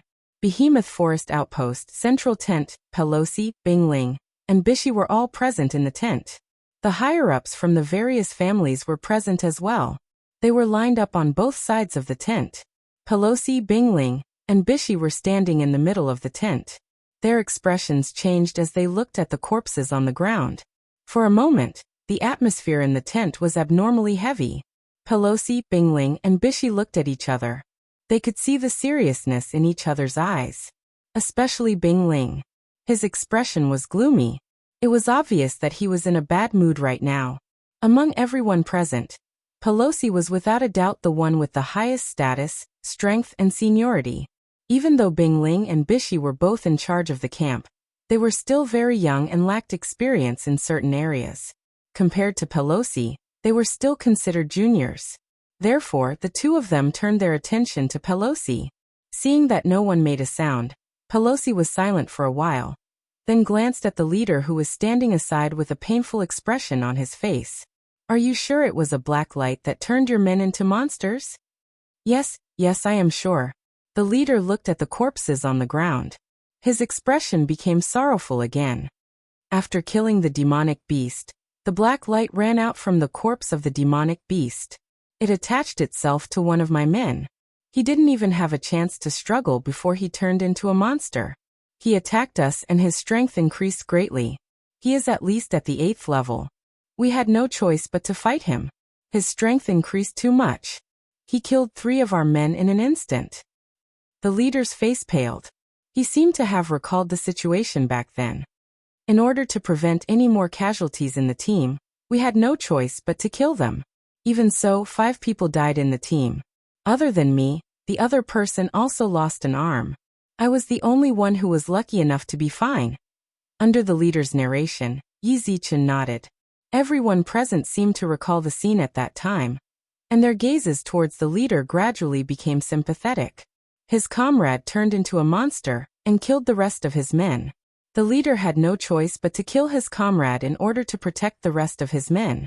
In the end, they were the only ones who survived. They couldn't imagine what happened. If they were in the same situation, they might go crazy. Pelosi sighed and patted the leader's shoulder. He comforted him before asking, "What about the black light?" "What?" After the possessed man died, the black light flew away. That streak of black light flew away. It flew away. Bingling and Bishi frowned. Do you know where it went? The leader smiled bitterly and shook his head. We only know that it flew towards the depths of the behemoth forest. The scene fell into silence once again. Pelosi glanced at the corpses on the ground, his gaze lingering on the corpse that was said to have turned into a monster for the longest time. He muttered to himself for a moment before turning back to look at the ice spirit. Bing Ling, you know the monster and the black light the best. What do you think? What do you think? Hearing this, the ice spirit's face turned ashen for a moment, but it soon turned into a bitter smile. He knows the monster and the black light the best? That's right. After all, Bing Ling's uncle, Marcus, and his brother Bing Mian had both turned into such monsters. I don't know much about it. I only know that the black light can possess a person and turn them into a monster. It also has the ability to raise a person's level. Other than that, I don't know anything else. Bing Ling took a deep breath and narrowed his eyes. However, I think Wu Yan knows more about it than we do. The moment the name Wu Yan was uttered, the tense atmosphere froze. As long as one was in the camp, there was no one who didn't know this person who had once stirred up a storm in the camp.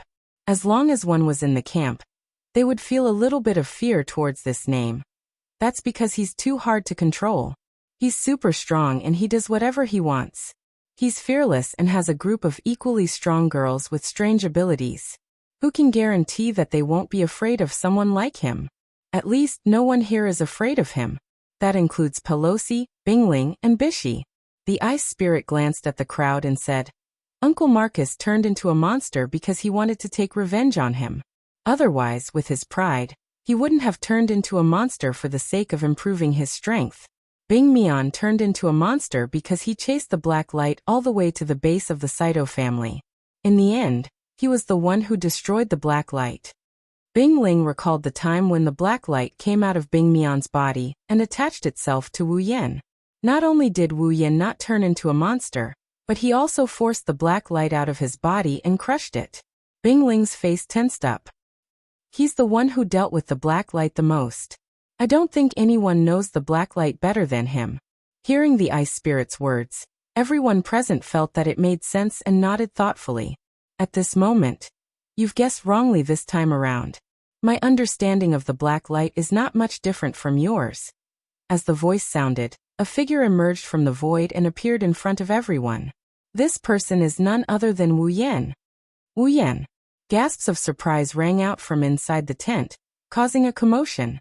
Pelosi, Bing Ling, and Bishi were also shocked. Why are you here? Wu Yan chuckled and glanced at the corpses on the ground. The news that one of the teams in the camp suffered heavy casualties, and the leading captain ran to the tent of the person in charge of the central camp with a pale face, has long spread throughout the entire camp. Not long after, all of you gathered all of the higher-ups in the camp. As long as one is not stupid, one would be able to guess that something must have happened. I'm just curious and came to take a look. Wu Yan looked at Pelosi and the others. But I didn't expect to get something out of my curiosity. Pelosi, Bing Ling, and Bishi looked at each other and smiled wryly. Is Wu Yan really the bane of the camp? Every time something happens in the camp, it has something to do with him. The three people in charge sighed helplessly and they looked at Wu Yan. Then what do you think of it? What else can I think? I told you that I know as much as you do. Wu Yan crossed his arms and looked at Pelosi, Bing Ling, and Bishi. The only thing you can do now is to spread the news. Tell everyone in the camp to be on guard against unknown black lights when they hunt in the giant beast forest. It's best to expand the size of each team to ensure their safety.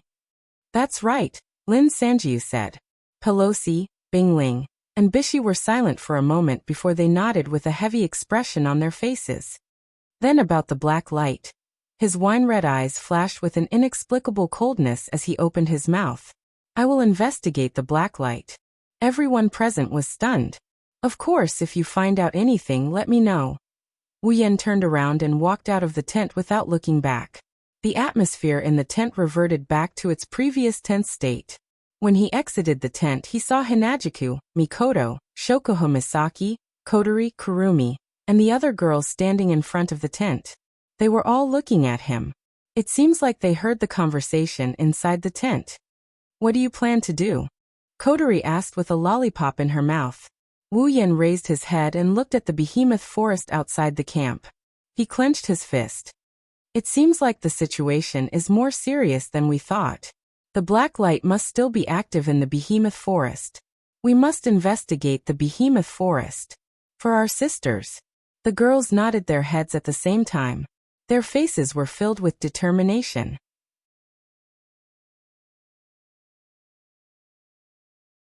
Chapter 1030. Behemoth Forest. If one were to look down from above the behemoth forest, one would find the behemoth forest to be very quiet. There were no strange roars of magic beasts coming from the sky. It was as if they were blocked by those towering trees. The sounds of birds, beasts, and insects also couldn't reach here. Only sometimes, some flying magic beasts would fly over here and make some strange noises. Aside from that, the sky above the behemoth forest is unexpectedly quiet. However, this tranquility was soon dispelled by two sonic booms. In the distant horizon, two slender silhouettes flew through the sky like shooting stars. They arrived above the behemoth forest at an extremely fast speed. Of course, this extremely fast speed is only relative. For the two silhouettes, this speed is neither fast nor slow. It's not that they don't want to go faster, it's just that if they go too fast, it'll affect the investigation of blacklight. Their plump wings supported their masters as they glided through the air. Under the control of their masters, they flew through the air above the behemoth forest bit by bit. From time to time, one or two pink or pure white feathers could be seen falling from their wings into the behemoth forest below. Their casual clothes have been replaced with light armor that is only used in battle. The style is quite revealing. It's very pleasing to the eye. The two angelic girls were flapping their wings as they hovered above the behemoth forest. Their crimson eyes scanned the behemoth forest below them. One could faintly see two sci-fi-like frames fluctuating. Under the influence of their crimson pupils, the two girls' devastatingly beautiful faces appeared somewhat cold and emotionless, as if they were puppets that only knew how to carry out missions. It was very easy for people to feel a sense of sanctity that made them unapproachable. Unfortunately, this sense of sanctity didn't last long. Coo! It sounded like a cute animal's cry. The strange sound came from a pair of pure white wings flapping in blue and white light armor. She has long hair. It came from a girl with two bundles of blonde hair at the end of her hair. If one were to look closely, they would notice the source of the strange sound came from the girl's stomach. For a split second, the girl with short pink hair and pink wings flapping and wearing white light armor, with two small ponytails hanging behind her back, paused for a moment. Although she quickly returned to her original state, the girl's gaze was cast towards the owner of the strange sound. Ew. The frame in her eyes disappeared and the cold expression disappeared. It was replaced by a teary expression. Astria clutched her stomach and whimpered. I'm so hungry. Are you hungry? Ikaros and her crimson eyes disappeared together. Her indigo eyes couldn't help but look at Astria. Her expression but her voice hesitation. Do you want to go back and eat? In the end, Ikaros asked. Astria smiled happily. However, the joy disappeared after a while. She shook her head firmly. I really want to go back for dinner, but we can't go back until we finish what Master ordered us to do. Ikaros raised her eyes and asked softly, Are you all right? I'm fine. I'm fine. Astria clenched her fists to express her conviction. Master won't be angry if we go back now, but Astria doesn't want to see Master disappointed. Ripples appeared in Ikaros's eyes. She pondered for a moment before nodding firmly. Me too. I don't want to see Master disappointed. Then Ikaros-senpai, let's continue. Okay. Ikaros and Astria entered their combat mode and scanned the behemoth forest. Wuyan wanted to investigate the black light in the behemoth forest, but Shokuho Misaki and Kotori stopped him. The reason why they were investigating the black light was because the Misaka sisters' base was in the giant beast forest.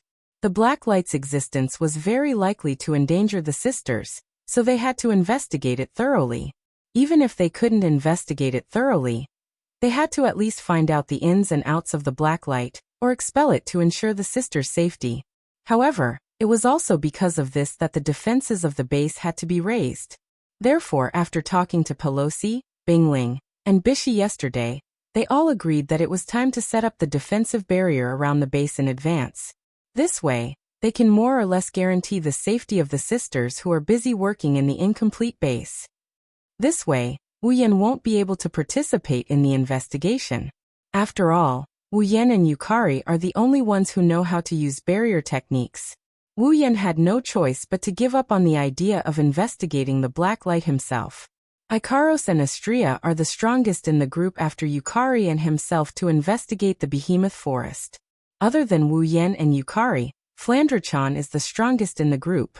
She has the highest level after Yukari. She also has the ability to destroy eyes. Even if Wu Yan goes up against Flandre-chan, he won't be able to defeat her without Ruby Mode. It's the same even if he summons all of his familiars. However, Flandre-chan is strong but her mind is still the same as a child's. It's hard to guarantee that she won't lose her sense of direction if she's sent on an investigation mission. Other than Wu Yan, Yukari, and Flandre-chan, Ikaros and Astrea are the strongest in the group. Ikaros and Astrea are omnipotent angels. They aren't as good at investigating as combat, but they aren't weak either. The two angelic girls have wide-area radars that can scan everything within a certain range. They are the best candidates for the investigation. Of course, Astrea's IQ is her weakness. It's inevitable for her to get into some accidents when she's on a mission. However, with Ikaros accompanying her, she should be fine.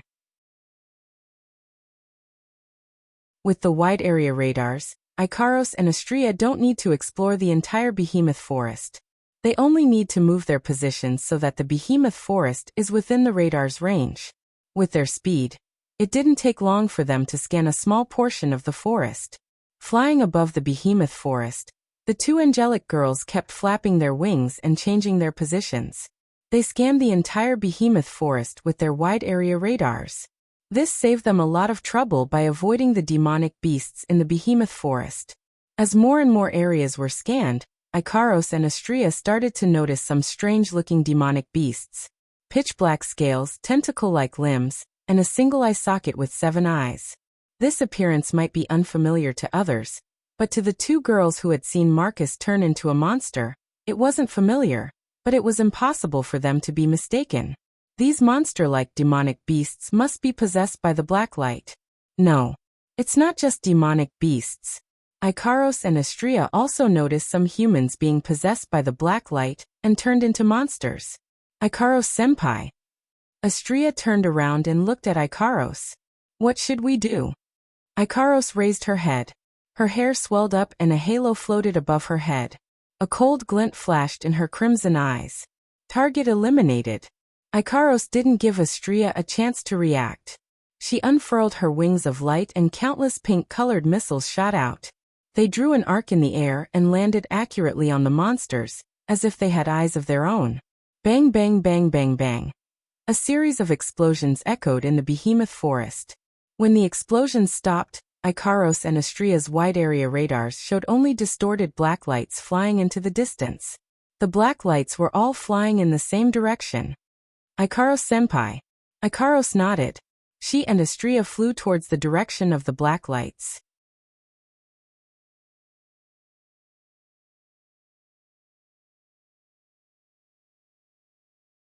Chapter 1031.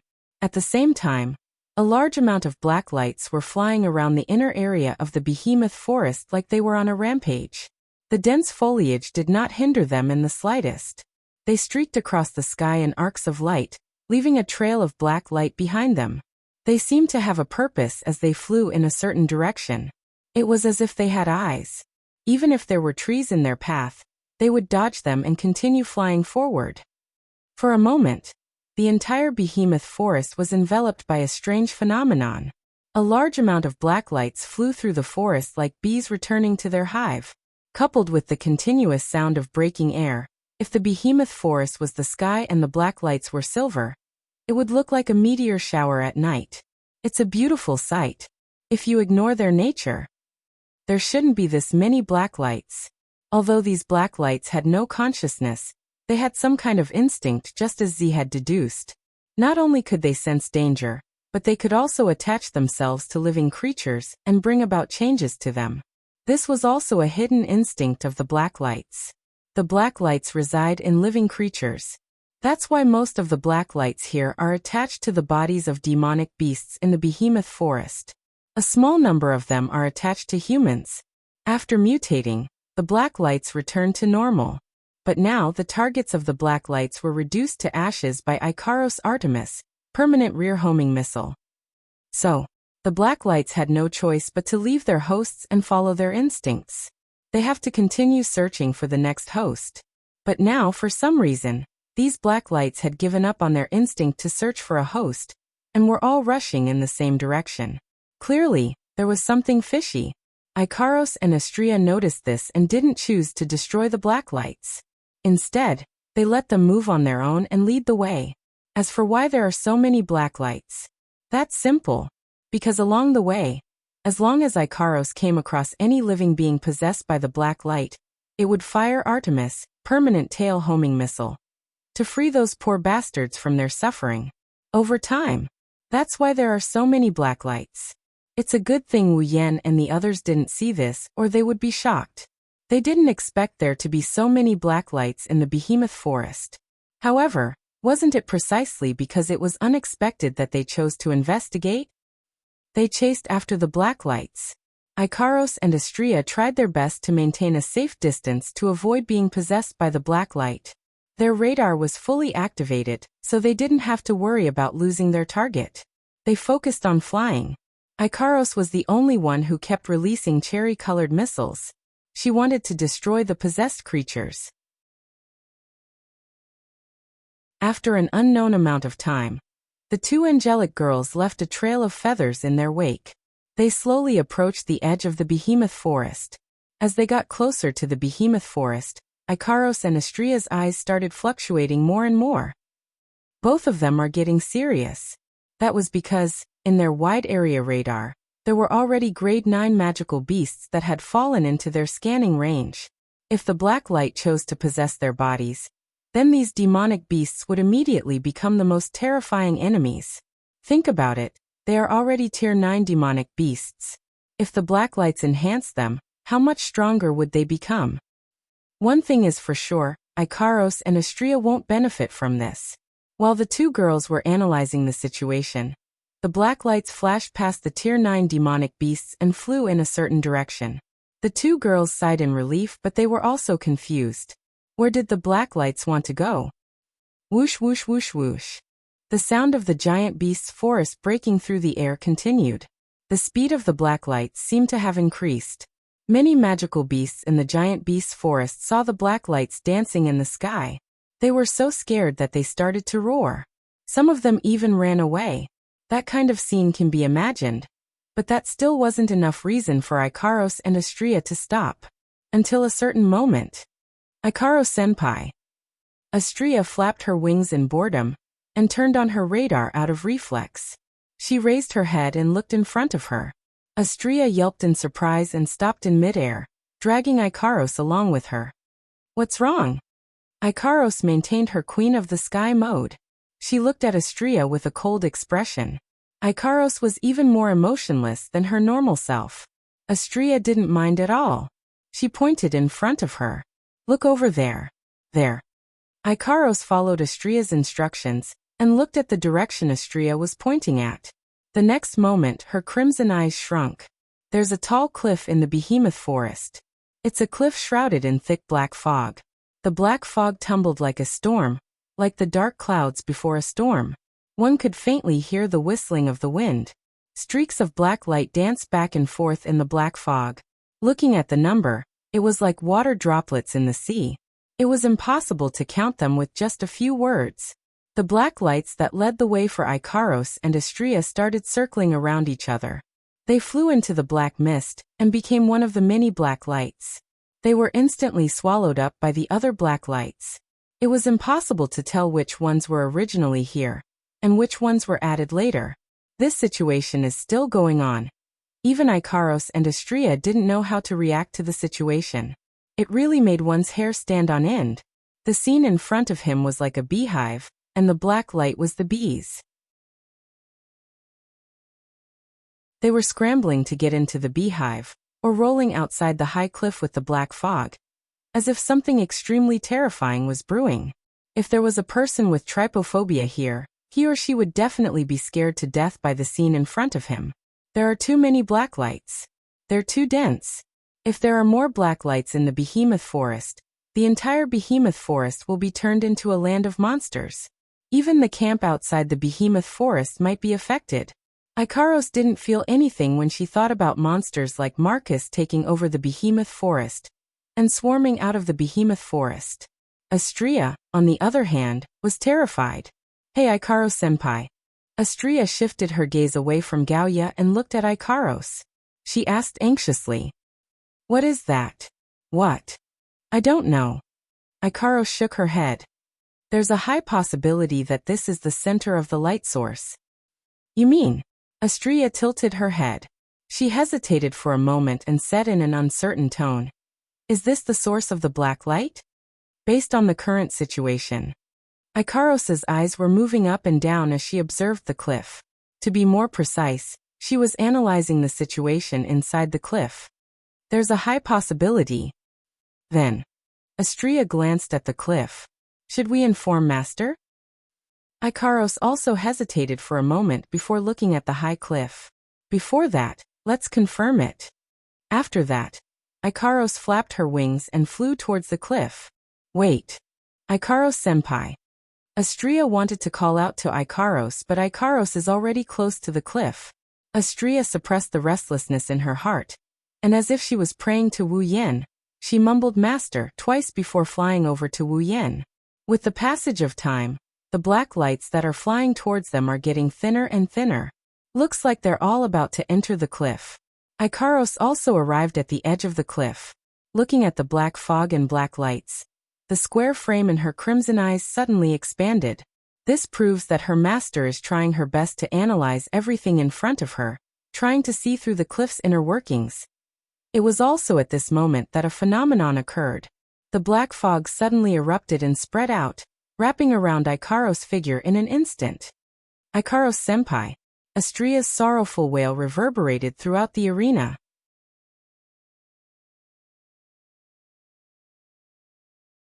Chapter 1032. Ikaros-senpai. Astria panicked when she saw Ikaros being swallowed by the black mist. She flapped her wings and wanted to dash out. But the black mist that swallowed Ikaros suddenly glowed brightly. Astria stopped in her tracks and got a clear view of the situation inside the black mist. Within the steam-like black fog, threads of sparkling light flickered. Upon closer inspection, one would discover that the source of the threads of light was a circular crystal barrier. That's Ikaros' Aegis, absolute defense circle. At the critical moment, Ikaros activated her Aegis, absolute defense circle. As if propping up heaven and earth, Ikaros spread her arms wide.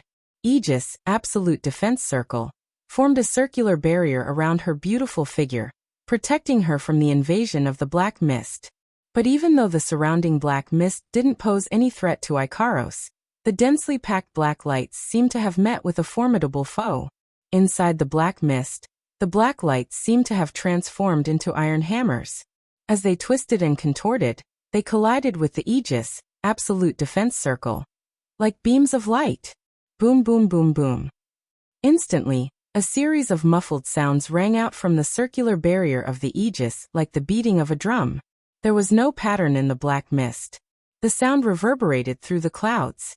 One could tell from the deafening muffled sounds. Just how strong is the black light?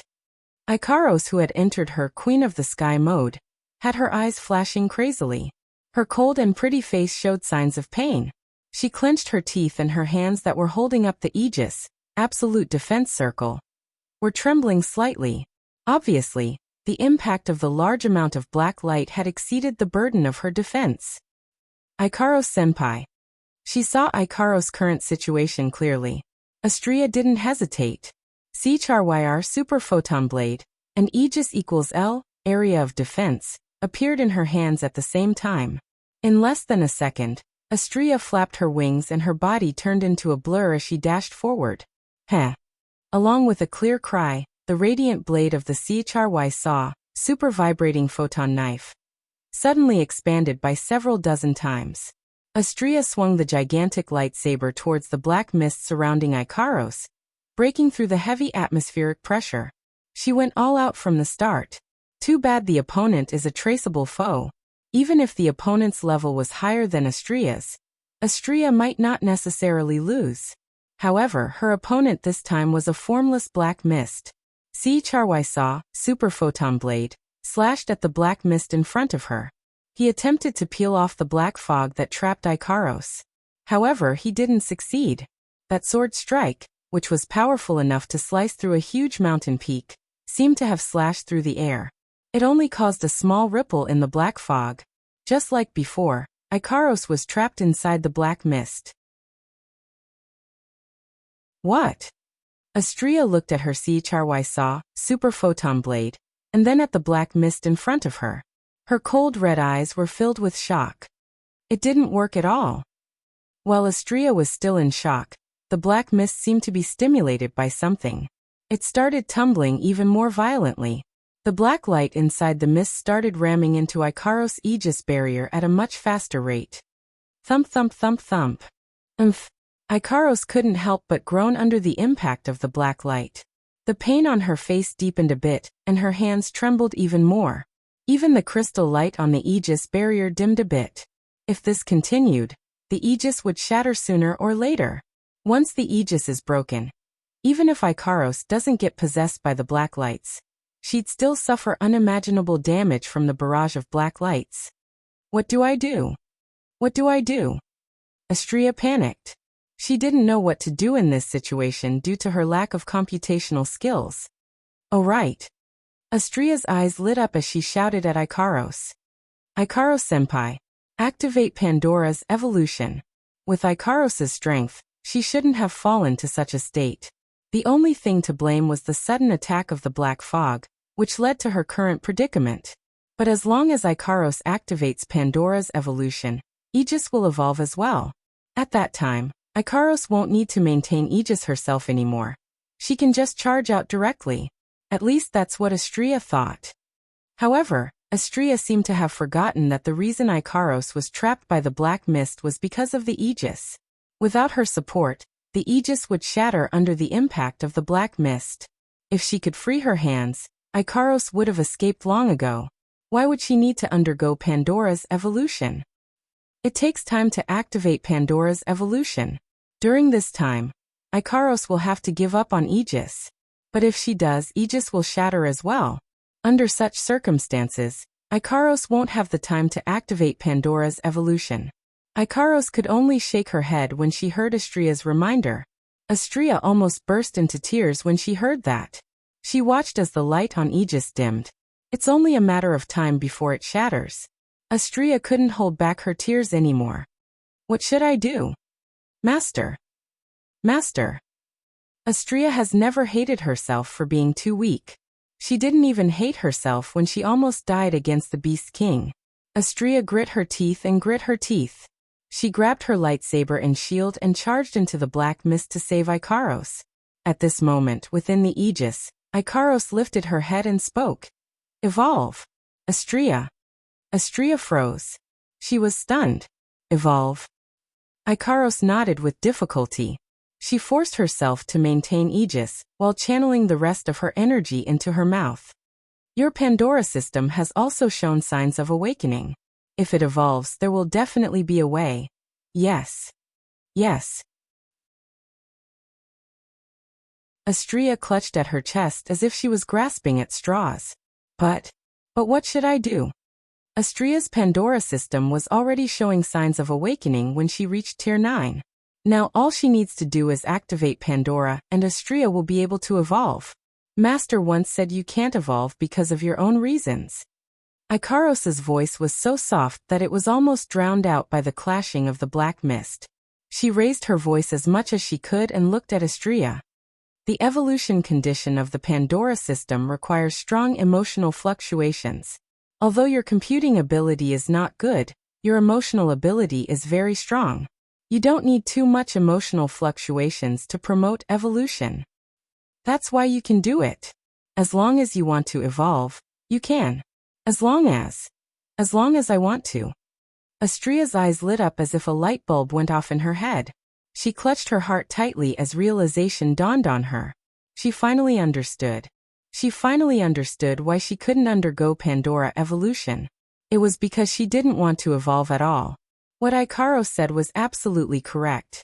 As long as Astrea wants to evolve, Astrea will evolve.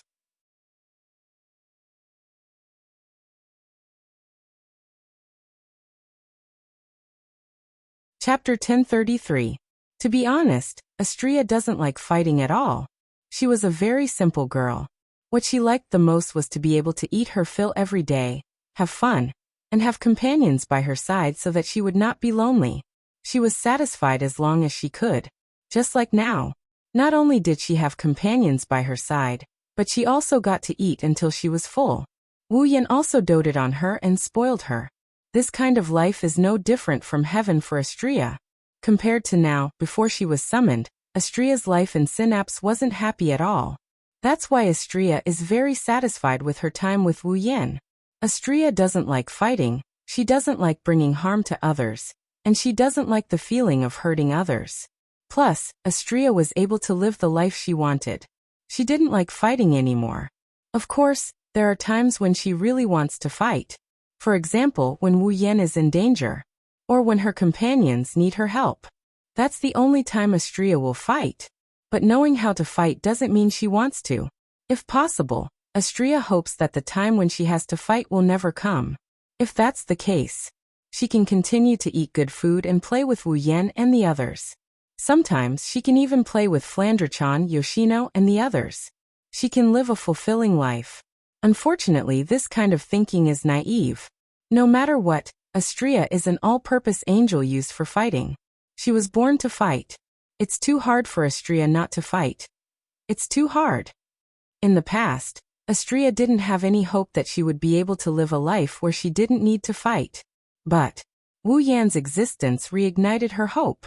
It was because Astrea knew her master. She doesn't like fighting. She wants to be strong. She wants to be strong enough to protect herself and her companions. She wants to survive in this world. She still remembered that her master had once said something like this to her. When I stand at the top of the world, I will protect everyone. When that time comes, I want to find a beautiful and peaceful place to live with everyone. I want to live a happy and peaceful life with everyone. Ever since then, Astrea made up her mind. Before his master stood at the peak, he would use the sword in his hand to eliminate all the obstacles in his path. That's why she can't run away from battle. Until the day when that blissful, joyous, and peaceful life arrived. I will never run away from battle. Astrea raised her head abruptly. Her crimson eyes flashed with blood-red fighting spirit along with the sci-fi frame. At the same time, the pure and innocent girl's determined roar echoed through the sky. In order to live a happy and peaceful life. As the shouts rang out, the world suddenly fell silent. Bzzz. A beam of light shot out from Astrea's body. It turned into a shockwave that blasted towards the sky, towards the ground, and towards the black mist that enveloped Ikaros. Boom. Like a white wind clashing with a black wind, the shockwave and the black mist collided. The space around them started to tremble.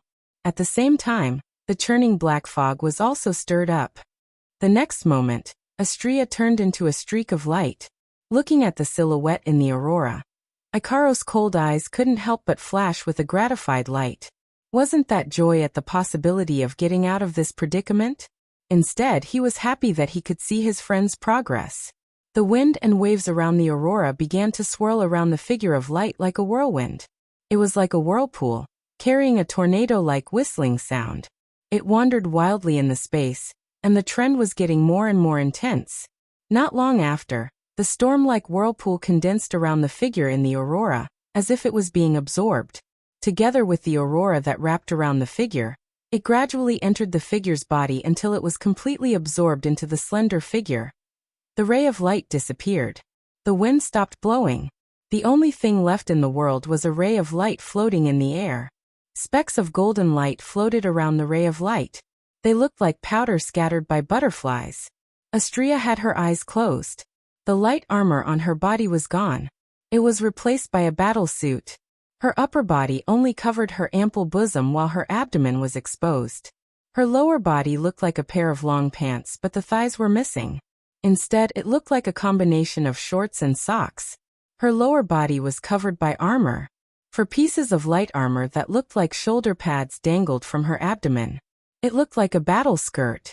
She also had a pair of shoulder pads that looked like wings. She also had hair accessories that looked like a helmet on both sides of her head. The pure white wings seemed to have grown in size. They spread out from Astria's back and split into 3 pairs from the middle.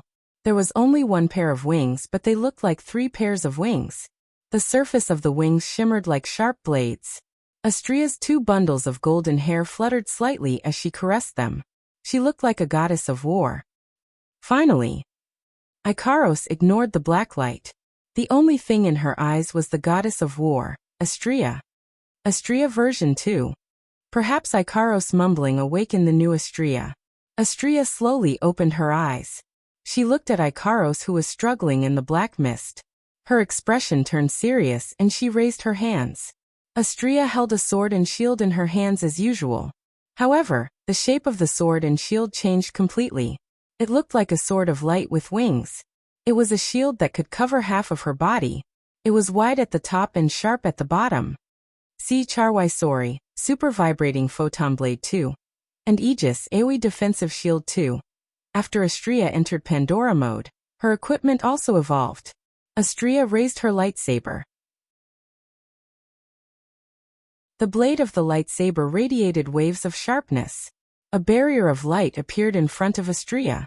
See Charwai Sori, Super Vibrating Photon Blade 2. Fire. The winged lightsaber sliced through the void in front of Astria, drawing an arc of light in the air. Then the lightsabers emitted a buzzing sound as they shot out from the arc of light. The lightsabers landed on the black mist surrounding Ikaros with sonic booms. Bam bam bam bam bam. Like sword-shaped cannonballs, a large number of lightsabers rained down on the black fog. Like crushing dry weeds and smashing rotten wood. The black fog surrounding Ikaros was emptied out by the bombardment of the lightsabers. The black fog surrounding Ikaros was emptied out by the bombardment of the lightsabers. Now is the time. Astria flapped her wings. Specks of light swirled around her wings, and they started growing. Not long after, Astria's pure white wings turned into a pair of light wings with a length of more than 10 meters. Photon swings, multifaceted photon force wings. Safety restriction lifted.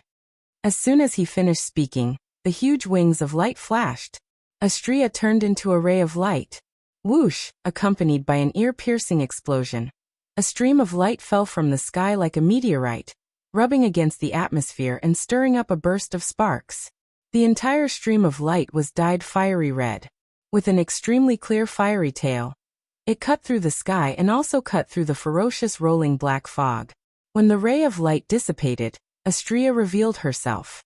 Ikaros was already in Astria's arms.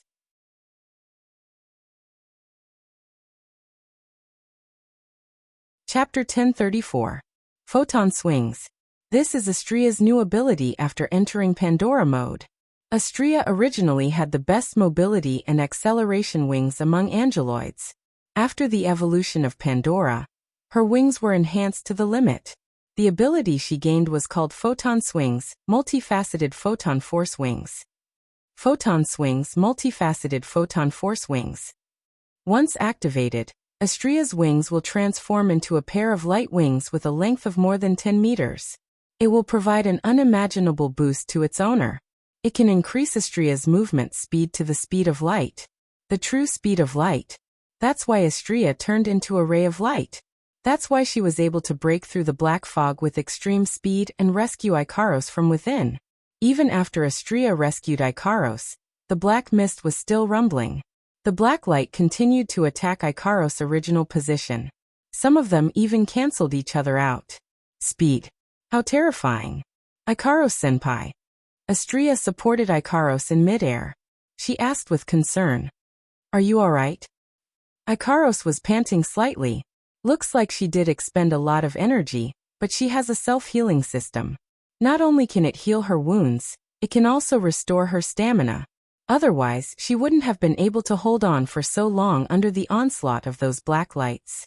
It's not that the black light is too strong. It's just that there are too many of them. Ants can bite an elephant to death. This is probably what they mean by a situation like this. She took another deep breath. She calmed herself down. Ikaros gently pushed Astria's hand away. She looked at Astria, who was in Pandora mode. Her gaze wavered. What if it worked? Ahaha. Even though her appearance has changed, her strength has increased. However, Astria's personality didn't change at all. She heard Ikaros' words. She scratched her head embarrassedly and smiled sheepishly. After all, reality has proven itself. The reason why her Pandora system hadn't been truly activated was because she didn't want to evolve. How could the girls who were racking their brains to help her evolve endure this? She knew the girls wouldn't blame her, but she still felt embarrassed. Ikaros felt the same way. Astria quickly changed the topic. Then Ikaros-senpai, what should we do now?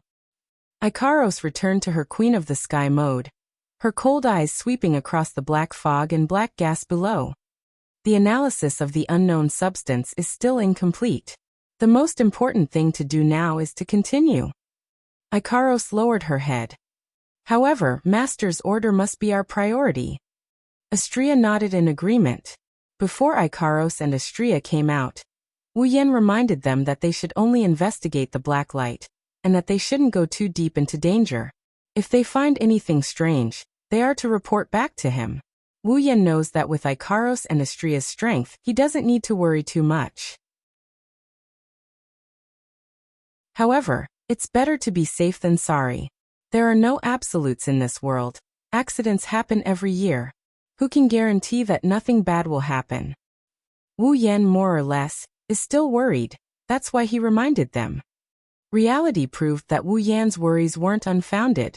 Ikaros was caught in an accident, and it was a very dangerous accident.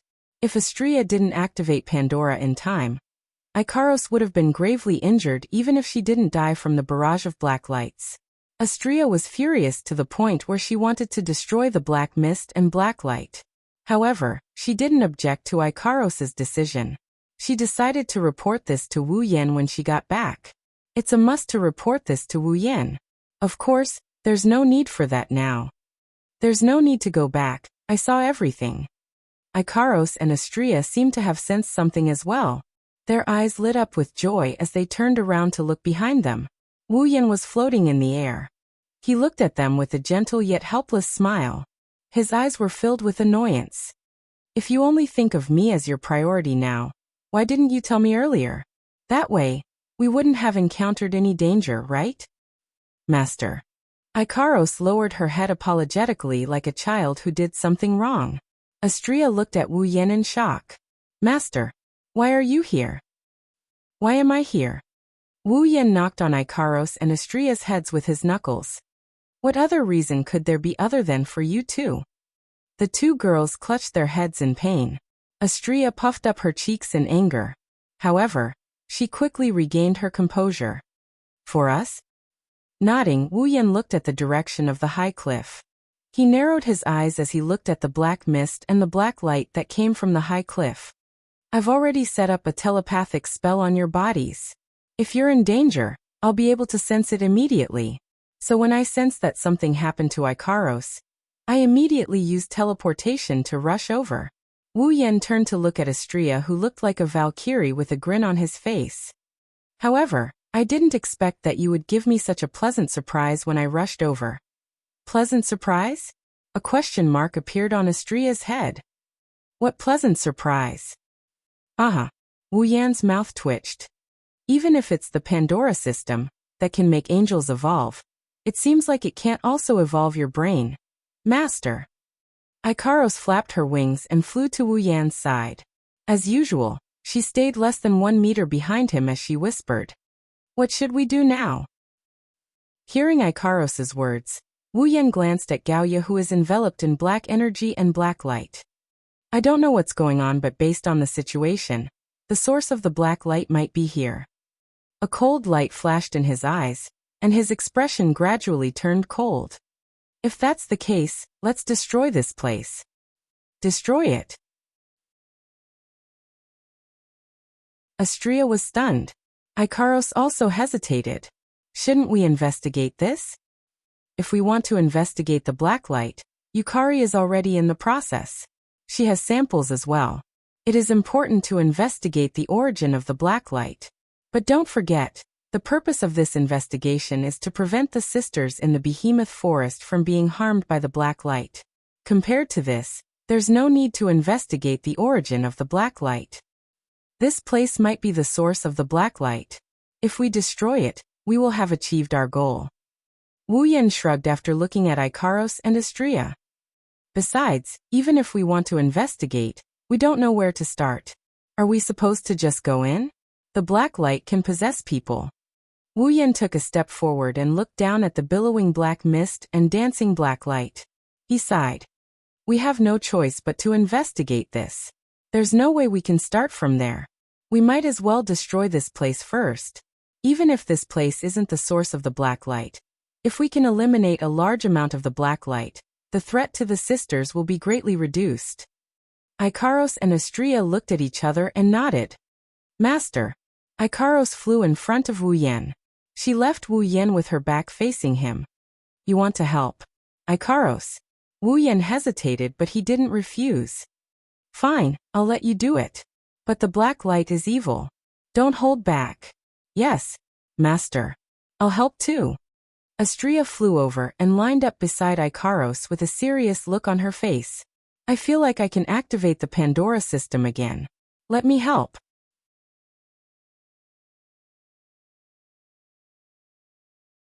Chapter 1035. Activate Pandora again. Wu Yan was shocked. Even Ikaros looked at Astria in surprise after hearing her words. Wu Yan, Ikaros, and Astria didn't know much about Pandora. All they knew was that the Pandora system was a system that Daedalus had installed on the 3 first-generation angels. It had the ability to allow the angels to evolve on their own. However, they didn't know how it would evolve, what level it would reach, what kind of strength it would have, what kind of equipment it would evolve into, and what kind of abilities it would derive. Ikaros now has Pandora mode, and Astria also received Pandora evolution.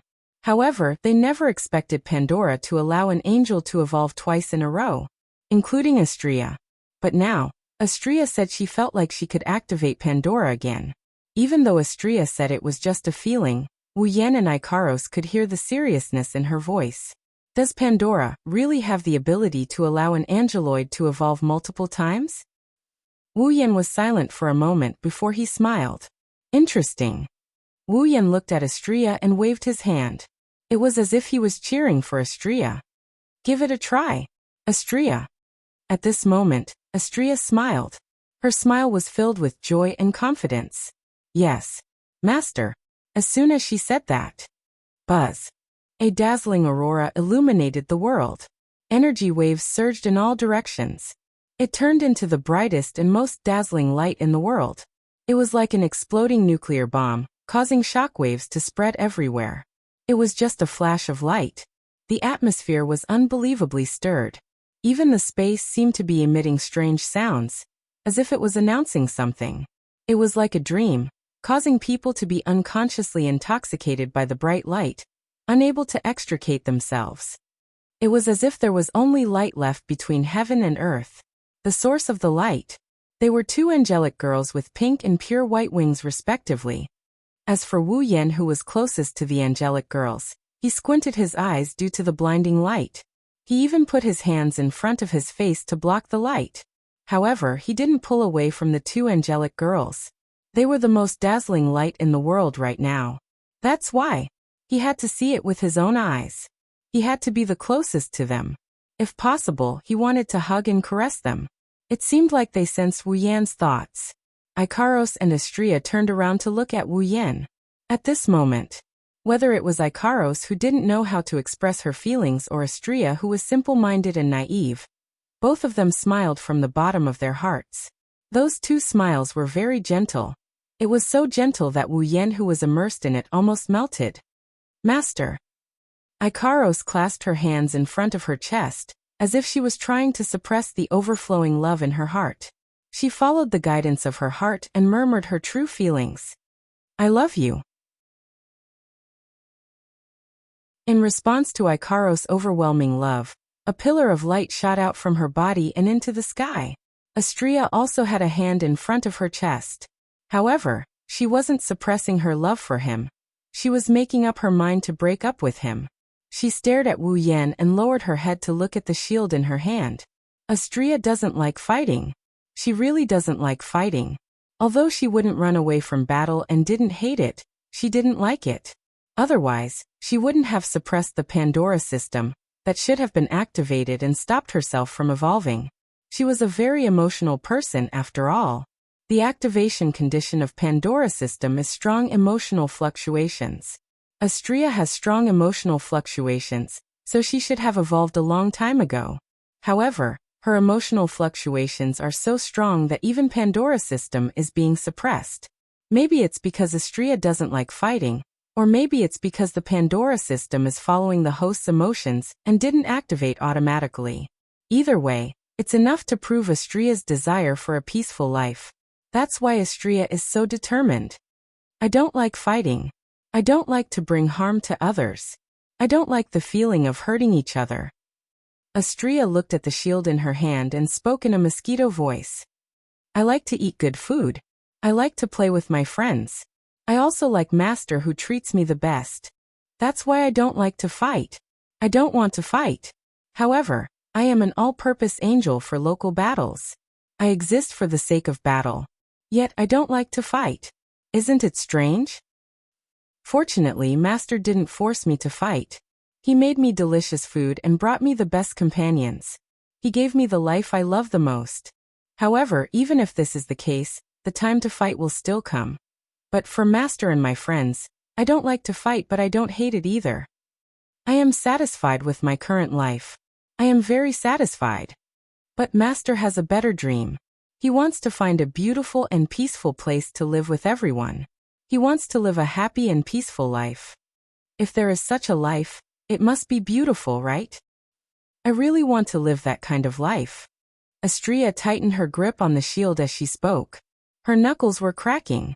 Astrea, on the other hand, kept smiling. Until a certain moment, the smile on her face disappeared and was replaced by a firm expression. That's why I can't run away from battle. I don't want to run away from battle. Only by fighting can I protect Master until he stands at the peak. For the sake of Master and that beautiful life, I have made up my mind. Before Master stands at the peak, use the sword in your hand to remove all the obstacles in Master's path. Astrea swung her hand to the side and tossed her shield away without hesitation. On the other hand, she grabbed her lightsaber with all her might. That's right.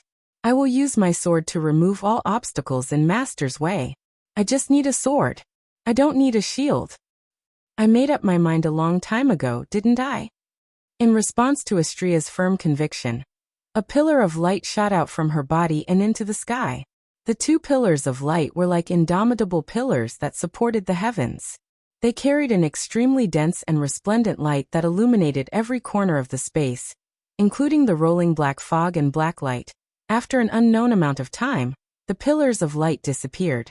Ikaros and Astrea appeared from within the pillar of light. They also appeared in their new forms. Pink light spots were swimming around her body, like the holy light of an angel, moving back and forth. She was wearing a feather coat that started from her chest and extended downwards, like two wings. Coupled with the shorts that only reached her thighs, she was obviously very revealing, but it gave people a feeling of holiness. Two pairs of pink wings, an inverted halo on her head, and two pairs of combined armor that looked like shoulder guards and leg guards separated from her body and floated in the air. Light dots floated around her body, but they were golden in color. They looked like a pure gold rainbow. She also wore a blue princess gown that fluttered in the air. Her abdomen was bare and she wore white armor on both sides. She wore a black outfit that looked like a pair of long gloves from her neck to her arms. Her shoulders were exposed to the air. 3 pairs of pure white wings. 2 bundles of long golden hair that reached her ankles were fixed to the right side of her head by a headdress. The ends of her hair fluttered in the wind along with the hem of her dress. Ikaros and Astrea entered Pandora mode at the same time.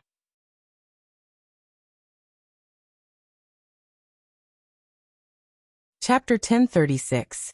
Looking at Ikaros and Astrea, who entered Pandora mode with pink wings and white wings respectively, Wu Yan fell into a daze. Even when the world returned to normal and only the rumbling of the black mist could be heard, he still hasn't recovered from his daze. There's no other reason, he just found them too beautiful. Too beautiful. Wu Yan already saw Ikaros in Pandora mode once, but after such a long time, he still couldn't help but be captivated by her beauty. Her purity, elegance, beauty, and purity were constantly captivating his heart. He couldn't help but lose himself. If Ikaros Pandora mode made Wu Yan lose himself, then Astrea's second evolution of Pandora mode really shook Wu Yan's heart. All this while, Astrea's image in Wu Yan's mind is a naive, innocent, playful, and carefree little girl. Even though she's an excellent fighter, her personality still made everyone in the group treat her like a little sister. They subconsciously wanted to take care of her to the best of their ability. But now Astrea. Her blue dress swayed slightly. Her blonde hair was tied into two ponytails on the right side of her head, due to a hair accessory. It looked like a split ponytail. It's a small change, but it covered up Astrea's naive and romantic personality. She became shrewd and valiant. Astrea's light armor was gone.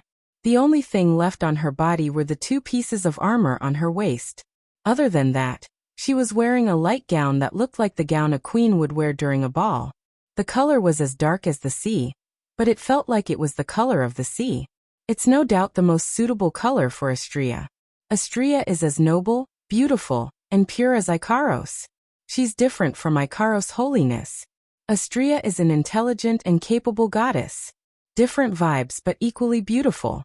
The two angelic girls are the only ones left in this world. They had already become the only thing in this world. Even the black fog that covered the sky and the sun was unable to cover their radiance. At least, that's what Wu Yan thought. Of course, if he saw this scene, if he thought the two angelic girls were only beautiful, he would be sorely mistaken. Wu Yan, who was immersed in the beauty of the two girls, didn't notice Astrea was holding a great sword in her hand. In terms of size, it was comparable to 10 incenses, the last sword. A giant sword of light that was more than 10 meters long. She's holding the great sword by its hilt. Astrea could feel the purplish golden light flowing on the blade of the sword. His current strength had already far exceeded his normal state. No. Compared to the first time he activated Pandora, he was several times stronger than when he hadn't abandoned his shield. This was a transcendental power that was completely given up on the absolute defense in exchange for. She tightened her grip. She couldn't even hold a tenth of the sword hilt with both hands. Astrea's confidence increased when she felt her strength. She felt that even if she were to cut open the heavens and the earth, she would still be able to do it. This is, without a doubt, an illusion. However, even though splitting the sky and the earth was a bit exaggerated, if he were to split that high cliff, Astrea slowly turned her gaze downward. She saw the howling black mist and dancing black lights. She narrowed her eyes and raised her sword with all her might. Ha! Astrea pulled the gigantic lightsaber behind her back and swung it at the bottom half of the cliff where the black fog was billowing. Clang between heaven and earth. A sharp and clear whistling sound reverberated, shaking all directions. The sharp light sword slashed through the space below, breaking through the atmosphere, like a sharp sword light, flashing by. When the great sword ray landed, the area went silent for 2 to 3 seconds. Around the cliff, the black mist and black light continued to move. It was as if they were mocking Astrea for overestimating herself. They were mocking Astrea for not being able to pull any punches with her earlier attack. If the black mist and black light really had the ability to express their emotions in the form of mockery, then what replaced their mockery in the previous moment would only be utter shock and despair. The rolling black fog, the dancing black light, at a certain moment, paused for a split second. Phew. A gentle breeze blew across the cliff. It didn't stir up the black fog or black light. It was like the straw that broke the camel's back. Then the cliff split open. The part of the cliff that was parallel to the ground suddenly trembled and split open neatly. The entire cliff was cut open. Any part of the cliff that was filled with black fog and black light was separated from the ground and tilted towards the ground. With a loud bang, the cliff fell down with great momentum. Unfortunately, before the cliff could fall, Astrea started swinging her greatsword at the cliff. She unleashed one sword ray after another. The entire area was filled with her sword dance. Without the slightest suspense, Gaoya, who was falling to the ground, was simply chopped into countless pieces under the continuous slashes of the giant sword, smashing to the ground like falling stones. It seemed that until this time, the black fog and black light seemed to have reacted, and violent fluctuations began to appear. Artemis II, permanent rear-end missile 2. Suddenly, the halo above Ikaros's head expanded several times. It expanded to the same height as her slender shoulders. Ikaros opened her cold eyes. Her 2 pairs of 4 pink wings seemed to have transformed into a pair of pink wings of light, slowly unfurling behind her back. In the next second, the sky above the giant beast forest was filled with pink streams of light. As they rose and fell, they streaked across the sky and landed on the cliff that had been cut into countless pieces, and was still wrapped in black fog and black light. Bang bang bang bang bang. Deafening explosions rang out one after another, and the frequency of the explosions was dozens of times higher than when the fireworks were shot during the ceremony. The sky was replaced by fire and smoke. This is really... Wu Yan, who was standing behind Ikaros and Astrea, was speechless when he saw the sky filled with flames and explosions. Of the 2 angels beside him, one has unparalleled destructive power and AoE abilities. The other has insane speed and close-range combat abilities. They are the best candidates for both one-on-one and group battles. Daedalus was indeed the most powerful and greatest scientist in Synapse to be able to create 2 angels like this. There was no one else like him. He looked at Ikaros and Astrea in the sky and he chuckled helplessly, but at the same time, he also chuckled to himself. Well, if I have the chance to visit Heavenly Item, I should thank Daedalus properly. Master. Ikaros and Astrea flapped their wings and flew back to Wu Yan's side. Is this good enough? Yes. And then just destroy it. Wu Yan nodded and he smiled at Ikaros and Astrea. Thanks for your hard work. Ikaros flinched and lowered her head, obviously embarrassed by Wu Yan's praise. Astrea nodded her head and proudly put her hands on her hips. What do you think? Amazing, right? Oh. Wu Yan raised an eyebrow. He started messing with Astrea's hair that was tied to the right side of her head with a single ponytail that looked like a pair of wings. I thought that after the second evolution, you would have matured quite a bit. But now, it seems that only your appearance has changed. Your personality is still unflattering. Wah! Astrea frantically tried to block Wu Yan's hand that is ruffling her hair. She started dancing around in a frenzy. Stop it! You idiot! How dare you resist? Master. Master is the idiot. Idiot, idiot. Oh. Not only did you resist, you even talked back. Let's see if I don't teach you a lesson tonight. Tea tonight. Astrea's face turned red. Master. Pervert. Blinking her eyes, Ikaros tilted her head as she watched Wu Yan and Astrea messing around with each other. She looked at them enviously. Kaboom. It was also at this moment that a violent explosion suddenly resounded from within the flames that filled the sky. When Wu Yan, Ikaros, and Astrea looked up, they saw a sea of black mist covering the sky and the earth. The black mist roiled around them like a tidal wave, enveloping them completely. You're tuning in to the Li Mei's Sword of Destiny YouTube channel. We're so grateful for your support, and don't forget to subscribe to join us on this incredible journey through captivating stories. Your generosity through donations truly makes a world of difference, as it's the primary source of revenue that allows me to expand and enhance this channel for you. Thank you from the bottom of my heart for being a part of this adventure.